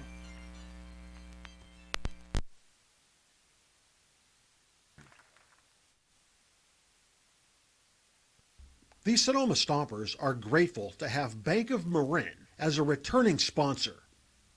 Bank of Marin's philosophy is banking built on trust and relationships. Bank of Marin's creative and customized solutions safely and confidently support your growth and success now and into the future. Whether you're a sole proprietor forging ahead with your first company or the CEO of a well-established corporation, Bank of Marin's local bankers will work side by side with you to help you reach your financial goals. Bank of Marin, the official financial institution of the Sonoma Stompers.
Colton Parenti comes out of the bullpen.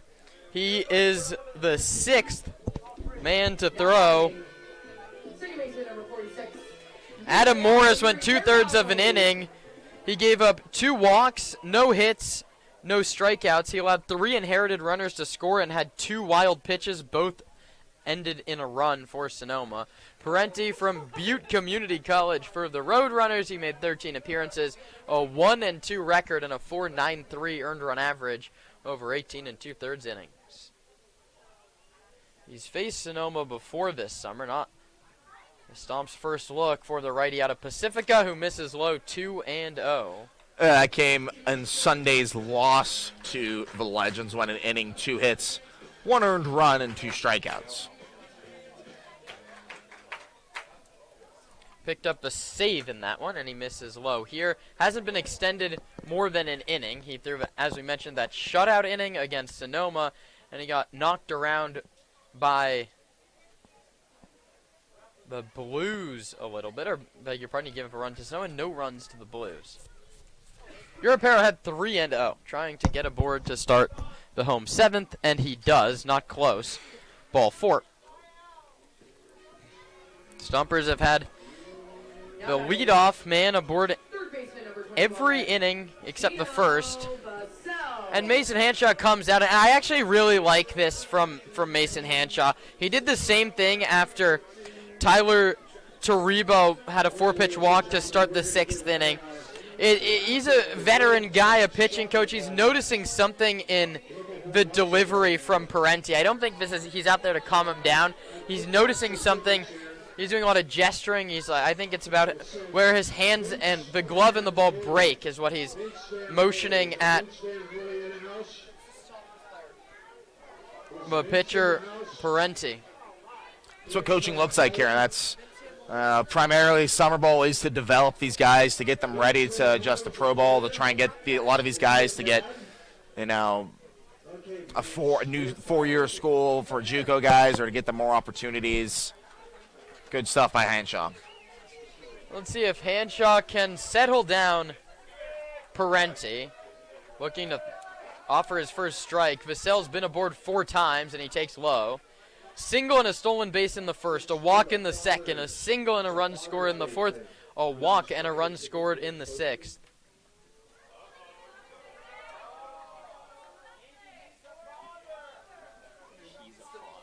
The pitch to Vassell, low, 6 consecutive pitches out of the zone now.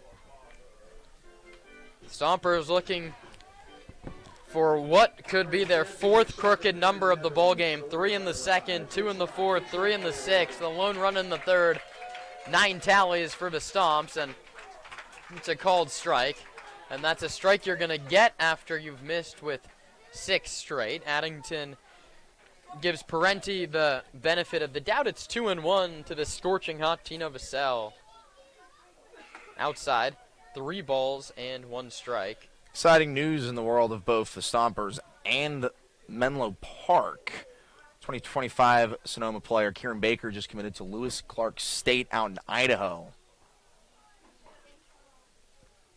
Good for KB. 3-1 inside and low ball. 4 back-to-back walks on a total of 9 pitches. And so Andrew Bonfili, who's also been aboard thrice, digs in.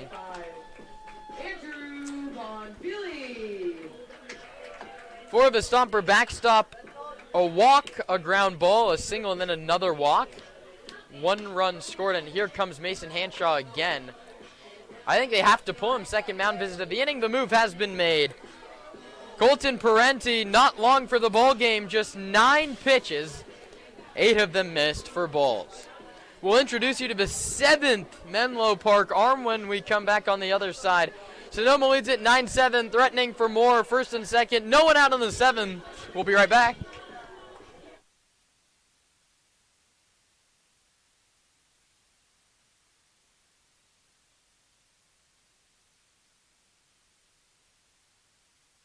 Local expertise worldwide. Sotheby's International Realty is well known for their exceptional real estate agents that distinguish themselves in communities all over the world.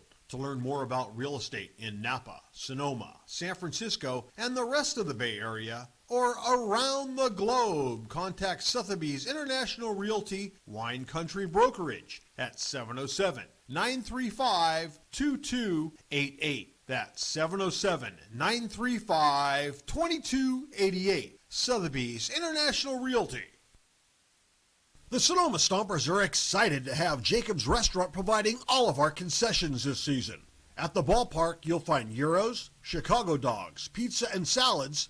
But in their restaurant, you'll find an outstanding menu featuring the best Mediterranean-style offerings in town. Seafood linguine, chicken piccata, ravioli, risotto, pizza, and so much more. Don't forget to try their desserts. Jacob's Restaurant is located on 1266 Broadway, right next to Traintown. Jacob's Restaurant and the Sonoma Stompers, proud partners.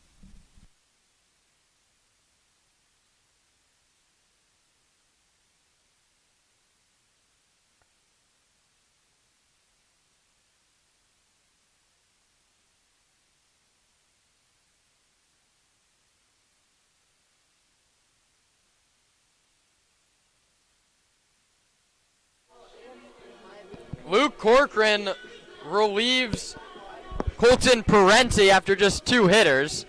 This one's going to hurt Parenti's ERA if either of his runs scored. He did not get an out. He walked 2. He gives way to Luke Corcoran, who threw last year at Coppin State, an Ocean County College transfer.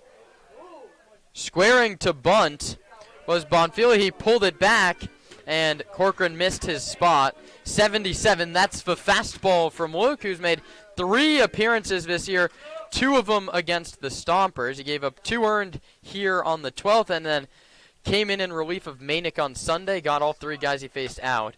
Corcoran pulls it back, a back pick to second base is not in time. Misael Europero didn't dive. Pitch missed, 2-0, and I mentioned this yesterday. It's something that Coach Mayo taught me. He loves his guys to bunt. If you get that bunt sign early, you're blocking home plate. It really makes it hard for the pitcher to find his spot. He's missed with his first 2. Bonfili squares to bunt again. Doesn't offer at it, 3-0. And so they went to Luke Corcoran to hopefully find some command. It hasn't worked just yet.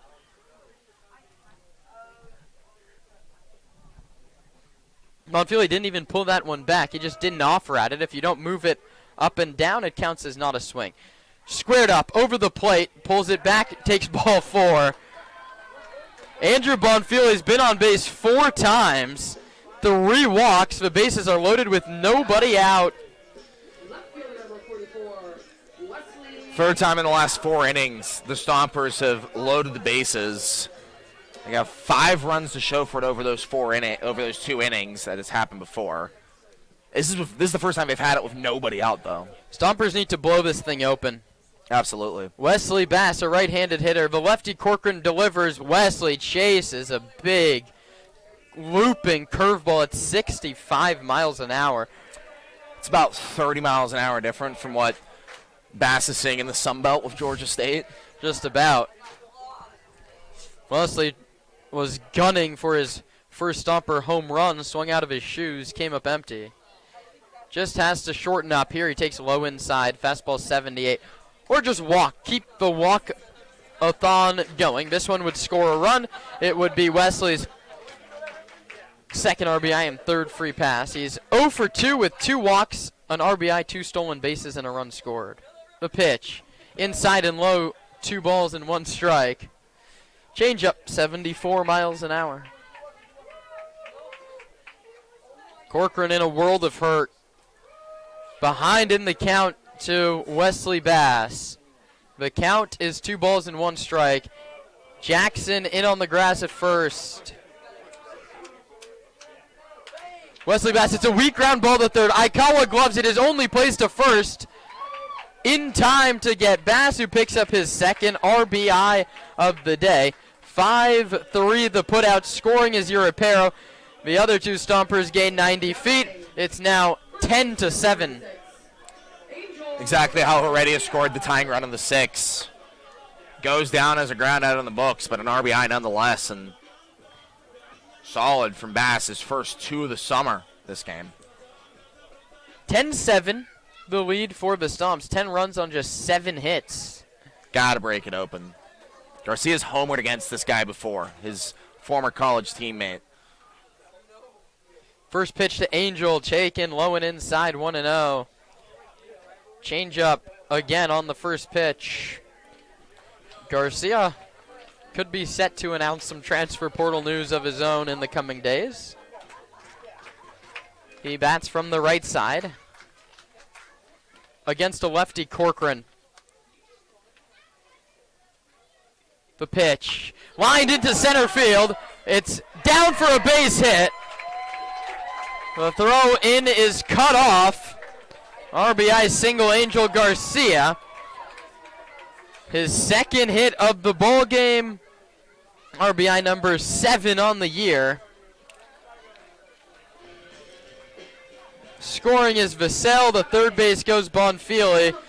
2 home in the frame. It's 11-7. I don't know if it's too early to say if Garcia just has a guy's number, but that's the second time he's faced Corcoran. First one was a home run. That one single into the center field on the second pitch he saw, third pitch. First pitch to Heredia in his second at-bat. Called a ball inside by Kevin Addington. Heredia came off the bench with the bases loaded, and he had a ground ball to the third baseman, scoring a run. Garcia dances off first, doesn't go. Heredia pops this one up. Very, very shallow center field. Out goes Fendel. In comes the center fielder, Lewis. He makes the catch. Bonfili has to hold. A nice toss from Lewis to get it in. So Heredia can't get that runner home. At P8 goes Mateo.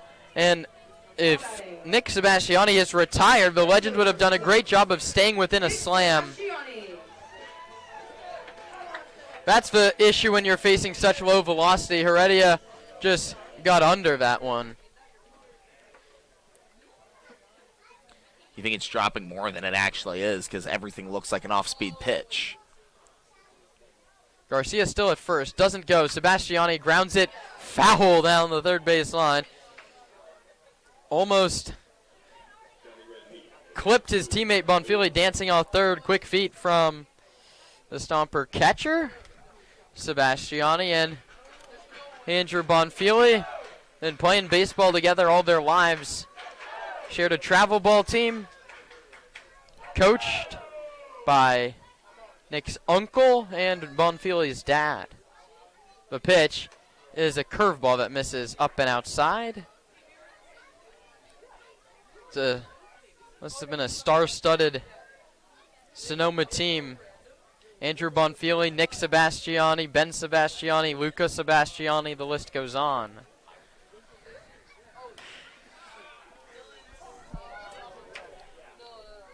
Curveball is a called strike of the outside corner. That is a magnificent pitch to watch come in at 64 miles an hour. It's not an eephus pitch. It's snapped off like a curveball, and it just drifts in towards home plate. Sebastiani swings and misses at a changeup in the dirt. The inning is over. The Stompers get 2 runs on just 1 hit, and they leave 2.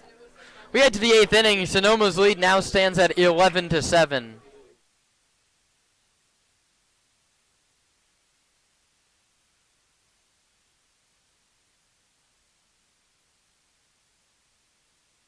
Local expertise worldwide. Sotheby's International Realty is well known for their exceptional real estate agents that distinguish themselves in communities all over the world. To learn more about real estate in Napa, Sonoma, San Francisco, and the rest of the Bay Area, or around the globe, contact Sotheby's International Realty Wine Country Brokerage at 707-935-2288. That's 707-935-2288. Sotheby's International Realty.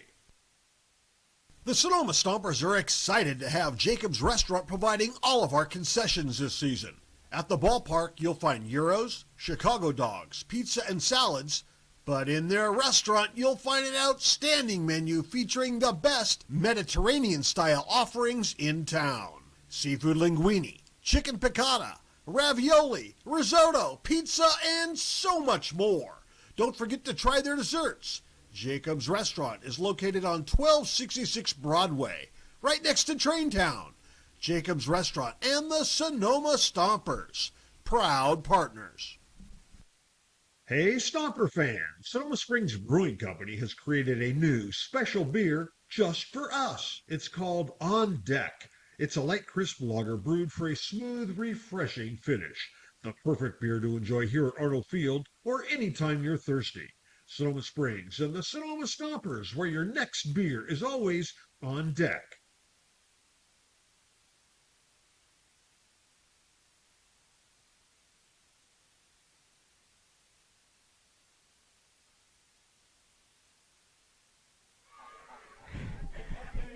We play into inning number 8. It's Jaden Ramos coming out to replace Micah Marquez, who faced exactly 9 hitters over 2 innings. He allowed 2 runs, neither of them earned, on just 1 hit. And he walked 1 and struck out 2.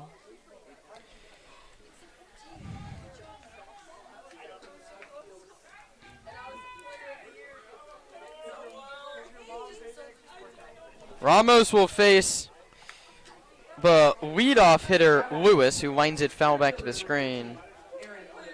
Lewis was at the plate when Fendel got thrown out trying to steal second. Jaden Ramos, Delta College guy, a righty.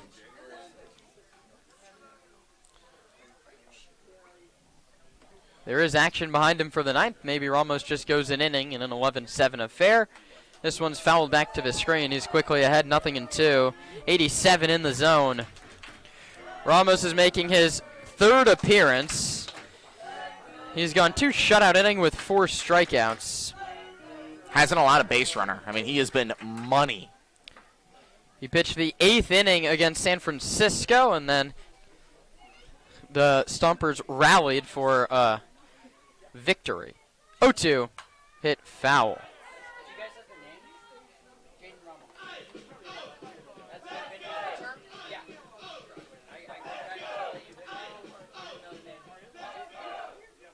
Lewis stays alive.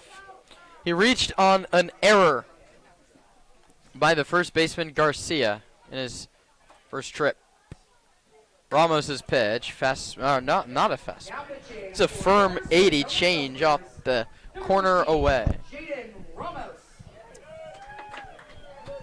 On the out-of-town scoreboard, Walnut Creek hammered San Francisco by the score of 11-1 at San Bruno Park. 1-2 pitch here. That one's hit down the left field line. Foul. Could have been trouble, but that ball just kept on slicing away from Bass and sliced past the line. In the bottom of the 8th inning at Sinsheimer Park, down and slow, the Blues holding just a 5-4 lead over the Philippines baseball group.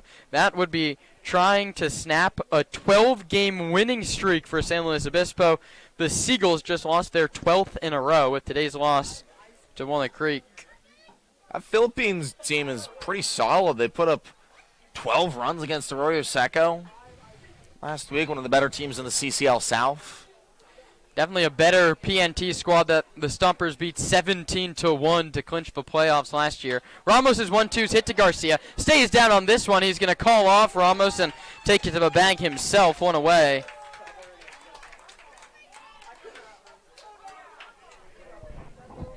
Now Michael Aikawa comes up. Played last year at Lewis and Clark. 325 average for the righty. He also reached on an error in his first trip.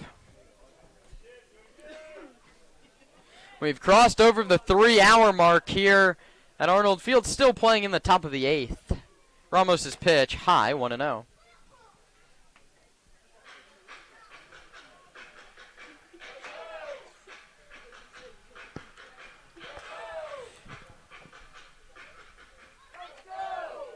Offer from Ramos. Fastball away, check swing. Not even appeal the first, it's 2 balls and no strikes. Stomper pitching has allowed just 5 free passes. Menlo Park pitching on the other end has allowed 2, 4, 6, 11, 13, 15. Ramos blows it by. Aikawa.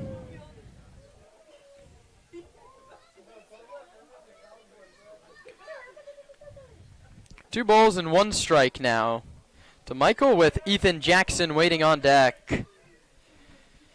2-1 pitch. Popped up. First base side. It's Angel Garcia cutting into foul ground with room. Makes the play. And Angel Garcia, without any help, has made the first 2 outs of this inning. Took a ground ball to the bag and caught that pop-up in foul ground.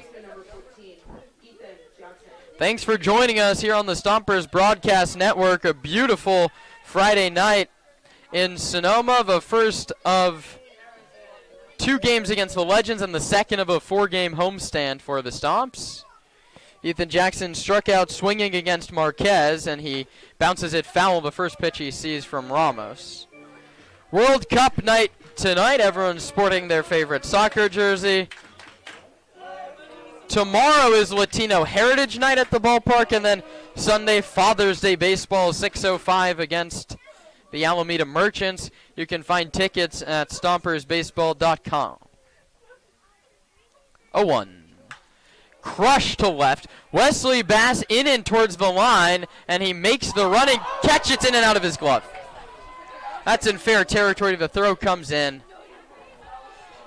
That ball was crushed off the bat. It died. Wesley Bass started back and then had to come in and towards the line, and he overran it. He was crossing over. He had to reach back across his body. He could not come up with it. That is the 6th error against the Stompers. We'll have to go back into the history books for the last time that a Sonoma team has had 6 errors in a game. That is unreal. I know it's,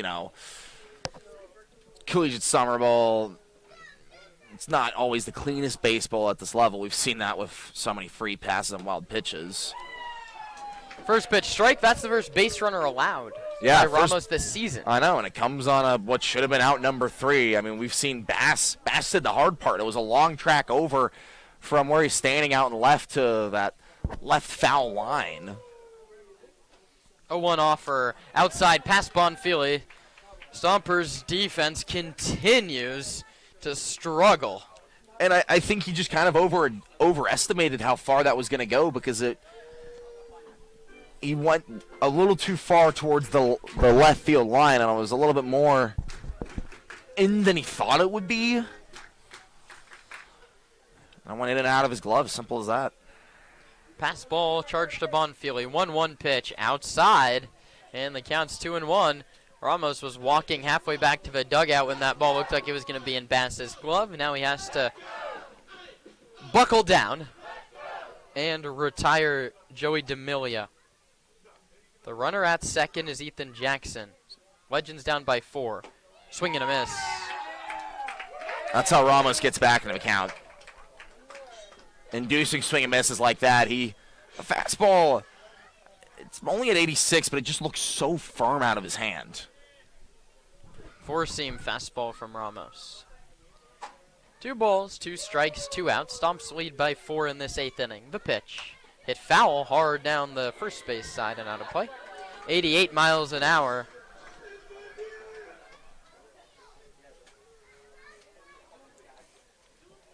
Ethan Jackson reached on a dropped fly ball by Wesley Bass. He's at second base with 2 down. A ground out and a pop-up to the first 2 in the order. The new cleanup man, D'Amelio, hits it foul at home plate. A nice battle brewing on a pretty big at-bat in this game. Just got to get out of it. Don't even let Menlo think they have a chance in this one. It's a 4-run lead. Can't give him much more. Legends have done an outstanding job to stay within a slam all night. Runner at second, popped up, foul out of play again.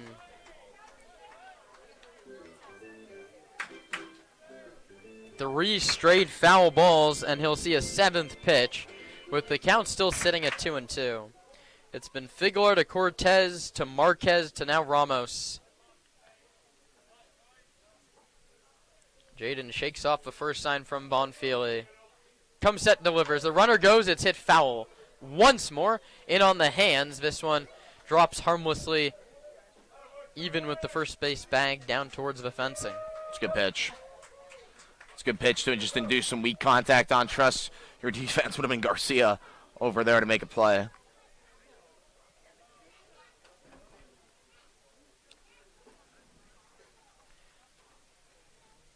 Ramos set to deliver yet another 2-2. Runner doesn't go. Pitch is low outside, 3-2. Fastball at 89 miles an hour. Joaquin Stewart in the on-deck circle.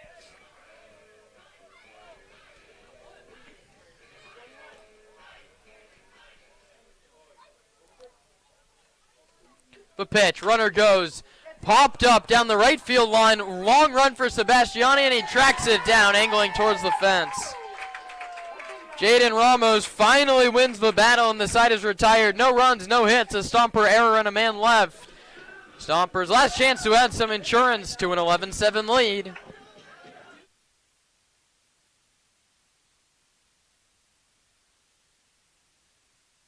Can't make it to the game? No problem. Watch all Stompers home games streamed live on the Sonoma Stompers YouTube channel. You can catch all the action with Kieran Costa and Nate Martin starting 20 minutes before first pitch with the Stompers pregame show. Join us on the road for radio feeds of all Stompers road games, live on the Stompers Radio Network. 2-1 pitch to Keys. That one's bounced towards second. There'll be a play at the plate. They'll throw home from left and kicks away. Take about Trent Keys, the walk-off hero. 2 outs in the top of the 9th. Braden Gens pitches. Beal strikes out swinging. Stomps win. The pitch to Sebastiani is hit a mile to deep left field. Coupland back at the track. See you later.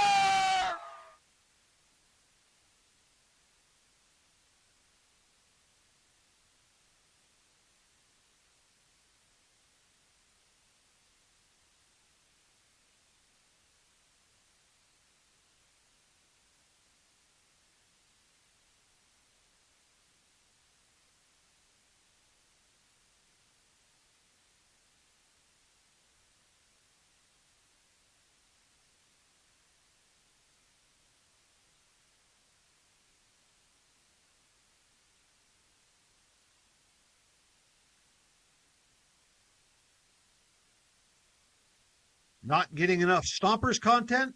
Stay connected all season long on social media. Follow at Sonoma Stompers on Instagram, X, Facebook, and TikTok.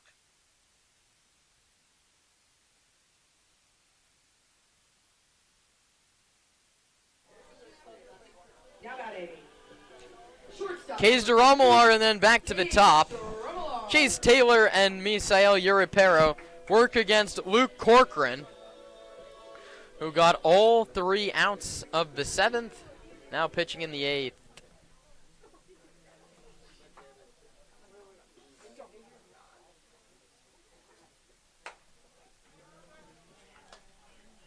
First pitch fastball at 76, misses the zone 1-0.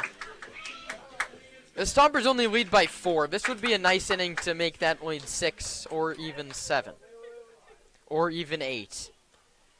1-0 pitch. Popped up, back behind the plate and out of play. Stompers have 2 3-run innings and 2 2-run innings to go along with the lone run in the 3rd. 1-1 to DeRomular.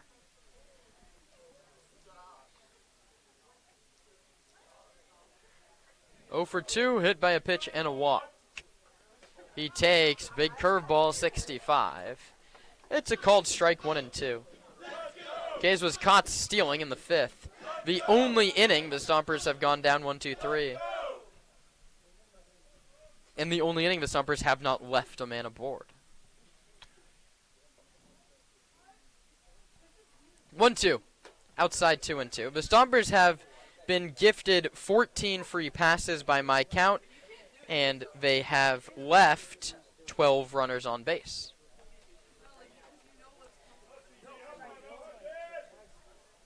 That's by the way of 12 walks.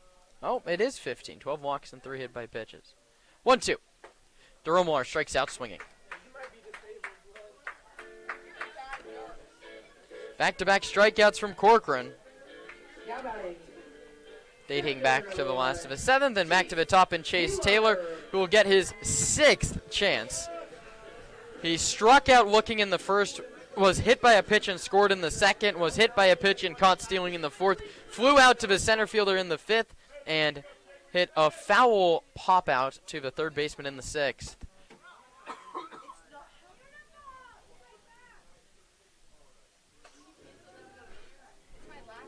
He takes a pitch that was called a strike. 76. That's the heater. Left on left. Corcoran against Taylor. Chase hits it hard and through the right side. Taylor's been waiting for that one all night. Turned on a 76-mile-per-hour fastball bottom of the zone and turned it around at 93 miles an hour through the right side. Man, happy that he got it. It's been one of the better hitting days that we've seen from Sonoma in recent memory. That's the 10th of the game for the Stomps. It had to be the top of the order man, Taylor, to get it on a hard hit one. 8 of 9 Stompers have reached. Base 8 of 9 starters, that is. 8 of 10 overall. That one's low. 8 of 9 guys based on 1 through 9 in the order. Yeah, because Heckman did not reach, and neither has Heredias. But has 8 an of the RBI. 10. Nice at bat for Mateo coming off the bench. Uripero, left-handed hitter, followed by Tino Vassell. Misa chases a fastball down in the zone. The count's 1-1. DeRomular struck out, and Taylor singled. So 1 on, 1 out. The Stompers nursing an 11-7 lead.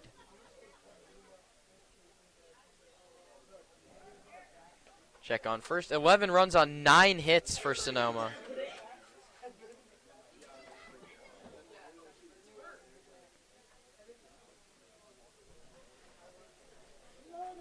Legend 7 runs on 8 hits. The pitch, Uripero swings and misses, 1-2. Corcoran is wildly effective for not throwing harder than 77 miles an hour. Devin Laginto loosening in the bullpen. Looks like it'll be his 9th. 1-2 offer. Uripero hits it to shortstop. A couple hops for Fendel, who throws to first low. Scooped up by Jackson. To second base goes Chase Taylor. 6-3 on the ground ball. Runner in scoring position for Tino Vassell, who's came to the plate 6 times and reached first came to the plate 5 times and reached base all 5 of them. A single in the first, a walk in the second, a single in the fourth, walks in the 6th and 7th. Has scored last 3 times he's reached as well. Also has a stolen base. Trying to drive in a run here. He starts and stops, but it's a called strike anyway by the home plate umpire, Kevin Addington.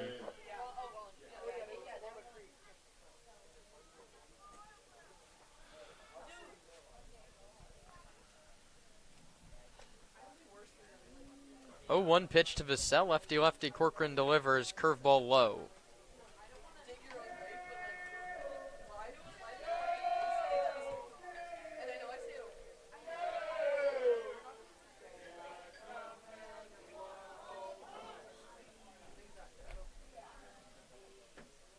One. Vassell takes a called strike over the outside edge.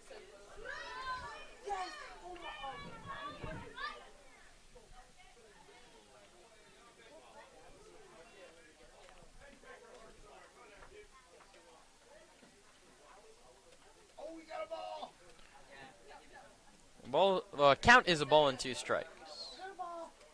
The pitch. Vassell strikes out swinging, and the inning is over. The Legends need 4 to tie, 5 to lead. Figure out if they can do it when you come back for the 9th. The Stompers lead it 11 to 7.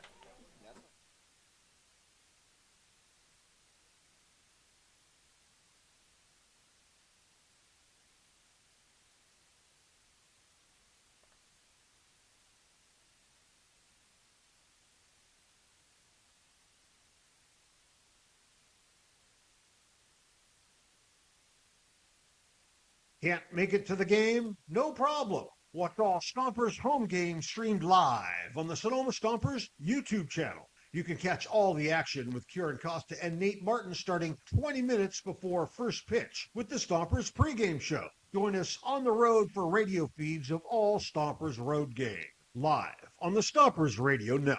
2-1 pitch to Keys. That one's bounced towards second. There'll be a play at the plate. The throw home from left field. Kicks away. Take about Trent Keys, the walk-off hero. 2 outs in the top of the 9th. Braden Gantz pitches. Beal strikes out swinging. Stomps win. The pitch to Sebastiani is hit a mile to deep left field. Coupland back at the track. See you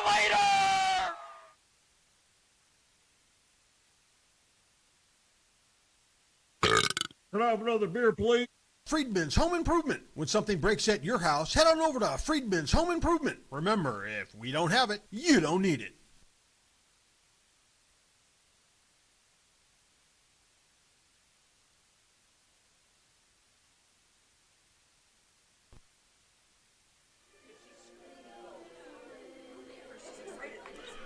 Last licks for the Legends, trying to come back and avoid a 9th loss of the season. The Stompers 3 outs away from getting back to 500.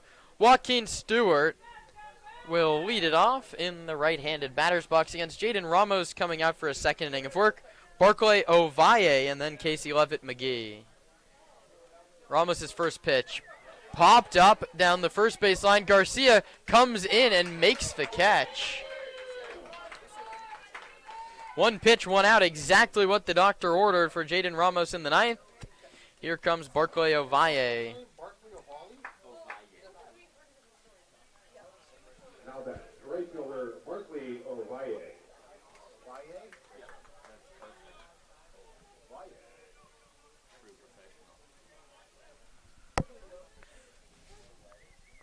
Ovaille's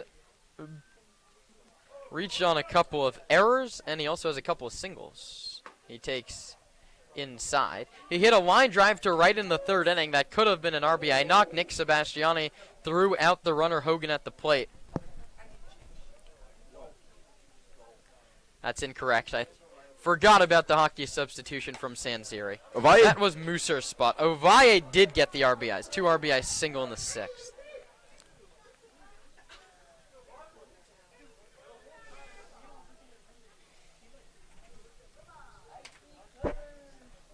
Two 2-0 on Barclay. Fresno State Bulldog during the college season. He hits it off home plate and foul down the third base line right to Casey Levitt-McGee in the on-deck circle for Menlo Park. These two teams go at it again tomorrow at 6:05, Latino Heritage Night at the ballpark. Stompers will hopefully look to go above 500 if they can get these last two outs. You're starting to see some improvements for Sonoma in some categories. That one's high. But some other things were just like, geez, you haven't seen that from them all year. 6 errors, the main one. Stompers have to always try and win 2 out of the 3 facets. That's what the coaching staff says. They won the hitting, they won the pitching, they lost the defense badly. Ramos fills it up on 3-1. We will get a payoff pitch to Barclay Ovalle. And definitely have won it, offensively. I mean, the more quality hits have been from Sonoma. More quality at bats as well, really. Being patient, working the tight zone from home plate umpire. Payoff pitch. Bounced straight back to Ramos. Has to hurry the throw to first, and that's way down the right field line. Nick Sebastiani is going to come and get it. His throw back to the infield is wide. It's going to be a single for Ovalle plus an error by Ramos on the throw. 7th of the game, Kieran. 1 hit on that play and then also 1 error. Ramos fielded a true Baltimore chop. It went straight down and straight up into the air, gloved by Ramos, who couldn't get it out of his glove, and then when he could, threw a rise ball. It looked like a 2-seamer that kept on rising all the way down the right field line. So Ovalle reaches first on a single and then gets to second on an error, and Mike Nunez is going to take a slow trot out to the mound, sends the infield back to their positions. This one's just between Bonfili, Ramos, and Nunez. That's the first base runner that Ramos has allowed all year that hasn't been on an error. First one that really belongs to him, although the advance to second, that was on him. It was a tough throw. Got to eat that one. The situation we've seen a couple of times from Stompers players is forcing throws when they don't have to. On a couple double plays, attempted turns were made when I think they weren't necessary. And then there, Ramos with a 4-run lead, just hold that baseball, concede the base runner. Single for Ovalle, 2 for 2 today. He's at second base. Casey Levitt-McGee 0 for 1 today. Digs in from the left side and takes a called strike. Fastball in her third.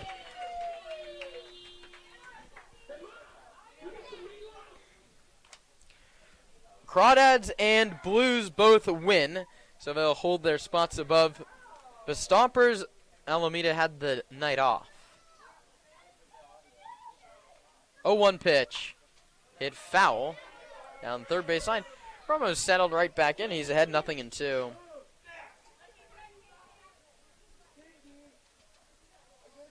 Just got to keep up with the Dads and the Blues this point in the season.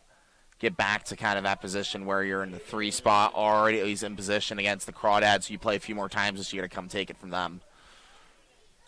Whole bunch more times. We start with Walnut Creek next Wednesday. This one's popped up, fouling out of play. Teams will meet 9 times, I think, over the course of the next month and a half.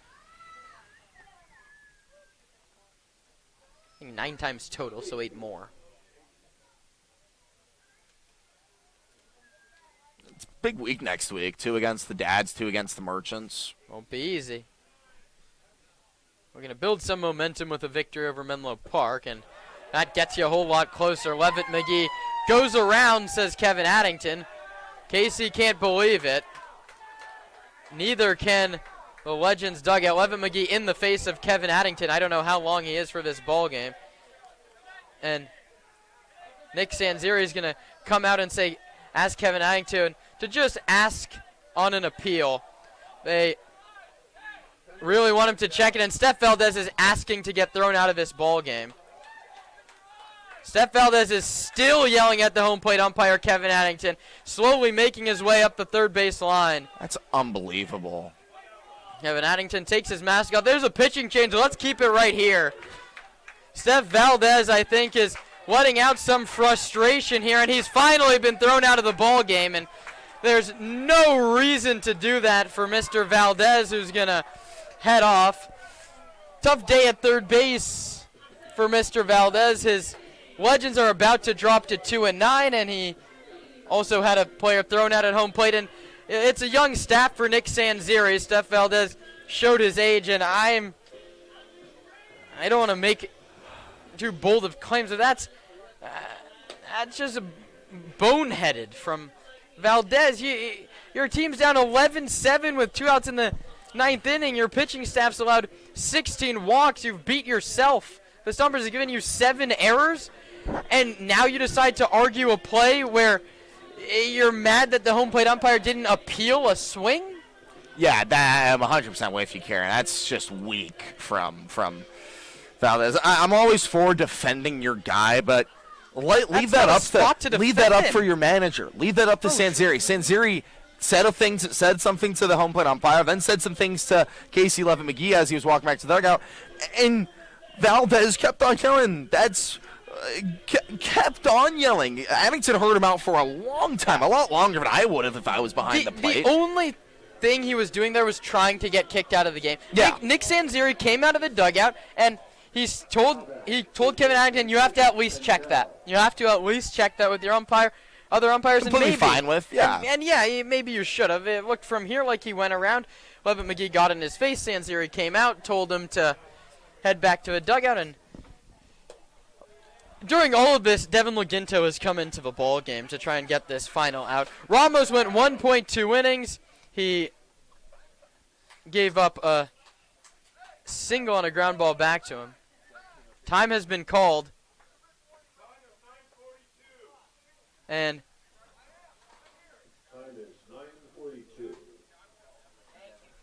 Steve Leary has warned the Menlo Park dugout.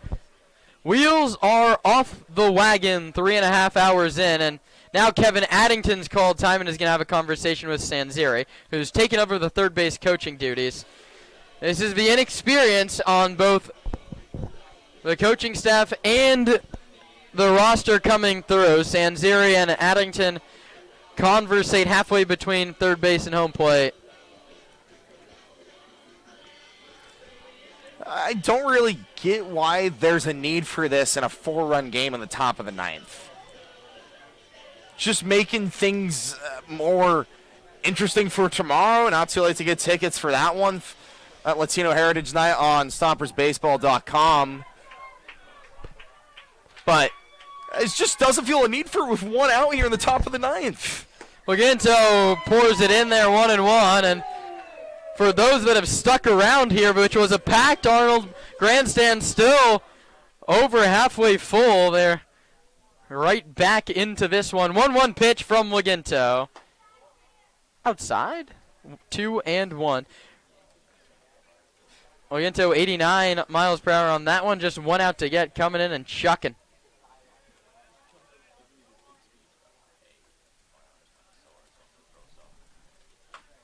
Lined foul. Valdez has been a pest to umpires and opponents for a couple years now. He was part of an altercation in Slow. That was one of the craziest games that ever happened in the CCL. The Slow PA announcer after that game said that's the final score thanks to the 3 guys in gray. 2-2 pitch. Laginto delivers. It's a broken back ground ball. Dev takes it himself. The Stompers pour out of the dugout. Back-to-back victories for the Stomps. Sonoma wins it by the score of 11-7. Ugly game on both sides. We'll be back with the totals after this. 11-7, your final.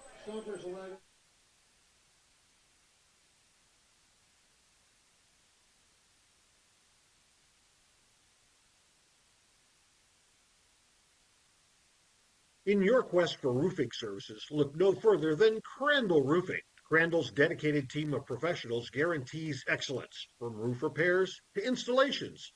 Crandall delivers top-notch solutions with unmatched value. Crandall Roofing uses only Class A fire-rated materials, and Crandall Roofing is certified by the manufacturer to extend warranties up to 50 years of coverage. Crandall Roofing's simple pricing for roof services ensures transparency and ease. With straightforward rates and no hidden fees, Crandall Roofing makes roofing solutions accessible for all. Let your next roof be your last roof. Crandall Roofing, Diamond certified and proud partner of the Sonoma Stompers.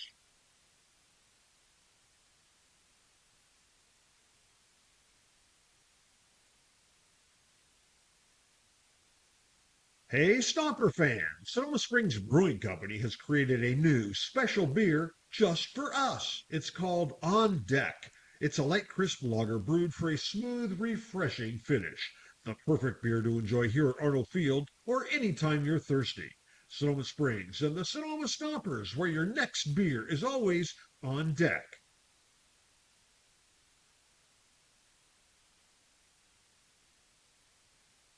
Friedman's Home Improvement. When something breaks at your house, head on over to Friedman's Home Improvement. Remember, if we don't have it, you don't need it.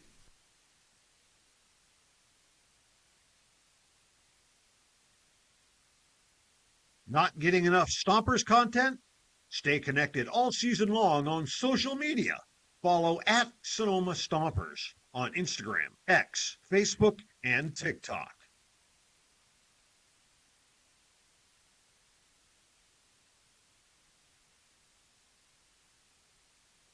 Another game is in the books. To break things down, let's go back to Kieran and Nate with the Stompers post-game show.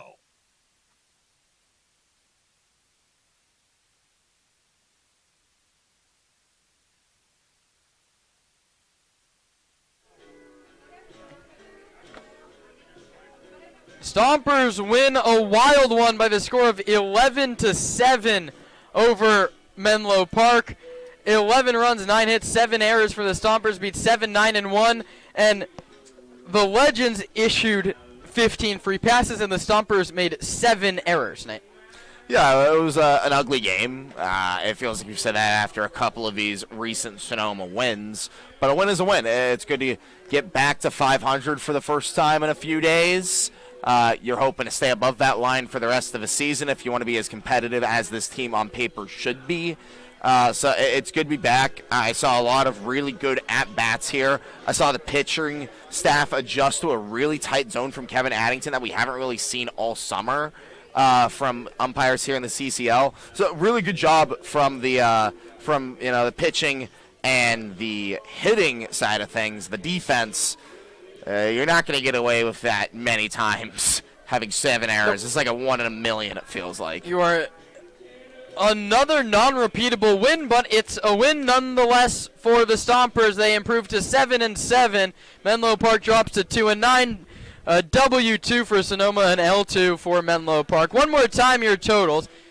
11-9-7 beats 7-9-1. Micah Marquez, the winner, to go to 1-0. Tyler Toribia, the loser, to drop to 0-1. One ejection in the ball game. That was Steph Valdez. Your left on base numbers 1, 2, 4, 5, 7, 8, 9, and 10 for Menlo Park. On the Sonoma side, 11 left aboard there. An ugly one on both sides ends in an 11-7 Stompers victory. We're back on the air tomorrow at 5:45 with the pregame show, setting up the second of 2 between these two teams. It will also be Latino Heritage Night if you want to come out to the ballpark. Thanks for joining us. A long Friday night ends after 3 hours and 35 minutes. Stompers win at 11-7, back to 500. They try and get back into an over 500 win percentage tomorrow at 6:05. That does it for our coverage. For Lucas Sebastiani on the stats and my broadcast partner Nate Martin, I'm Kieran Costa saying so long from Sonoma. Thanks for sharing your evening. Please hear the Stompers broadcast